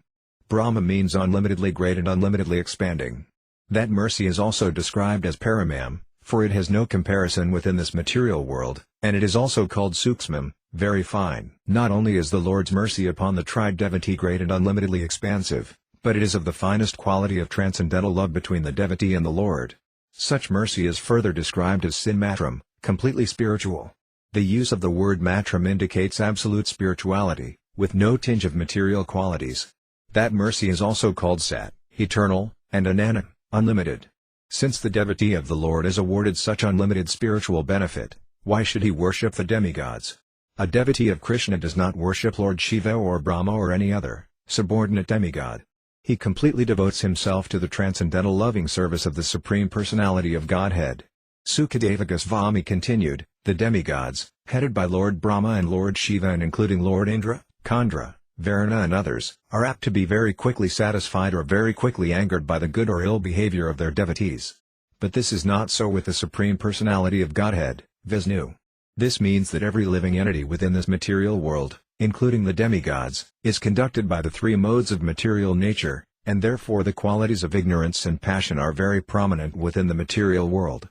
Those devotees who take blessings from the demigods are also infected with the material qualities, especially passion and ignorance. Lord Sri Kṛṣṇa has therefore stated in the Bhagavad Gita that to take blessings from the demigods is less intelligent because when one takes benedictions from the demigods the results of such benedictions are temporary. It is easy to get material opulence by worshipping the demigods, but the result is sometimes disastrous. As such, the benedictions derived from demigods are appreciated only by the less intelligent class of men. Persons who derive benedictions from the demigods gradually become puffed up with material opulence and neglectful of their benefactors. Sukadeva Goswami addressed King Pariksit thus: "My dear king, Lord Brahma, Lord Vishnu, and Lord Shiva, the principal trio of the material creation, are able to bless or curse anyone. Of this trio, Lord Brahma and Lord Shiva are very easily satisfied but also very easily angered. When satisfied they give benedictions without consideration, and when angry they curse the devotee without consideration. But Lord Vishnu is not like that. Lord Vishnu is very considerate. Whenever a devotee wants something from Lord Vishnu first considers whether such a benediction will ultimately be good for the devotee. Lord Vishnu never bestows any benediction which will ultimately prove disastrous to the devotee. By his transcendental nature, he is always merciful, therefore, before giving any benediction, he considers whether it will prove beneficial for the devotee. Since the Supreme Personality of Godhead is always merciful, even when it appears that he has killed a demon, or even when he apparently becomes angry toward a devotee, his actions are always auspicious. The Supreme Personality of Godhead is therefore known as all good. Whatever he does is good. As for the benedictions given by demigods like Lord Shiva, there is the following historical incident cited by great sages. Once, Lord Shiva, after giving a benediction to a demon named Vṛkṣṇa, the son of Sakuni, was himself entrapped in a very dangerous position. Vṛkṣṇa was searching after a benediction and trying to decide which of the three presiding deities to worship in order to get it. In the meantime he happened to meet the great sage Narada and consulted with him as to whom he should approach to achieve quick results from his austerity. He inquired, of the three deities, namely Lord Brahma, Lord Vishnu, and Lord Shiva, who is most quickly satisfied. Narada could understand the plan of the demon, and he advised him, "You had better worship Lord Shiva, then you will quickly get the desired result." Lord Shiva is very quickly satisfied and very quickly dissatisfied also. So you try to satisfy Lord Shiva. Narada also cited instances wherein demons like Ravana and Banasura were enriched with great opulences simply by satisfying Lord Shiva with prayers. Because the great sage Narada was aware of the nature of the demon Vṛkṣṇa, he did not advise him to approach Vishnu or Lord Brahma. Persons such as Vṛkṣṇa, who are situated in the material mode of ignorance, cannot stick to the worship of Vishnu. After receiving instruction from Narada, the demon Vṛkṣṇa went to Kṛṣṇa. The pilgrimage site of Kṛṣṇa still exists near Kashmir. It is almost always covered by snow, but for part of the year, during the month of July, it is possible to see the deity, and devotees go there to offer their respects. Kṛṣṇa is for the devotees of Lord Shiva. According to the Vedic principle, when something is offered to the deities to eat, it is offered in a fire. Therefore a fire sacrifice is necessary in all sorts of ceremonies. It is specifically stated in the sastras that gods are to be offered something to eat through the fire. The demon Vṛkṣṇa therefore went to Kṛṣṇa and ignited a sacrificial fire to please Lord Shiva. After igniting the fire in the name of Lord Shiva, to please him Vṛkṣṇa began to offer his own flesh by cutting it from his body. Here is an instance of worship in the mode of ignorance. In the Bhagavad Gita, different types of sacrifices are mentioned. Some sacrifices are in the mode of goodness, some are in the mode of passion, and some are in the mode of ignorance. There are different kinds of tapasya and worship because there are different kinds of people within this world. But the ultimate tapasya, Kṛṣṇa consciousness, is the topmost yoga and the topmost sacrifice. As confirmed in the Bhagavad Gita, the topmost yoga is to think always of Lord Kṛṣṇa within the heart, and the topmost sacrifice is to perform the Sankirtana yajna. In the Bhagavad Gita it is stated that the worshippers of the demigods have lost their intelligence. As revealed later in this chapter, Vṛkṣṇa wanted to satisfy Lord Shiva for a third-class materialistic objective, which was temporary and without real benefit. The asuras, or persons within the mode of ignorance, will accept such benedictions from the demigods. In complete contrast to this sacrifice in the mode of ignorance, the arcana vidi process for worshipping Lord Vishnu or Kṛṣṇa is very simple. Lord Kṛṣṇa says in the Bhagavad Gita that he accepts from his devotee even a little fruit, a flower or some water, which can be gathered by any person, rich or poor. Of course, those who are rich are not expected to offer only a little water, a little piece of fruit or a little leaf to the Lord. A rich man should offer according to his position, but if the devotee happens to be a very poor man, the Lord will accept even the most meager offering. The worship of Lord Vishnu or Kṛṣṇa is very simple, and it can be executed by anyone in this world. But worship in the mode of ignorance, as exhibited by Vṛkṣṇa, is not only very difficult and painful but is also a useless waste of time. Therefore the Bhagavad Gita says that the worshippers of the demigods are bereft of intelligence, their process of worship is very difficult, and at the same time the result obtained is flickering and temporary.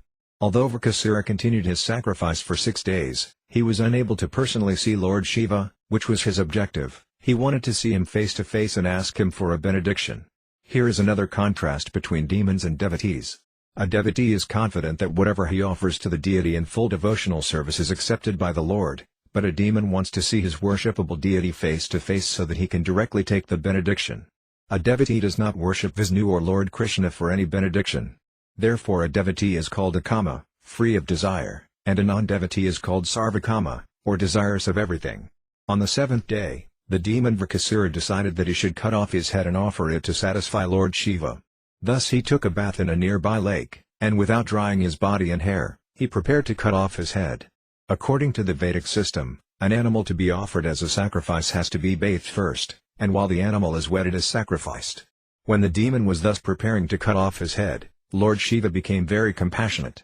This compassion is a symptom of the quality of goodness. Lord Shiva is called Trilinga, a mixture of the 3 material qualities. Therefore his manifestation of the nature of compassion is a sign of the quality of goodness. This compassion, however, is present in every living entity. The compassion of Lord Shiva was aroused not because the demon was offering his flesh into the sacrificial fire but because he was about to commit suicide. This is natural compassion. Even if a common man sees someone preparing to commit suicide, he will try to save him. He does so automatically. There is no need to appeal to him. Therefore when Lord Shiva appeared from the fire to check the demon from suicide, it was not done as a very great favor to him. Lord Shiva's touch saved the demon from committing suicide, his bodily injuries immediately healed, and his body became as it was before. Then Lord Shiva told the demon, "My dear Vṛkṣṇa, you do not need to cut off your head. You may ask from me any benediction you like, and I shall fulfill your desire. I do not know why you wanted to cut off your head to satisfy me. I become satisfied even by an offering of a little water." Actually, according to the Vedic process, the Shiva Linga in the temple or the form of Lord Shiva in the temple is worshipped simply by offering Ganges water, because it is said that Lord Shiva is greatly satisfied when Ganges water is poured upon his head. Generally, devotees offer Ganges water and the leaves of the bilva tree, which are especially meant for offering to Lord Shiva and Goddess Durga. The fruit of this tree is also offered to Lord Shiva. Lord Shiva assured Vṛkṣṇa that he is satisfied by a very simple process of worship. Why then was he so eager to cut off his head, and why was he taking so much pain by cutting his body to pieces and offering it in the fire? There was no need of such severe penances. Anyway, out of compassion and sympathy, Lord Shiva prepared to give him any benediction he liked. When the demon was offered this facility by Lord Shiva, he asked for a fearful and abominable benediction. The demon was very sinful, and sinful persons do not know what sort of benediction should be asked from the deity. Therefore he asked Lord Shiva to bless him with such power that as soon as he would touch anyone's head, it would immediately crack and the man would die. The demons are described in the Bhagavad Gita as Duskritas, or miscreants. Krti means very meritorious, but when da is added it means abominable. Instead of surrendering unto the Supreme Personality of Godhead, the Duskritas worship different demigods to derive abominable material benefits. Although the Duskritas have brain power and merit, their merit and brain power are used for abominable activities. Sometimes, for example, materialistic scientists invent a lethal weapon. The scientific research for such an invention certainly requires a very good brain, but instead of inventing something beneficial to human society they invent something to accelerate death, which is already assured to every man. They cannot show their meritorious power by inventing something which can save man from death, instead they invent weapons which accelerate the process of death. Similarly, Vṛkṣṇa, instead of asking Lord Shiva for something beneficial to human society, asked for something very dangerous to human society. Lord Shiva is powerful enough to give any benediction, so the demon could have asked something beneficial from him, but for his personal interest he asked that anyone whose head would be touched by his hand would at once die. Lord Shiva could understand the motive of the demon, and he was very sorry that he had assured him whatever benediction he liked. He could not withdraw his promise, but he was very sorry in his heart that he was to offer him a benediction so dangerous to human society.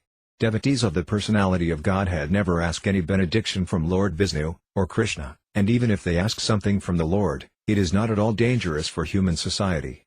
That is the difference between the demons and the devotees, or the worshippers of Lord Shiva and the worshippers of Lord Vishnu. While Sukadeva Goswami was narrating the history of Vṛkṣṇa, He addressed Maharaja Pariksit as Burta, referring to King Pariksit's birth in a family of devotees. Maharaja Pariksit was saved by Lord Kṛṣṇa while in his mother's womb. Later, he could have asked Lord Kṛṣṇa to save him again, from the curse of a Brahmana, but he did not do so. The demon, however, wanted to become immortal by killing everyone with the touch of his hand. Lord Shiva could understand this, but because he had promised, he gave him the benediction. The demon, however, being very sinful, immediately decided that he would use the benediction to kill Lord Shiva and take away Gauri, Parvati, for his personal enjoyment. He immediately decided to place his hand on the head of Lord Shiva. Thus Lord Shiva was put into an awkward position because he was endangered by his own benediction to a demon. This is an instance of a materialistic devotees misusing the power derived from the demigods. Without further deliberation, the demon Vṛkasura approached Lord Shiva to place his hand on Lord Shiva's head. Lord Shiva was so afraid of him that his body trembled, and he fled from the land to the sky and from the sky to other planets, until he reached the limits of the universe, above the higher planetary systems. Lord Shiva fled from one place to another, but the demon Vṛkasura continued to chase him. The predominating deities of other planets, such as Brahma, Indra, and Kandra, could not find any way to save Lord Shiva from the impending danger. Wherever Lord Shiva went, they remained silent. At last Lord Shiva approached Lord Vishnu, who is situated within this universe on the planet known as Svetadvipa. Svetadvipa is the local Vaikunta planet, beyond the jurisdiction of the influence of the external energy. Lord Vishnu in his all-pervasive feature remains everywhere, but wherever he remains personally is the Vaikunta atmosphere. In the Bhagavad Gita it is stated that the Lord remains within the heart of all living entities. As such, the Lord remains within the heart of many low-born living entities, but that does not mean he is low-born. Wherever he remains is transformed into Vaikunta. So the planet within this universe known as Svetadvipa is also Vaikuntaloka.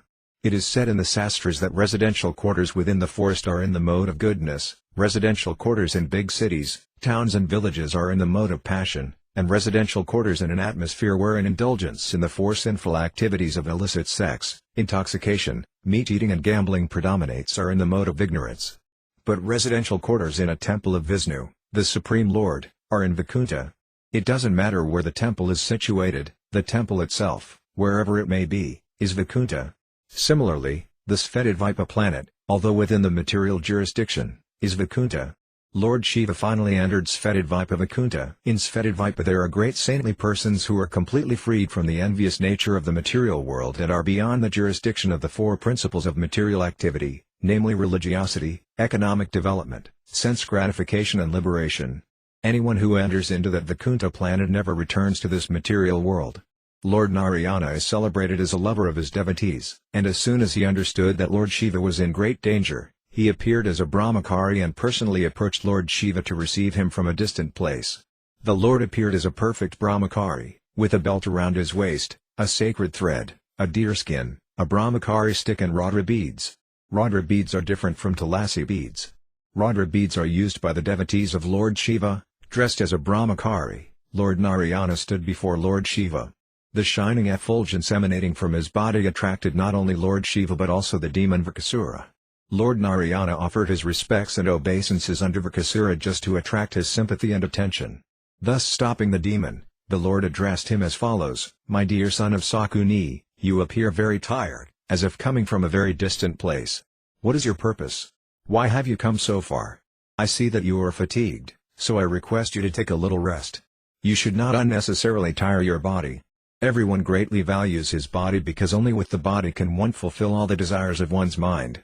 We should not, therefore, unnecessarily give trouble to the body." The Brahmachari addressed Vṛkasura as the son of Sakuni just to convince him that he was known to his father, Sakuni. Vṛkasura then took the Brahmachari to be someone known to his family, and therefore the Brahmachari's sympathetic words appealed to him. Before the demon could argue that he had no time to take rest, the Lord informed him about the importance of the body, and the demon was convinced. Any man, especially a demon, takes his body to be very important. Thus Vṛkasura became convinced about the importance of his body. Then, just to pacify the demon, the Brahmachari told him, "My dear Lord, if you think that you can disclose the mission for which you have taken the trouble to come here, maybe I shall be able to help you so that your purpose will be easily served." Indirectly, the Lord informed him that because the Lord is the Supreme Brahman, he would certainly be able to adjust the awkward situation created by Lord Shiva. The demon was greatly pacified by the sweet words of Lord Narayana in the form of a Brahmachari, and at last he disclosed all that had happened in regard to the benediction offered by Lord Shiva. The Lord replied to the demon as follows: I myself cannot believe that Lord Shiva has in truth given you such a benediction. As far as I know, Lord Shiva is not in a sane mental condition. When he had a quarrel with his father-in-law, Daksa, he was cursed to become a Pisaka, ghost. Thus he has become the leader of the ghosts and hobgoblins. Therefore I cannot put any faith in his words. But if you still have faith in the words of Lord Shiva, my dear king of the demons, then why don't you make an experiment by putting your hand on your own head? If the benediction proves false, then you can at once kill this liar, Lord Shiva, so that in the future he will not dare give out false benedictions. In this way, by Lord Narayana's sweet words and by the expansion of his superior illusion, the demon became bewildered, and he actually forgot the power of Lord Shiva and his benediction. He was thus very easily persuaded to put his hand on his own head. As soon as the demon did that, his head cracked, as if struck by a thunderbolt, and he immediately died. The demigods from heaven showered flowers on Lord Narayana, praising him with shouts of all glories and all thanksgiving. And they offered their obeisances to the Lord. On the death of Vṛkṣṇa, all the denizens in the higher planetary systems, namely the demigods, the Pittars, the Gandharvas and the inhabitants of Janalika, showered flowers on the personality of Godhead. Thus Lord Vishnu in the form of a Brahmachari released Lord Shiva from the impending danger and saved the whole situation. Lord Narayana then informed Lord Shiva that this demon, Vṛkṣṇa, was killed as the result of his sinful activities. He was especially sinful and offensive because he wanted to experiment on his own master, Lord Shiva. Lord Narayana then told Lord Shiva, my dear Lord, a person who commits an offense to great souls cannot continue to exist. He is vanquished by his own sinful activities, and this is certainly true of this demon, who has committed such an offensive act against you. Thus by the grace of the Supreme Personality of Godhead, Narayana, who is transcendental to all material qualities, Lord Shiva was saved from being killed by a demon.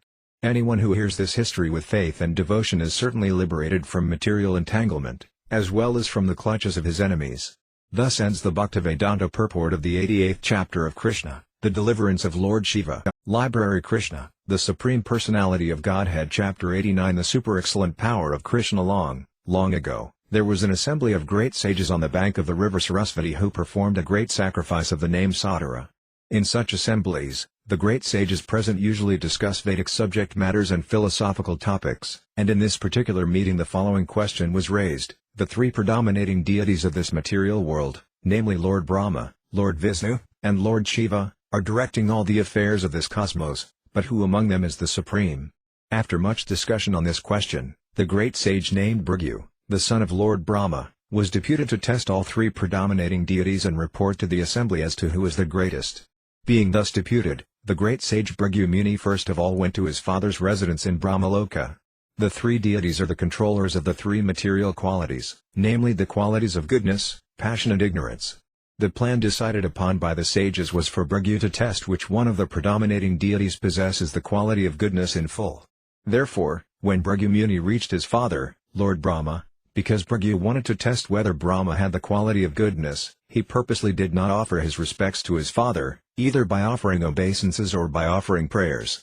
It is the duty of a son or a disciple to offer respects and recite suitable prayers when he approaches his father or spiritual master. But Bhrigu Muni purposely failed to offer respects, just to see Lord Brahma's reaction to this negligence.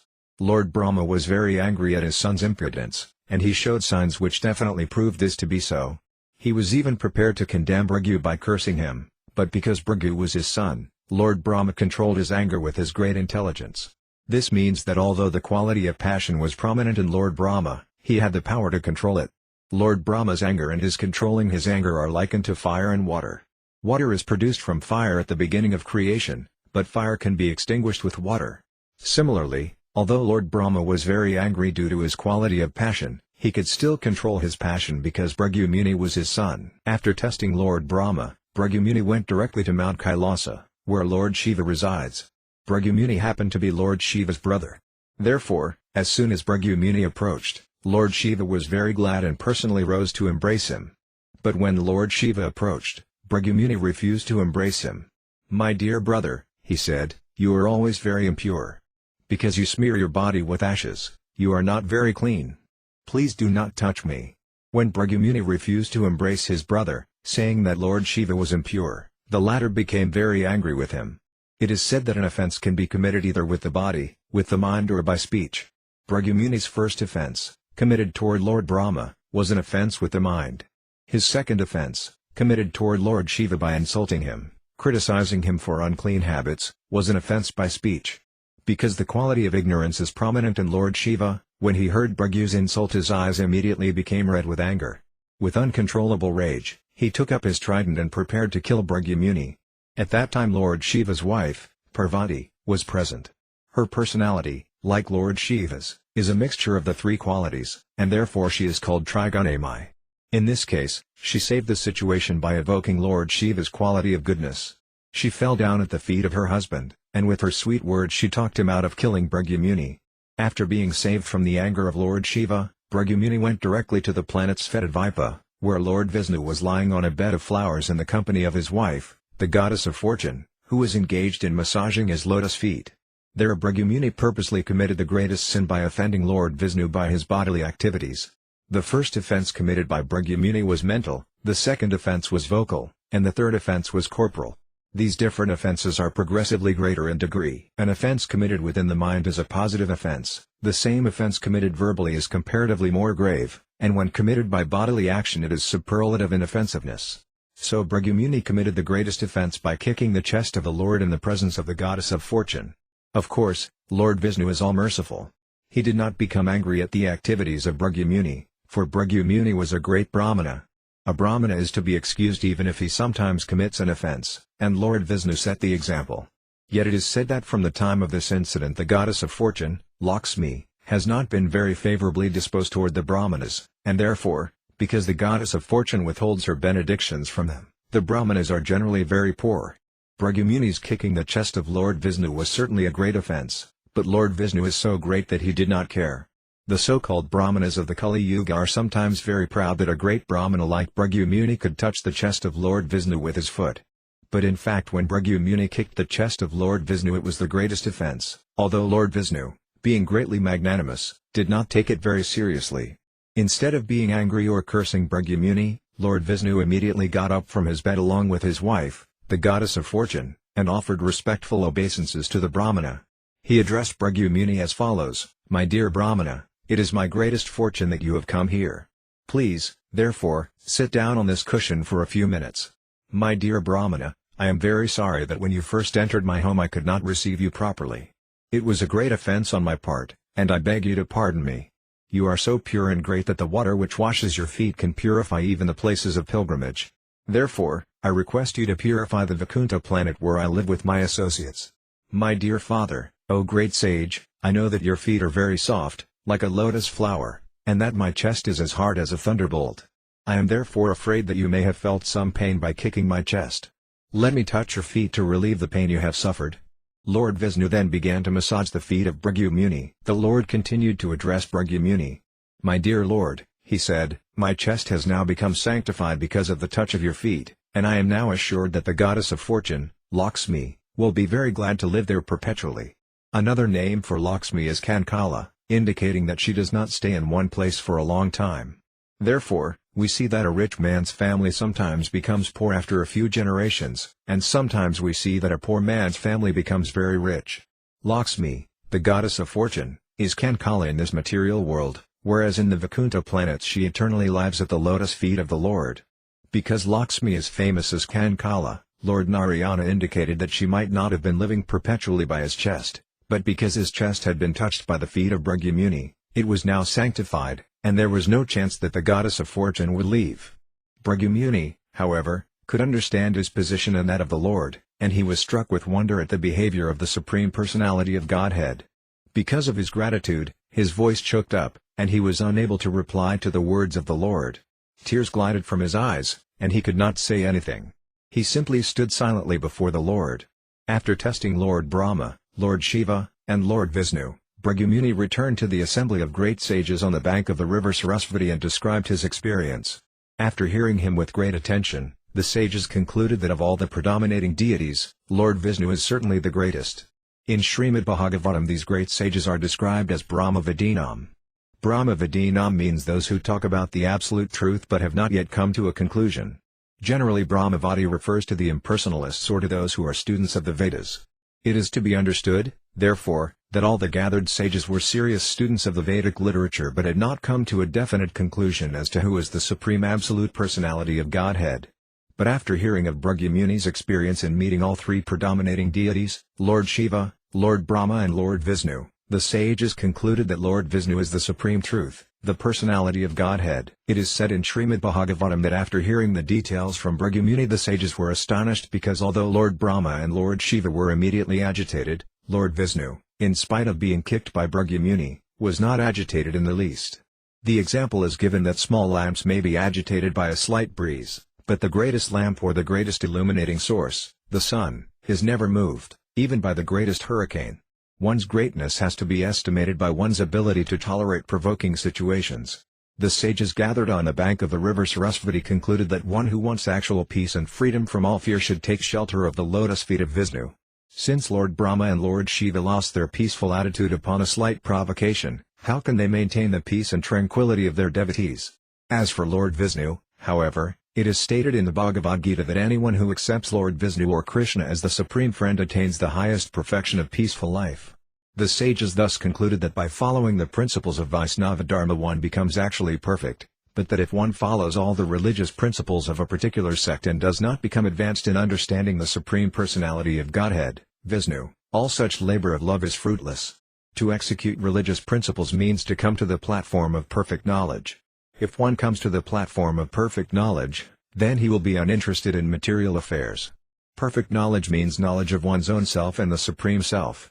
The Supreme Self and the individual self, although one in quality, are different in quantity. This analytical understanding of knowledge is perfect. Simply to understand I am not matter, I am spirit is not perfect knowledge. The real religious principle is devotional service, or bhakti. This is confirmed in the Bhagavad Gita, where Lord Kṛṣṇa says, "Give up all other religious principles and simply surrender unto me." Therefore, the term Dharma applies only to Vaisnava Dharma, or Bhagavad Dharma, by following which one automatically achieves all good qualities and advancements in life. The highest perfectional knowledge is knowledge of the Supreme Lord. He cannot be understood by any process of religion other than devotional service, therefore, the immediate result of perfect knowledge is achieved by executing devotional service. After attainment of knowledge, one becomes uninterested in the material world. This is not because of dry philosophical speculation. The devotees become uninterested in the material world not simply because of theoretical understanding but because of practical experience. When a devotee realizes the effect of association with the Supreme Lord, he naturally hates the association of so-called society, friendship and love. This detachment is not dry but is due to achieving a higher status of life by relishing transcendental mellows. It is further stated in Srimad Bhagavatam that after attainment of such knowledge and such detachment from material sense gratification, one's advancement in the eight opulences attained through mystic yoga practice, such as the anima, lagima and prapti siddhis, is also achieved without separate effort. The perfect example is Maharaja Ambarasa. He was not a mystic yogi but a great devotee, yet in a disagreement with Maharaja Ambarasa, the great mystic Durvasa was defeated in the presence of the king's devotional attitude. In other words, a devotee does not need to practice the mystic yoga system to achieve power. The power is behind him by the grace of the Lord, just as when a small child is surrendered to a powerful father, all the powers of the father are behind him. When a person becomes famous as a devotee of the Lord, his reputation is never to be extinguished. Lord Chaitanya, when discoursing with Ramananda Raya, questioned, "What is the greatest fame?" Ramananda Raya replied that to be known as a pure devotee of Lord Kṛṣṇa is the perfect fame. The conclusion, therefore, is that Vishnu Dharma, or the religion of devotional service unto the Supreme Personality of Godhead, is meant for persons who are thoughtful. By proper utilization of thoughtfulness, one comes to the stage of thinking of the Supreme Personality of Godhead. By thinking of the Supreme Personality of Godhead, one becomes free from the contamination of the faulty association of the material world, and thus one becomes peaceful. The world is in a disturbed condition because of a scarcity of such peaceful devotees in human society. Unless one is a devotee, one cannot be equal to all living entities. A devotee is equally disposed toward the animals, the human beings and all living entities because he sees every living entity as a part and parcel of the Supreme Lord. In the Upanishad it is clearly stated that one who has come to the stage of seeing all living beings equally does not hate anyone or favor anyone. The devotee does not hanker to possess more than he requires. Devotees are therefore akinkana, in any condition of life a devotee is satisfied. It is said that a devotee is even-minded whether he is in hell or in heaven. A devotee is callous to all subjects other than his engagement in devotional service. This mode of life is the highest perfectional stage, from which one can be elevated to the spiritual world, back home, back to Godhead. The devotees of the Supreme Personality of Godhead are especially attracted by the highest material quality, goodness, and the qualified Brahmana is the symbolic representation of this goodness. Therefore, a devotee is attached to the Brahminical stage of life. He is not very interested in passion or ignorance, although these qualities also emanate from the Supreme Lord, Vishnu. In Srimad Bhagavatam the devotees are described as Nipuna Buddhaya, which means that they are the most intelligent class of men. Uninfluenced by attachment or hatred, the devotee lives very peacefully and is not agitated by the influence of passion and ignorance. It may be questioned here why a devotee should be attached to the quality of goodness in the material world if he is transcendental to all material qualities. The answer is that there are different kinds of people existing in the modes of material nature. Those in the mode of ignorance are called Rakshasas, those in the mode of passion are called Asuras, and those in the mode of goodness are called Suras, or demigods. Under the direction of the Supreme Lord, these three classes of men are created by material nature, but those in the mode of goodness have a greater chance to be elevated to the spiritual world, back home, back to Godhead. Thus all the sages who assembled on the bank of the river Sarasvati to try to determine who is the supreme predominating deity became freed from all doubts about Vishnu worship. All of them thereafter engaged in devotional service, and thus they achieved the desired result and went back to Godhead. Those who are actually eager to be liberated from material entanglement would do well to accept at once the conclusion given by Sri Sukadeva Goswami. In the beginning of Srimad Bhagavatam, which is spoken by Sukadeva Goswami, it is said that hearing Srimad Bhagavatam is extremely conducive to liberation. The same fact is now confirmed by Sutta Goswami. If anyone who is traveling aimlessly within this material world cares to hear the nectarian words spoken by Sukadeva Goswami, certainly he will come to the right conclusion, which is that simply by discharging devotional service to the Supreme Personality of Godhead one will be able to stop the fatigue of perpetually migrating from one material body to another. In other words, one who becomes fixed in loving devotional service to Vishnu will certainly be able to get relief from this journey of material life, and the process is very simple. One has to give oral reception to the sweet words spoken by Sukadeva Goswami in the form of Srimad Bhagavatam. Another conclusion is that we should never consider the demigods, even Lord Shiva and Lord Brahma, to be on an equal level with Lord Vishnu. If we do this, then according to the Padma Purana we are immediately categorized as atheists. Also, in the Vedic literature known as Harivamsa it is stated that only the Supreme Personality of Godhead, Vishnu, is to be worshipped and that the Hare Krishna Maha Mantra, or any such Vishnu mantra, is always to be chanted. In the second canto of Srimad Bhagavatam, Lord Brahma says, "Both Lord Shiva and I are engaged by the Supreme Personality of Godhead to act in different capacities under his direction." In the Chaitanya Charitamrita it is also stated that the only master is Krishna and that all others in all categories of life are servants of Krishna only. In the Bhagavad Gita it is confirmed by the Lord that there is no truth superior to Krishna. Sukadeva Goswami also, in order to draw attention to the fact that among all Vishnu-tattva forms Lord Krishna is 100% the Supreme Personality of Godhead, narrated the story of an incident which took place when Lord Krishna was present. Once upon a time in Dwarka, a Brahmana's wife gave birth to a child. Unfortunately, however, just after being born and touching the ground, the child immediately died. The Brahmana father took the child and went directly to the palace of the king. The Brahmana was very upset because of the untimely death of the child in the presence of his young father and mother. Thus his mind became very much disturbed. Formerly, when there were responsible kings, up to the time of Dvapara Yuga, when Lord Krishna was present, the king was liable to be blamed for the untimely death of a child in the presence of his parents. Similarly, such responsibility was there during the time of Lord Ramacandra. As we have explained in the first canto of Srimad Bhagavatam, the king was so responsible for the comforts of the citizens that he was to see that there was not even excessive heat or cold. Now the Brahmana whose child had died, thinking there was no fault on his own part, immediately went to the palace door with the dead child in his arms and accused the king as follows. The present king, Ugrasena, is envious of the Brahmanas. The exact word used in this connection is Brahmadvaja. One who is envious of the Vedas, of a qualified Brahmana or of the Brahmana caste is called Brahmadevas. So the king was accused of being Brahmadevas. He was also accused of being Sathavi, falsely intelligent. The executive head of a state must be very intelligent to see to the comforts of the citizens, but according to the Brahmana the king was not at all intelligent, although he was occupying the royal throne. Therefore the Brahmana also called him Lubda, which means greedy. In other words, a king or an executive head of state should not occupy the exalted post of president or king if he is greedy and self-interested. But it is natural that an executive head becomes self-interested when he is attached to material enjoyment. Therefore, another word used here is visayatmana. The Brahmana also accused the king of being Kshatrabandhu, which refers to a person born in the family of Kshatriyas, or the royal order, but lacking the qualifications of a royal personality. A king should protect Brahminical culture and should be very alert to the welfare of his citizens. He should not be greedy due to attachment to material enjoyment. If a person with no qualifications represents himself as a Kshatriya of the royal order, he is not called a Kshatriya but a Kshatrabandhu. Similarly, if a person is born of a Brahmana father but has no Brahminical qualification, he is called a Brahmabandhu or Divyabandhu. This means that a Brahmana or a Kshatriya is not accepted simply by birth. One has to qualify himself for the particular position, only then is he accepted as a Brahmana or a Kshatriya. Thus the Brahmana charged that his newly born baby was dead due to the disqualifications of the king. The Brahmana took it to be most unnatural, and therefore he held the king responsible. We also find in Vedic history that if a Kshatriya king was irresponsible, sometimes a consulting board of Brahmanas maintained by the monarchy would dethrone him.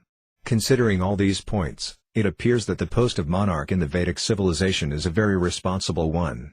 The Brahmana therefore said, no one should offer respects or worship to a king whose only business is envy. Such a king spends his time either hunting and killing animals in the forest or killing citizens for criminal acts. He has no self-control and possesses bad character. If such a king is worshipped or honored by the citizens will never be happy.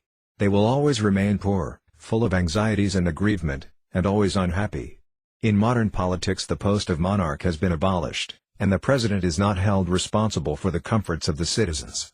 In this age of Kali, the executive head of a state somehow or other gets votes and is elected to an exalted post, but the condition of the citizens continues to be full of anxiety, distress, unhappiness and dissatisfaction. The Brahmana's second child also died at birth, and the third also. He had 9 children, who all died at birth, and each time he came to the gate of the palace to accuse the king. When the Brahmana came to accuse the king of Dwarka for the 9th time, Arjuna happened to be present with Kṛṣṇa. On hearing that a Brahmana was accusing the king of not properly protecting him, Arjuna became inquisitive and approached the Brahmana. He said, "My dear Brahmana, why do you say that there are no proper Kshatriyas to protect the citizens of your country? Is there not even someone who can pretend to be a Kshatriya, who can carry a bow and arrow at least to make a show of protection? Do you think that all the royal personalities in this country simply engage in performing sacrifices with the Brahmanas but have no chivalrous power?" Thus Arjuna indicated that Kshatriyas should not sit back comfortably on the pretext of performing Vedic rituals but must rather be very chivalrous in protecting the citizens. Brahmanas, being engaged in spiritual activities, are not expected to do anything which requires physical endeavor. Therefore, they need to be protected by the Kshatriyas so that they will not be disturbed in the execution of their higher occupational duties. If the Brahmanas feel unwanted separation from their wives and children, Arjuna continued, and the Kshatriya kings do not take care of them, then such Kshatriyas are to be considered no more than stage players. In dramatic performances in the theater, an actor may play the part of a king, but no one expects any benefits from such a make-believe king. Similarly, if the king or the executive head of a state cannot give protection to the head of the social structure, he is considered merely a bluffer. Such executive heads simply live for their own livelihood while occupying exalted posts as chiefs of state. "My lord, I promise that I shall give protection to your children, and if I am unable to do so, then I shall enter into blazing fire so that the sinful contamination which has infected me will be counteracted." Upon hearing Arjuna speak in this way, the Brahmana replied, "My dear Arjuna, Lord Balarama is present, but he could not give protection to my children. Lord Kṛṣṇa is also present, but he also could not give them protection. There are also many other heroes, such as Pradyumna and Aniruddha, carrying bows and arrows, but they could not protect my children." The Brahmana directly hinted that Arjuna could not do that which was impossible for the Supreme Personality of Godhead. He felt that Arjuna was promising something beyond his power. The Brahmana said, "I consider your promise to be like that of an inexperienced child. I cannot put my faith in your promise." Arjuna then understood that the Brahmana had lost all faith in the Kshatriya kings. Therefore, to encourage him, Arjuna spoke as if criticizing even his friend Lord Kṛṣṇa. While Lord Kṛṣṇa and others were listening, he specifically attacked Kṛṣṇa by saying, "My dear Brahmana, I am neither Sankarsana nor Kṛṣṇa nor one of Kṛṣṇa's sons like Pradyumna or Aniruddha. My name is Arjuna, and I carry the bow known as Gandhava. You cannot insult me, for I have satisfied even Lord Shiva by my prowess when we were both hunting in the forest. I had a fight with Lord Shiva, who appeared before me as a hunter, and when I satisfied him by my prowess he gave me the weapon known as Pasupada. Do not doubt my chivalry. I shall bring back your sons even if I have to fight with death personified." When the Brahmana was assured by Arjuna in such exalted words, he was somehow or other convinced, and thus he returned home. When the Brahmana's wife was to give birth to another child, the Brahmana began to chant, "My dear Arjuna, please come now and save my child." After hearing him, Arjuna immediately prepared himself by touching sanctified water and uttering holy mantras to protect his bows and arrows from danger. He specifically took the arrow presented to him by Lord Shiva, and while going out he remembered Lord Shiva and his great favor.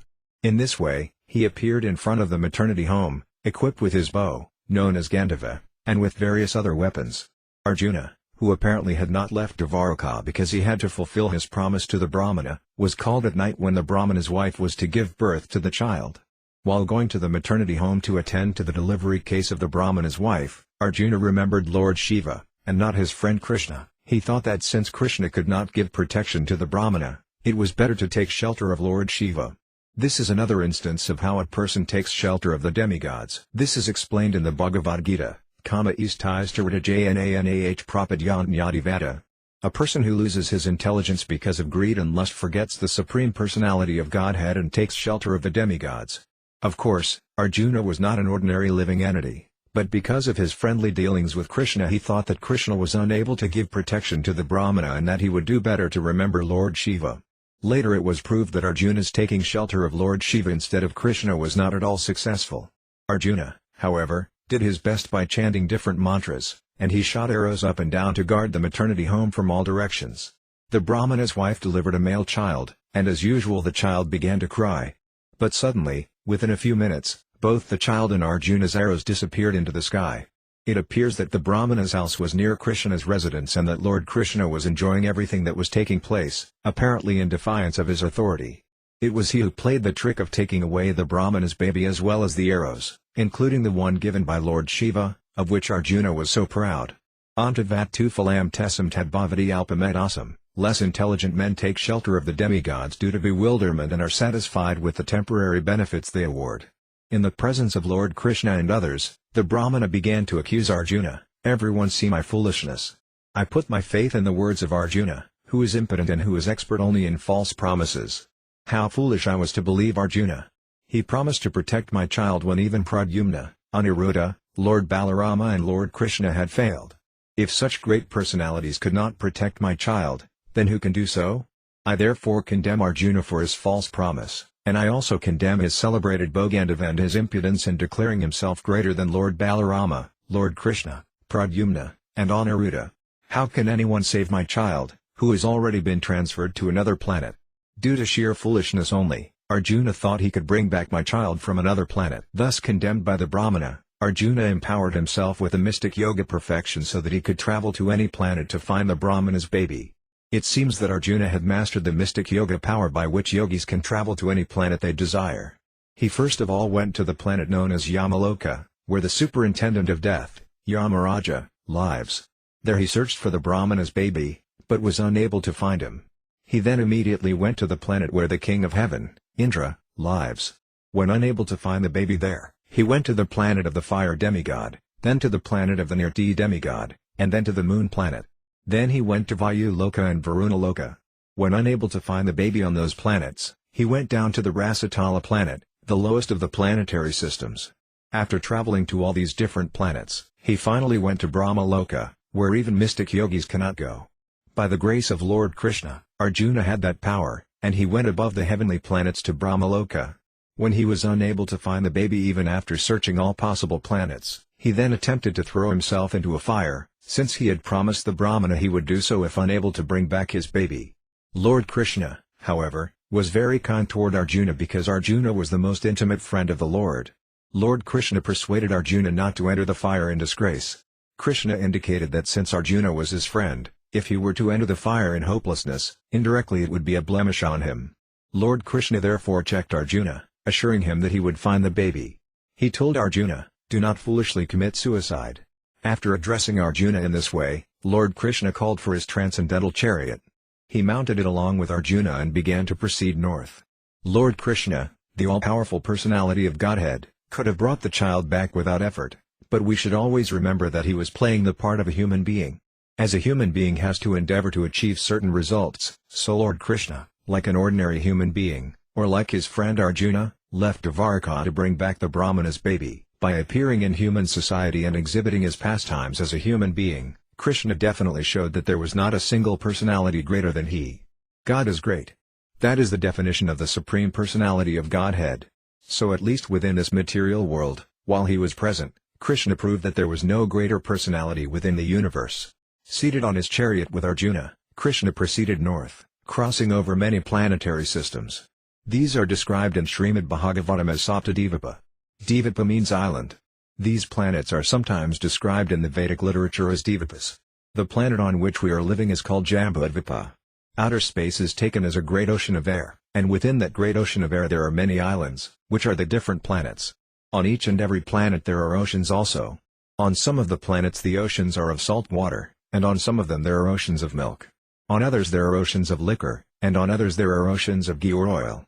There are different kinds of mountains also. Each and every planet has a different type of atmosphere. Kṛṣṇa passed over all these planets and reached the covering of the universe.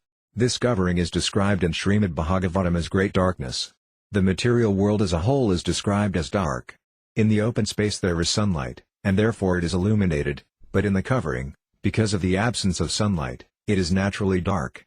When Kṛṣṇa approached the covering layer of this universe, the four horses which were drawing his chariot, Saibhya, Sugriva, Meghapuspa and Balahaka, all hesitated to enter the darkness. This hesitation is also a part of the pastimes of Lord Kṛṣṇa because the horses of Kṛṣṇa are not ordinary. It is not possible for ordinary horses to go all over the universe and then enter into its outer covering layers.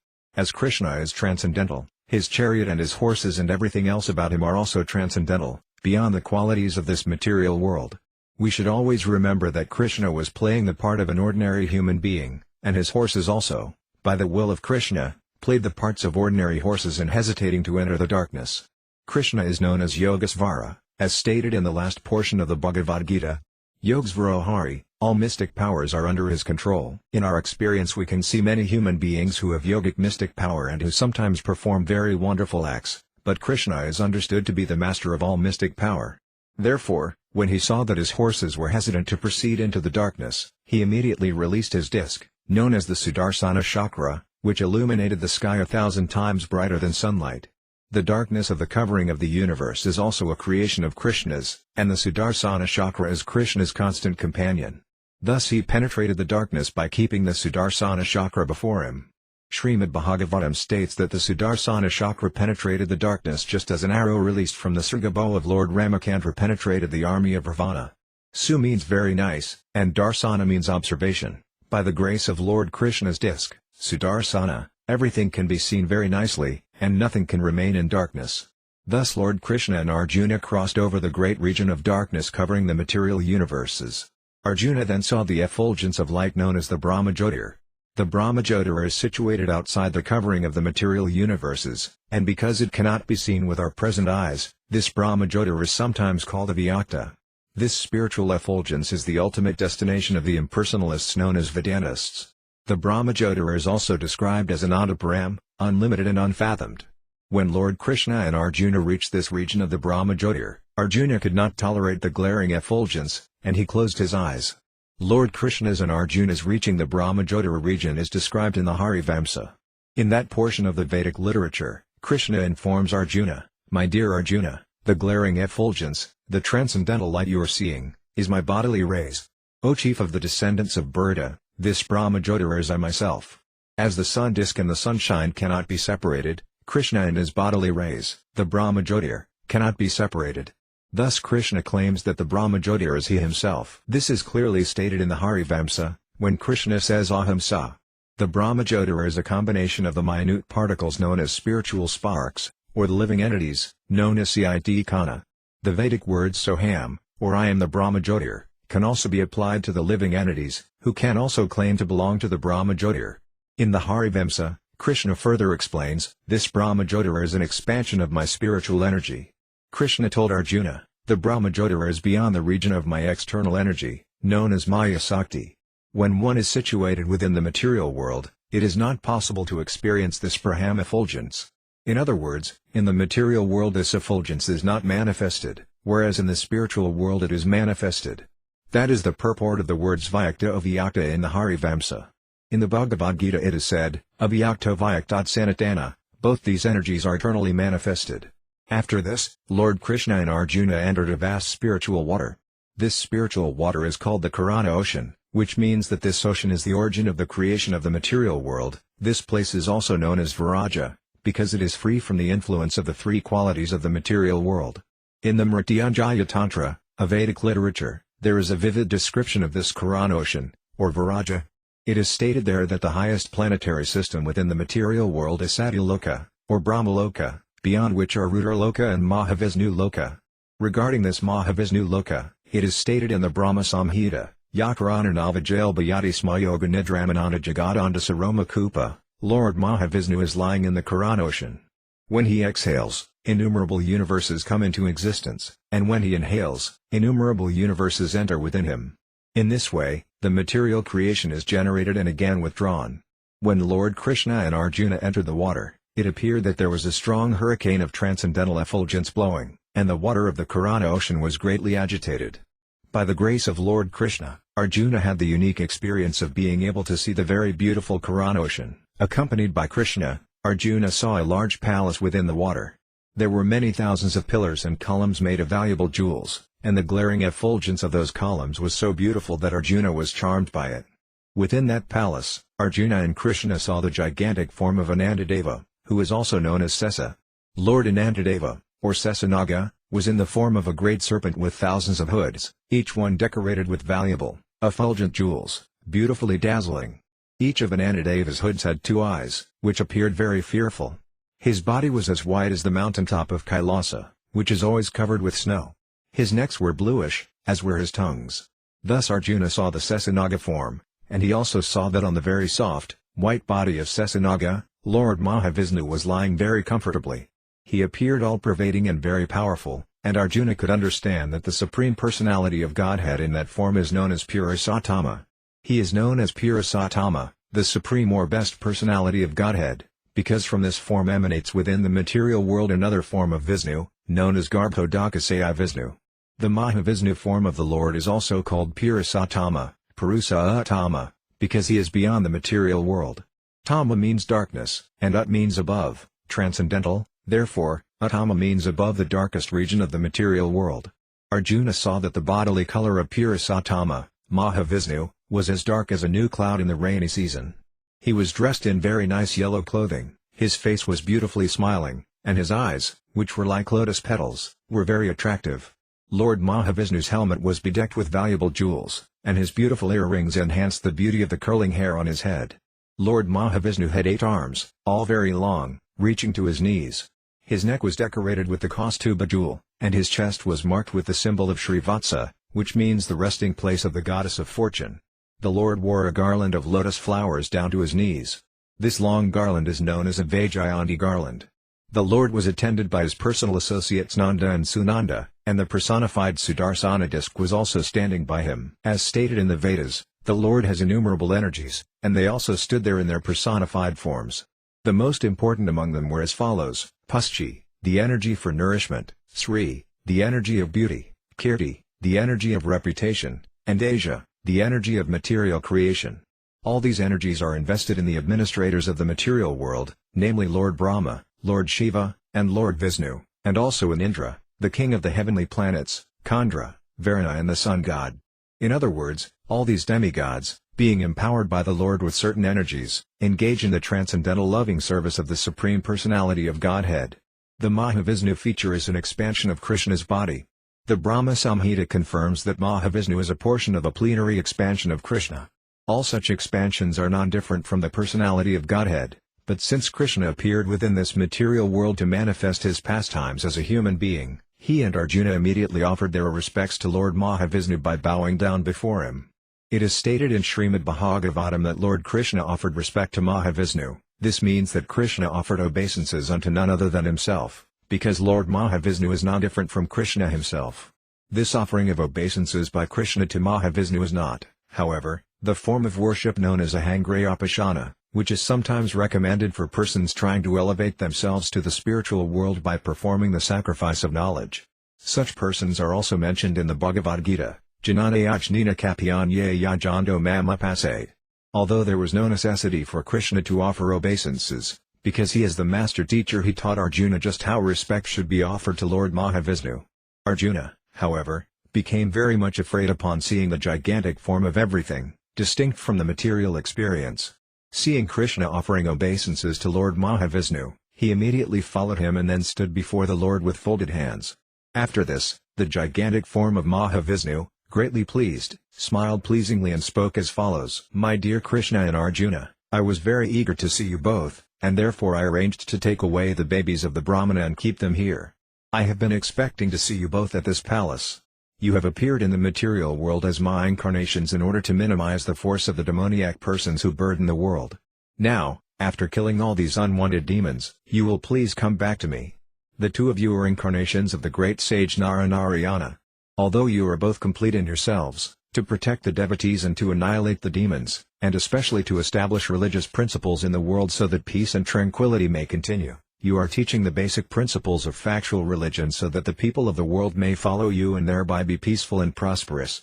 Lord Kṛṣṇa and Arjuna then offered their obeisances to Lord Mahavishnu, and, taking back the Brahmana's children, they returned to Dvaraka via the same route by which they had entered the spiritual world.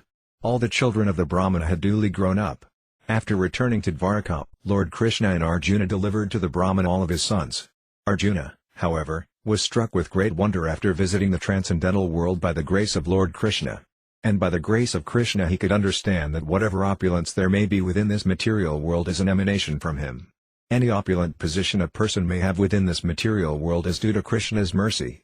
One should therefore always be in Kṛṣṇa consciousness, in complete gratefulness to Lord Kṛṣṇa, because whatever one may possess is all bestowed by him. Arjuna's wonderful experience due to the mercy of Kṛṣṇa is one of the many thousands of pastimes performed by Lord Kṛṣṇa during his stay in this material world. They were all unique and have no parallel in the history of the world. All these pastimes prove fully that Kṛṣṇa is the Supreme Personality of Godhead.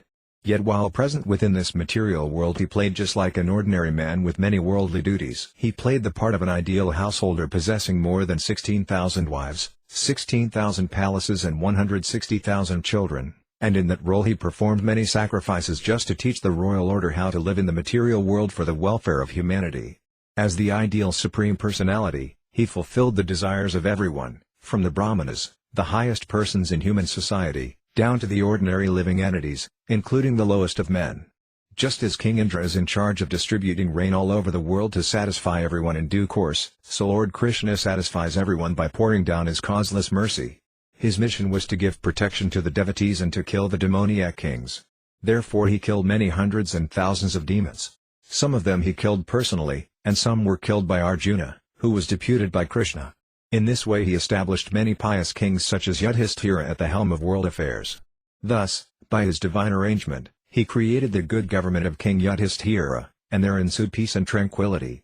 Thus ends the Bhaktivedanta purport of the 89th chapter of Kṛṣṇa, the super excellent power of Kṛṣṇa. Library Kṛṣṇa, the Supreme Personality of Godhead. Chapter 90 Summary description of Lord Kṛṣṇa's pastimes after returning from the spiritual kingdom, which he was able to visit personally with Kṛṣṇa. Arjuna was very much astonished.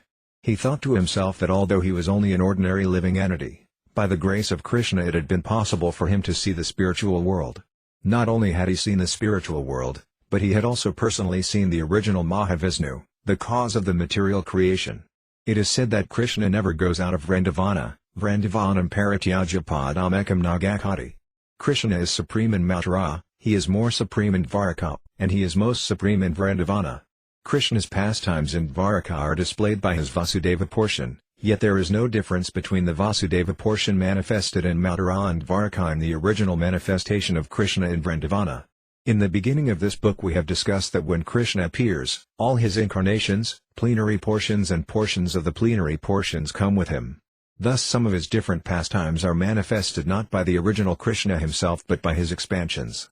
Why Arjuna was puzzled by Kṛṣṇa's going to seek Navasai Vishnu in the spiritual world is fully discussed in the commentaries of Srila Visvanatha Chakravarti Thakura, as follows. It is understood from the speech of Mahavishnu that he was very eager to see Kṛṣṇa. It may be said, however, that since Mahavishnu took away the Brahmana's sons, he must certainly have gone to Dwaraka to do so. Therefore, why did he not see Kṛṣṇa there?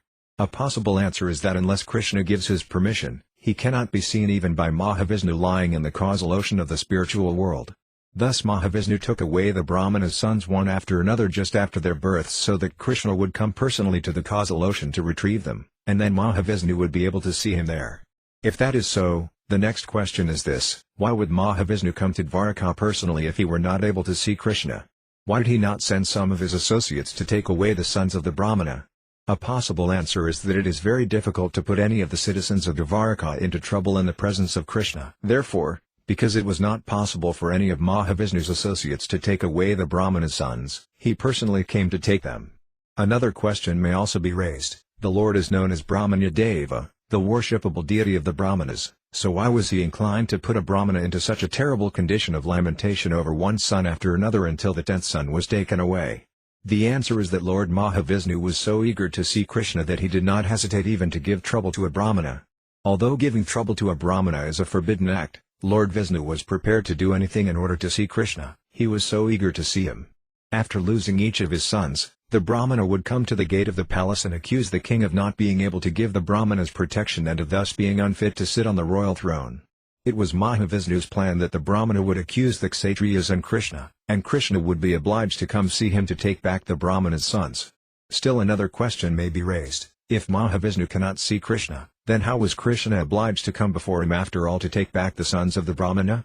The answer is that Lord Kṛṣṇa went to see Lord Mahavishnu not exactly to take back the sons of the Brahmana but only for Arjuna's sake. His friendship with Arjuna was so intimate that when Arjuna prepared himself to die by entering a fire, Kṛṣṇa wanted to give him complete protection. Arjuna, however, would not desist from entering the fire unless the sons of the Brahmana were brought back. Therefore Kṛṣṇa promised him, "I shall bring back the Brahmana's sons. Do not try to commit suicide."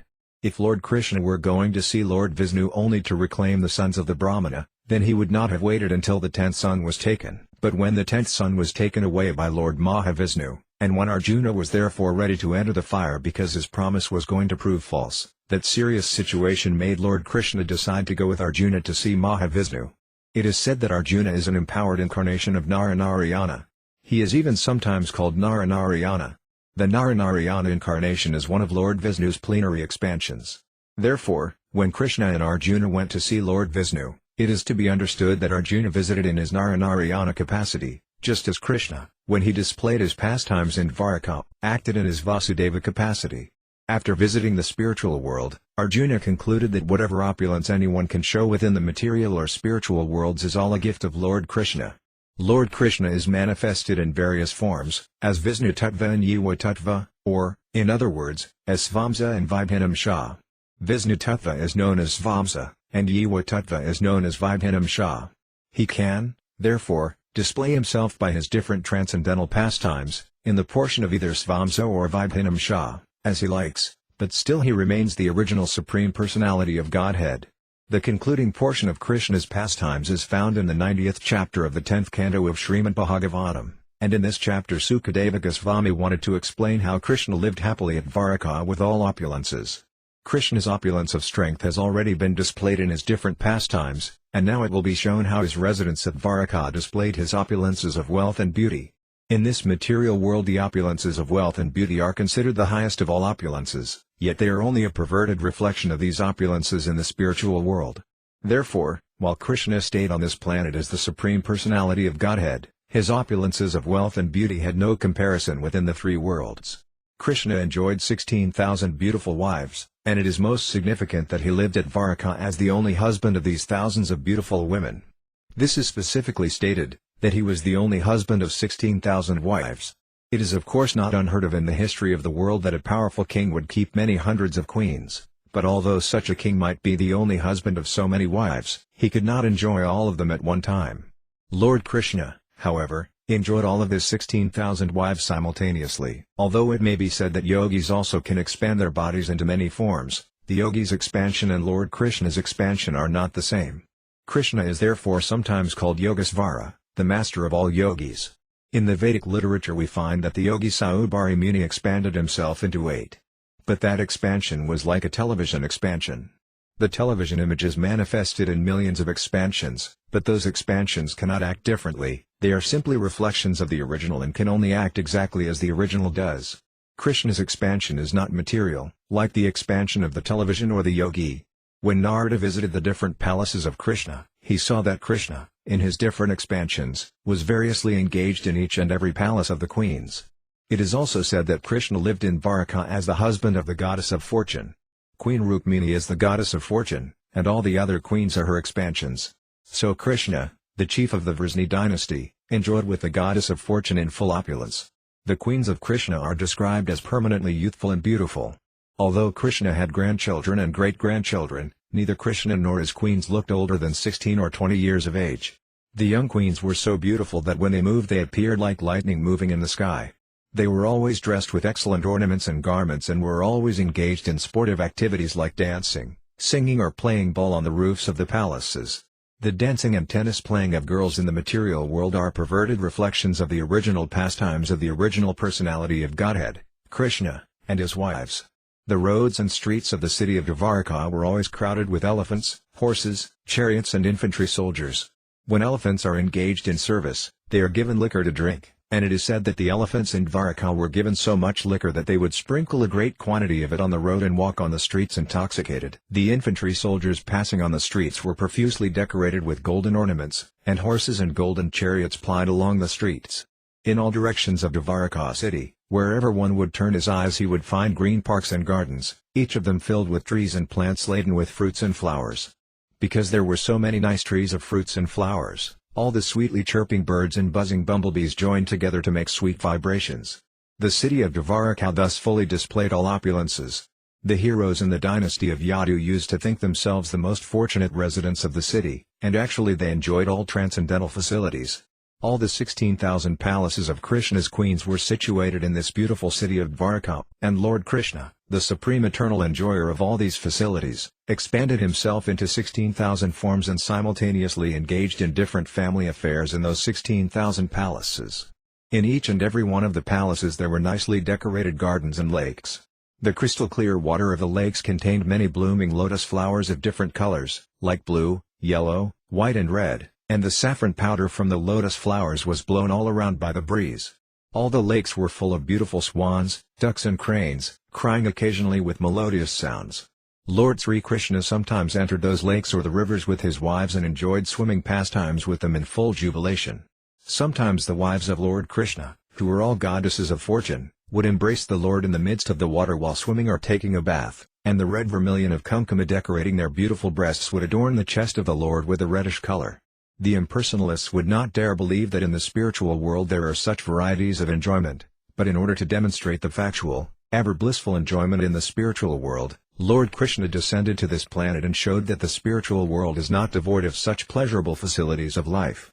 The only difference is that in the spiritual world such facilities are eternal, never-ending occurrences, whereas in the material world they are simply impermanent perverted reflections. When Lord Kṛṣṇa was engaged in such enjoyment, the Gandharvas and professional musicians would glorify him with melodious musical concerts, accompanied by kettle drums, mridangas and other drums, along with stringed instruments and brass bugles, and the whole atmosphere would change into a greatly festive celebration. In a festive mood, the wives of the Lord would sometimes sprinkle water on his body with a syringe-like instrument, and the Lord would similarly wet the bodies of the queens. When Kṛṣṇa and the queens engaged themselves in these pastimes, it seemed as if the heavenly king Yaksaraja were engaged in pastimes with his many wives. Yaksaraja is also known as Kuvera and is considered the treasurer of the heavenly kingdom. When the wives of Lord Kṛṣṇa thus became wet, their breasts and thighs would increase in beauty 1,000 times, and their long hair would fall down to decorate those parts of their bodies. The beautiful flowers placed in their hair would fall, and the queens, seemingly harassed by the Lord's throwing water at them, would approach him on the plea of snatching the syringe-like instrument. This attempt would create a situation wherein the Lord could embrace them as they willingly approached him. Upon being embraced, the wives of the Lord would feel on their mouths a clear indication of conjugal love, and this would create an atmosphere of spiritual bliss. When the garland on the neck of the Lord then touched the breasts of the queens, their whole bodies became covered with saffron yellow. Being engaged in their celestial pastimes, the queens forgot themselves, and their loosened hair appeared like beautiful waves of a river. When the queens sprinkled water on the body of Kṛṣṇa, or he sprinkled water on the bodies of the queens, the whole situation appeared just like that of an elephant enjoying in a lake with many she-elephants. After enjoying fully amongst themselves, the queens and Lord Kṛṣṇa would come out of the water, and they would give up their wet garments, which were very valuable, to be taken away by the professional singers and dancers. These singers and dancers had no means of subsistence other than the rewards of valuable garments and ornaments left by the queens and kings on such occasions. The whole system of society was so well planned that all the members of society in their different positions as Brahmanas, Kshatriyas, Vaisyas and Sudras had no difficulty in earning their livelihood. There was no competition among the divisions of society. The original conception of the caste system was so planned that a group of men engaged in a particular type of occupation would not compete with another group of men engaged in a different occupation. In this way, Lord Kṛṣṇa used to enjoy the company of his 16,000 wives. Some devotees of the Lord who want to love the Supreme Personality of Godhead in the mellow of conjugal love are elevated to the position of becoming wives of Kṛṣṇa, and Kṛṣṇa keeps them always attached to him by his kind behavior. Kṛṣṇa's behavior with his wives, his movements, his talking with them, his smiling, his embracing and similar other activities, which are just like those of a loving husband, kept them always very much attached to him. That is the highest perfection of life. If someone remains always attached to Kṛṣṇa, it is to be understood that he is liberated, and his life is successful. With any devotee who loves Kṛṣṇa with his heart and soul, Kṛṣṇa reciprocates in such a way that the devotee cannot but remain attached to him. The reciprocal dealings of Kṛṣṇa and his devotees are so attractive that a devotee cannot think of any subject matter other than Kṛṣṇa. For all the queens, Kṛṣṇa was their only worshipable object. They were always absorbed in thought of Kṛṣṇa, the lotus-eyed and beautifully blackish personality of Godhead. Sometimes, in thought of Kṛṣṇa, they remained silent, and in great ecstasy of bhava and anubhava they sometimes spoke as if in delirium. Sometimes, even in the presence of Lord Kṛṣṇa, they vividly described the pastimes they had enjoyed in the lake or river with him. Some of such talk is described here. The queen said, "Dear Kurari bird, now it is very late at night. Everyone is sleeping. The whole world is now calm and peaceful. At this time, the Supreme Personality of Godhead is sleeping, although his knowledge is undisturbed by any circumstance. Then why are you not sleeping? Why are you lamenting like this throughout the whole night? Dear friend, is it that you are also attracted by the lotus eyes of the Supreme Personality of Godhead and by his sweet smiling and attractive words, exactly as we are? Do those dealings of the Supreme Personality of Godhead pinch your heart as they do ours? Hello, Kakravaki. Why have you closed your eyes? Are you searching after your husband, who may have gone to foreign countries? Why are you lamenting so pitiably? Alas, it appears that you are very much aggrieved. Or is it a fact that you also are willing to become an eternal servitor of the Supreme Personality of Godhead? We think that you are anxious to put a garland on the lotus feet of the Lord and then place it on your hair. Oh dear ocean, why are you roaring all day and night? Don't you like to sleep? We think you have been attacked by insomnia, or, if we are not wrong, our dear Sundara has tactfully taken away your gravity and power of forbearance, which are your natural qualifications. Is it a fact that for this reason you are suffering from insomnia like us? Yes, we admit that there is no remedy for this disease. Dear moon god, we think you have been attacked by a severe type of tuberculosis. For this reason, you are becoming thinner and thinner day by day. O Lord, you are now so weak that your thin rays cannot dissipate the darkness of night. Or is it a fact that, just like us, you have been stunned by the mysteriously sweet words of our Lord Sundara? Is it a fact that it is because of this severe anxiety that you are so grave? O breeze from the Himalayas, what have we done to you that you are so intent on teasing us by awakening our lust to meet Kṛṣṇa? Do you not know that we have already been injured by the crooked policy of the Personality of Godhead? Dear Himalayan breeze, please know that we have already been stricken. There is no need to injure us more and more. Dear beautiful cloud, the color of your beautiful body exactly resembles the bodily hue of our dearmost Sundara. We think, therefore, that you are very dear to our Lord, the chief of the dynasty of the Yadas, and because you are so dear to him, you are absorbed in meditation, exactly as we are. We can appreciate that your heart is full of anxiety for Sundara.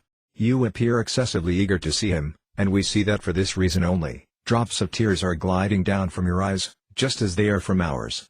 Dear black cloud, we must admit frankly that to establish an intimate relationship with Sundara means to purchase unnecessary anxieties while we are otherwise comfortable at home. Generally the cuckoo sounds its cooing vibration at the end of night or early in the morning. When the queens heard the cooing of the cuckoo at the end of night, they said, "Dear cuckoo, your voice is very sweet. As soon as you vibrate your sweet voice, we immediately remember Syamasundara because your voice exactly resembles his. We must frankly admit that your voice is imbued with nectar, and it is so invigorating that it is competent to bring back life to those who are almost dead in separation from their dearmost friend. So we are very much obliged to you. Please let us know how we can welcome you or how we can do something for you. The queens continued talking like that, and they addressed the mountain as follows: Dear mountain, you are very generous. By your gravity only, the whole crust of this earth is properly maintained, although because you are discharging your duties very faithfully, you do not know how to move. Because you are so grave, you do not move hither and thither, nor do you say anything. Rather, you always appear in a thoughtful mood. It may be that you are always thinking of a very grave and important subject matter, but we can guess very clearly what you are thinking of. We are sure that you are thinking of placing the lotus feet of Syamasundara on your raised peaks, as we want to place his lotus feet on our raised breasts. Dear dry rivers, we know that because this is the summer season, all your beds are dry, and you have no water.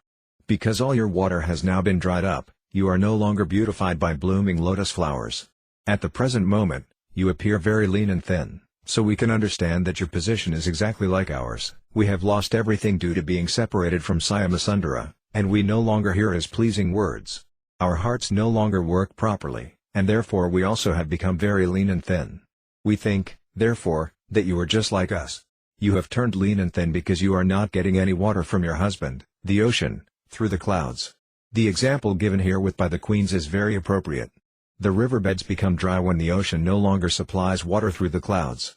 The ocean is supposed to be the husband of the river and therefore is supposed to support her. Unless a woman is supported by her husband with the necessities of life, she also becomes as dry as a dry river.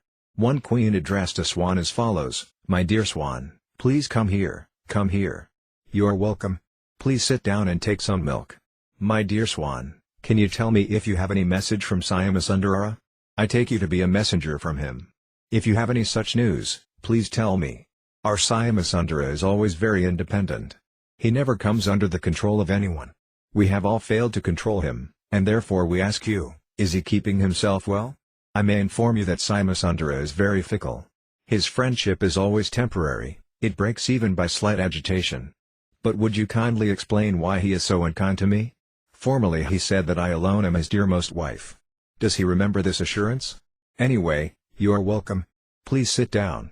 But I cannot accept your entreaty to go to Syamasundara. When he does not care for me, why should I be mad after him? I am very sorry to let you know that you have become the messenger of a poor-hearted soul. You are asking me to go to him, but I am not going. What is that? You talk of his coming to me? Does he desire to come here to fulfill my long expectation for him? All right. You may bring him here. But don't bring with him his most beloved goddess of fortune. Do you think that he cannot be separated from the goddess of fortune even for a moment? Could he not come here alone, without Lakshmi? His behavior is very displeasing.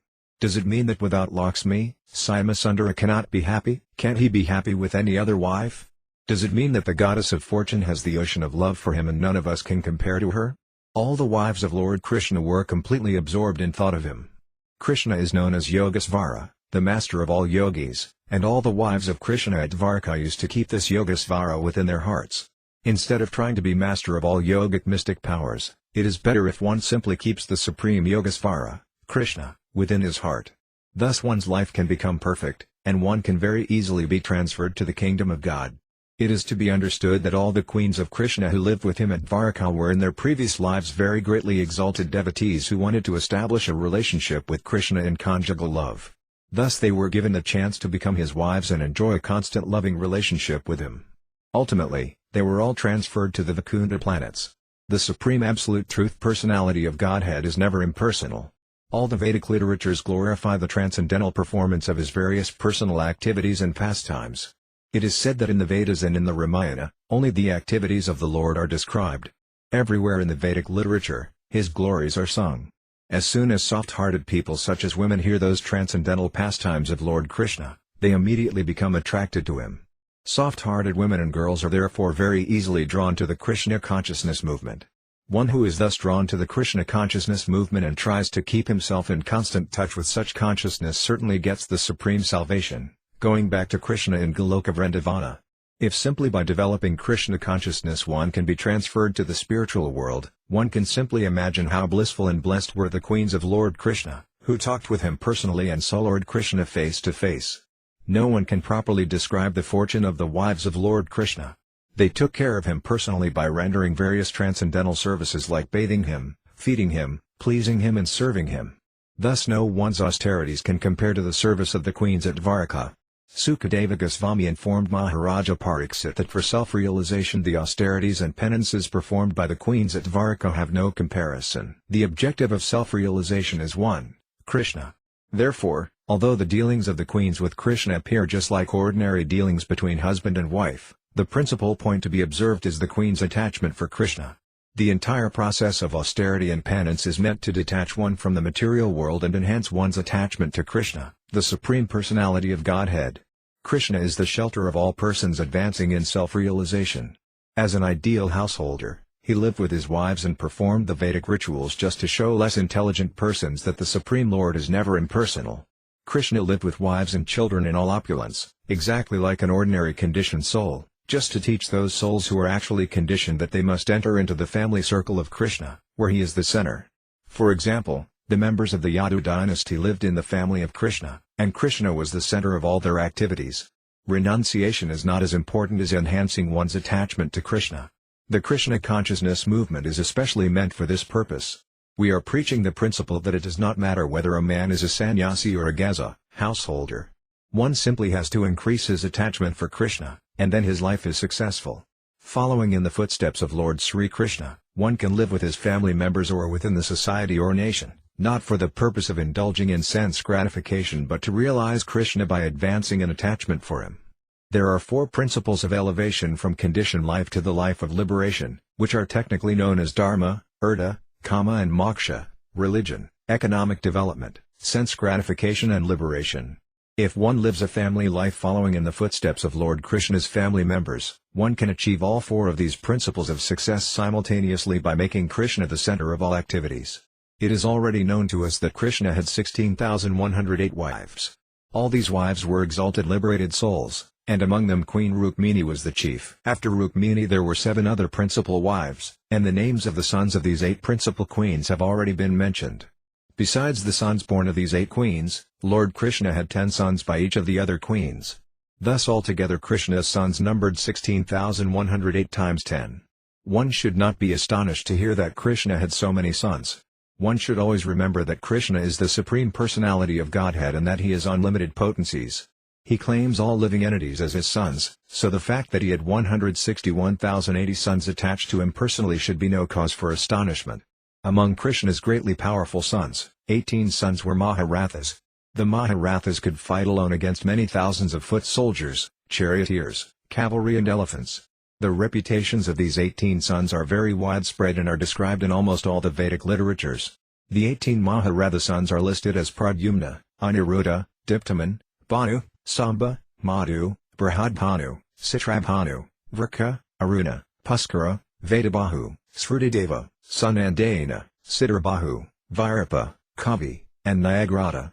Of these 18 Maharatha sons of Kṛṣṇa, Pradyumna is considered the foremost. Pradyumna happened to be the eldest son of Queen Rukmini, and he inherited all the qualities of his great father, Lord Kṛṣṇa. He married the daughter of his maternal uncle, Rukmi, and from that marriage Aniruddha was born. Aniruddha was so powerful that he could fight against 10,000 elephants. He married the granddaughter of Rukmi, the brother of his grandmother Rukmini. Because the relationship between these cousins was distant, such a marriage was not uncommon. Aniruddha's son was Vajra. When the whole Yadu dynasty was destroyed by the curse of some Brahmanas, only Vajra survived. Vajra had one son, whose name was Pratabahu. The son of Pratabahu was named Sabahu, the son of Sabahu was named Sanasena, and the son of Sanasena was Satasena. It is stated by Sukadeva Goswami that all the members of the Yadu dynasty had many children. Just as Kṛṣṇa had many sons, grandsons and great-grandsons, each one of the kings named herewith also had similar family extensions. Not only did all of them have many children, but all were extraordinarily rich and opulent. None of them were weak or short-lived, and above all the members of the Yadu dynasty were staunch devotees of the Brahminical culture. It is the duty of the Kshatriya kings to maintain the Brahminical culture and protect the qualified Brahmanas, and all these kings discharged their duties rightly. The members of the Yadu dynasty were so numerous that it would be very difficult to describe them all, even if one had a duration of life of many thousands of years. Srila Sukadeva Goswami informed Maharaja Pariksit that he had heard from reliable sources that simply to teach the children of the Yadu dynasty there were as many as 38,800,000 tutors, or acharyas. If so many teachers were needed to educate their children, one can simply imagine how vast was the number of family members.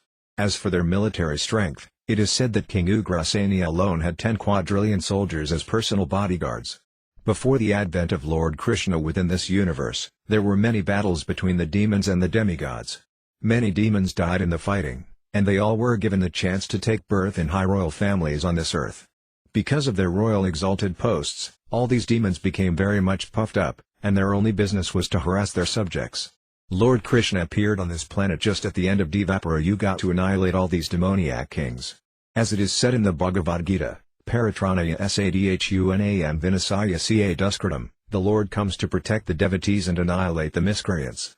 Some of the demigods were asked to appear on this earth to assist in the transcendental pastimes of Lord Kṛṣṇa. When Kṛṣṇa appeared, he came in the association of his eternal servitors, but some of the demigods also were requested to come down to assist him, and thus they took their births in the Yadu dynasty. The Yadu dynasty had 101 clans in different parts of the country. All the members of these different clans respected Lord Kṛṣṇa in a manner befitting his divine position, and all of them were his devotees heart and soul. Thus all the members of the Yadu dynasty were very opulent, happy and prosperous, and they had no anxieties. Because of their implicit faith in and devotion to Lord Kṛṣṇa, they were never defeated by any other kings. Their love for Kṛṣṇa was so intense that in their regular activities, in sitting, sleeping, traveling, talking, sporting, cleansing, bathing, they were simply absorbed in thoughts of Kṛṣṇa and paid no attention to bodily necessities. That is the symptom of a pure devotee of Lord Kṛṣṇa. Just as when a man is fully absorbed in some particular thought he sometimes forgets his other bodily activities, the members of the Yadu dynasty acted automatically for their bodily necessities, but their actual attention was always fixed on Kṛṣṇa. Their bodily activities were performed mechanically, but their minds were always absorbed in Kṛṣṇa consciousness. Srila Sukadeva Goswami has concluded the 90th chapter of the 10th canto of Srimad Bhagavatam by pointing out 5 particular excellences of Lord Kṛṣṇa. The first excellence is that before Lord Kṛṣṇa's appearance in the Yadu family, the river Ganges was known as the purest of all things. Even impure things could be purified simply by touching the water of the Ganges. This super excellent power of the Ganges water was due to its having emanated from the toe of Lord Vishnu. But when Lord Kṛṣṇa, the Supreme Vishnu, appeared in the family of the Yadu dynasty, he traveled personally throughout the kingdom of the Yadus, and by his intimate association with the Yadu dynasty, the whole family not only became very famous but also became more effective in purifying others than the water of the Ganges. The next excellence of Lord Kṛṣṇa's appearance was that although he apparently gave protection to the devotees and annihilated the demons, both the devotees and the demons achieved the same result. Lord Kṛṣṇa is the bestower of 5 kinds of liberation, of which Sujya Mukti, or the liberation of becoming one with the Supreme, was given to demons like Kṛṣṇa, whereas the Gopas were given the chance to associate with him personally. The Gopas kept their individuality to enjoy the company of Lord Kṛṣṇa, but Kṛṣṇa was accepted into his impersonal Brahma Jyotir. In other words, both the demons and the Gopas were spiritually liberated, but because the demons were enemies and the Gopas were friends, the demons were killed and the Gopas protected. The third excellence of Lord Kṛṣṇa's appearance was that the goddess of fortune, who is worshipped by demigods like Lord Brahma, Indra, and Kandra, remained always engaged in the service of the Lord, even though the Lord gave more preference to the Gopas. Lakshmiji, the goddess of fortune, tried her best to be on an equal level with the Gopas, but she was not successful.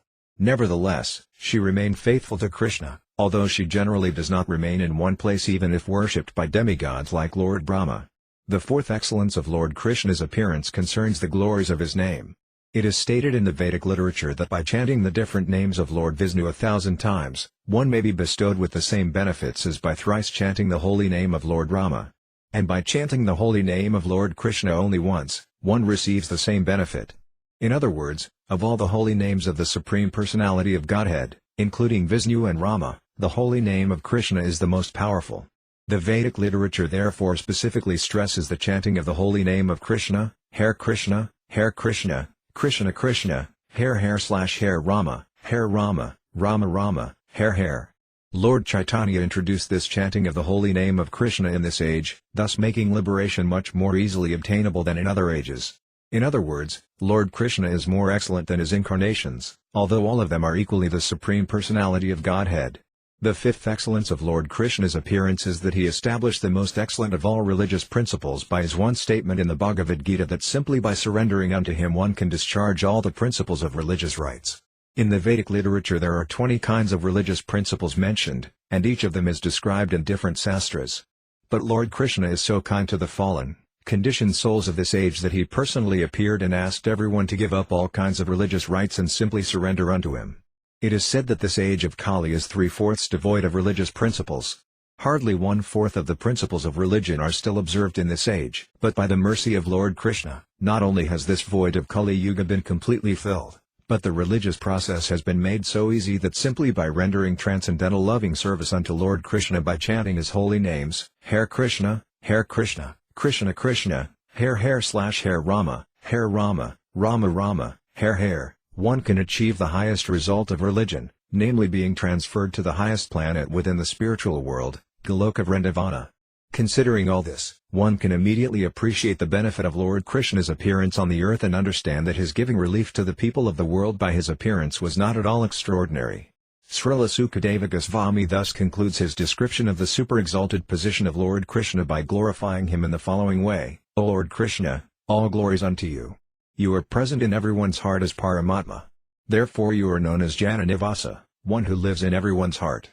As confirmed in the Bhagavad Gita, Svara Sarva Bhutanamhrd Des Arjuna Tisadi, the Supreme Lord in his Paramatma feature lives within everyone's heart. This does not mean, however, that Kṛṣṇa has no separate existence as the Supreme Personality of Godhead. The Mayavadi philosophers accept the all-pervading feature of Parabrahman, but when Parabrahman, or the Supreme Lord, appears, they think that he appears under the control of material nature. Because Lord Kṛṣṇa appeared as the son of Devaki, the Mayavadi philosophers accept Kṛṣṇa to be an ordinary living entity who takes birth within this material world. Therefore Sukadeva Goswami warns them, Devaki Janmavada, which means that although Kṛṣṇa is famous as the son of Devaki, actually he is the Supersoul, or the all-pervading Supreme Personality of Godhead. The devotees, however, take this word Devaki Janmavada in a different way. The devotees understand that actually Kṛṣṇa was the son of Mother Yasoda.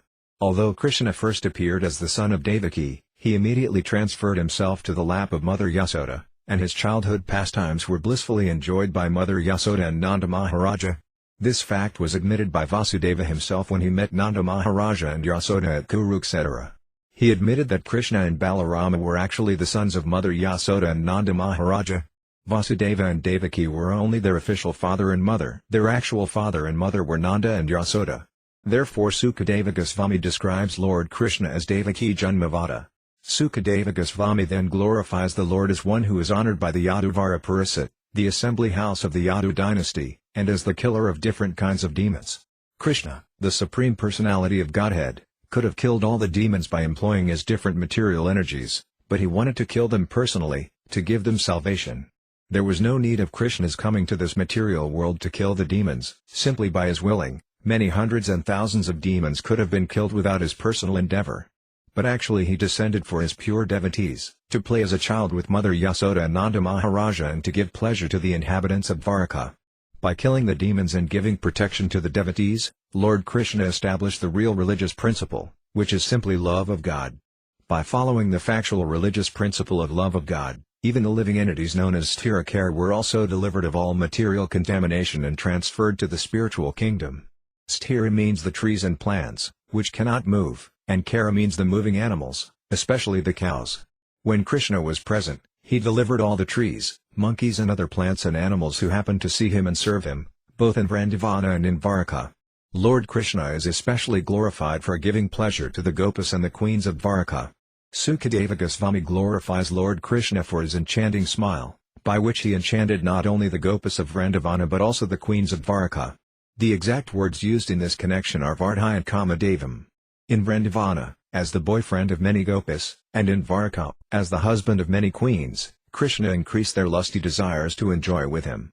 For God realization or self-realization, one generally has to undergo severe austerities and penances for many thousands of years, and then it may be possible to realize God. But the Gopas and the queens of Dwarka, simply by enhancing their lusty desires to enjoy Kṛṣṇa as their boyfriend or husband, received the highest type of salvation. This behavior of Lord Kṛṣṇa with the Gopas and queens is unique in the history of self-realization. Usually people understand that for self-realization one has to go to the forest or mountains and undergo severe austerities and penances. But the gopis and the queens, simply by being attached to Kṛṣṇa in conjugal love and enjoying his company in a so-called sensuous life full of luxury and opulence, achieve the highest salvation, which is impossible to achieve even for great sages and saintly persons. Similarly, demons such as Kṛṣṇa, Dantavakra, and Sisapala, who all treated Kṛṣṇa as an enemy, also got the highest benefit of being transferred to the spiritual world.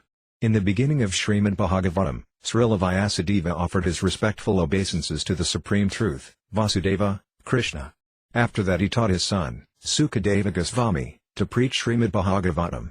It is in this connection that Sukadeva Goswami glorifies the Lord with the word Jayati. Following in the footsteps of Srila Vyasadeva, Sukadeva Goswami and all the Acharyas in disciplic succession, the whole population of the world should glorify Lord Kṛṣṇa, and for their best interest they should take to this Kṛṣṇa consciousness movement. The process is easy and helpful. It is simply to chant the Maha Mantra, Hare Kṛṣṇa, Hare Kṛṣṇa, Kṛṣṇa Kṛṣṇa, Hare Rama, Rama Rama, Hare. Lord Chaitanya has therefore recommended that one be callous to the material ups and downs. Material life is temporary, and so the ups and downs of life may come and go. When they come, one should be as tolerant as a tree and as humble and meek as the straw in the street, but certainly he must engage himself in Kṛṣṇa consciousness by chanting Hare Kṛṣṇa, Kṛṣṇa Kṛṣṇa, Hare Rama, Rama, Hare. The Supreme Personality of Godhead, Kṛṣṇa, the supersoul of all living entities, out of his causeless mercy comes down and manifests his different transcendental pastimes in different incarnations. Hearing the attractive pastimes of Lord Kṛṣṇa's different incarnations is a chance for liberation for the conditioned soul, and the most fascinating and pleasing activities of Lord Kṛṣṇa himself are still more attractive because Lord Kṛṣṇa personally is all attractive. Following in the holy footsteps of Srila Sukadeva Goswami, we have tried to present this book, Kṛṣṇa, for being read and heard by the conditioned souls of this age. By hearing the pastimes of Lord Kṛṣṇa, one is sure and certain to get salvation and be transferred back home, back to Godhead. It is stated by Sukadeva Goswami that as we hear the transcendental pastimes of the Lord, we gradually cut the knots of material contamination. Therefore, regardless of what one is, if one wants the association of Lord Kṛṣṇa in the transcendental kingdom of God for eternity and blissful existence, one must hear about the pastimes of Lord Kṛṣṇa and chant the Maha Mantra, Hare Kṛṣṇa, Kṛṣṇa Kṛṣṇa, Hare Rama, Rama, Hare. The transcendental pastimes of the Supreme Personality of Godhead, Kṛṣṇa, are so powerful that simply by hearing, reading and memorizing this book, Kṛṣṇa, one is sure to be transferred to the spiritual world, which is ordinarily very difficult to achieve. The description of the pastimes of Lord Kṛṣṇa is so attractive that it automatically gives us an impetus to study repeatedly, and the more we study the pastimes of the Lord, the more we become attached to him. This very attachment to Kṛṣṇa makes one eligible to be transferred to his abode, Goloka Vrindavana. As we have learned from the previous chapter, to cross over the material world is to cross over the stringent laws of material nature. The stringent laws of material nature cannot check the progress of one who is attracted by the spiritual nature. This is confirmed in the Bhagavad Gita by the Lord himself. Although the stringent laws of material nature are very difficult to overcome, one who surrenders unto the Lord can very easily cross over nescience. There is no influence of material nature in the spiritual world. As we have learned from the second canto of Srimad Bhagavatam, the ruling power of the demigods and the influence of material nature are conspicuous by their absence in the spiritual world. Srila Sukadeva Goswami has therefore advised Maharaja Pariksit in the beginning of the second canto that every conditioned soul should engage himself in hearing and chanting the transcendental pastimes of the Lord. Srila Sukadeva Goswami also informed King Pariksit that previously many other kings and emperors went to the jungle to prosecute severe austerities and penances in order to go back home, back to Godhead. In India it is still a practice that many advanced transcendentalists give up their family lives and go to Vrindavana to live there alone and completely engage in hearing and chanting the holy pastimes of the Lord. This system is recommended in Srimad Bhagavatam, and the 6 Goswamis of Vrindavana followed it, but at the present moment many karmis and pseudo-devotees have overcrowded the holy place of Vrindavana just to imitate this process recommended by Sukadeva Goswami. It is said that many kings and emperors formerly went to the forest for this purpose, but Srila Bhaktisiddhanta Sarasvati Thakura does not recommend that one take up this solitary life in Vrindavana prematurely. One who prematurely goes to Vrindavana to live in pursuance of the instructions of Sukadeva Goswami again falls victim to Maya, even while residing in Vrindavana. To check such unauthorized residence in Vrindavana, Srila Bhaktisiddhanta Sarasvati Thakura has sung a nice song in this connection, the purport of which is as follows: My dear mind, why are you so proud of being a Vaisnava? Your solitary chanting of the holy name of the Lord is based on a desire for cheap popularity, and therefore your chanting is only a pretension. Such an ambition for a cheap reputation may be compared to the stool of a hog, because such popularity is another extension of the influence of Maya. One may go to Vrindavana for cheap popularity, and instead of being absorbed in Krishna consciousness, one may always think of money and women, which are simply temporary sources of happiness. It is better that one engage whatever money and women he may have in his possession in the service of the Lord, because sense enjoyment is not for the conditioned soul. The master of the senses is Rsikesa, Lord Kṛṣṇa. Therefore, the senses should always be engaged in his service. As for material reputation, there were many demons like Ravana who wanted to go against the laws of material nature, but they all failed. One should therefore not take to the demoniac activity of claiming to be a Vaisnava just for false prestige, without performing service to the Lord. But when one engages oneself in the devotional service of the Lord, automatically the Vaisnava reputation comes to him. There is no need to be envious of the devotees who are engaged in preaching the glories of the Lord. We have practical experience of being advised by the so-called Babajis in Vrindavana that there is no need to preach, and that it is better to live in Vrindavana in a solitary place and chant the holy name. Such Babajis do not know that if one is engaged in preaching, or in glorifying the Supreme Personality of Godhead, the good reputation of a preacher automatically follows one. One should not, therefore, prematurely give up the honest life of a householder to lead a life of debauchery in Vrindavana. Srila Sukadeva Goswami's recommendation to leave home and go to the forest in search of Krishna is not for immature persons. Maharaja Pariksit was mature. Even in his householder life, or from the very beginning of his life, he worshipped Lord Krishna's Murti. In his childhood he worshipped the deity of Lord Krishna, and later, although he was a householder, he was always detached, and therefore when he got the notice of his death, he immediately gave up all connection with household life and sat down on the bank of the Ganges to hear Srimad Bhagavatam in the association of devotees. Thus ends the Bhaktivedanta purport of the 90th chapter of Kṛṣṇa, summary description of Lord Krishna's pastimes.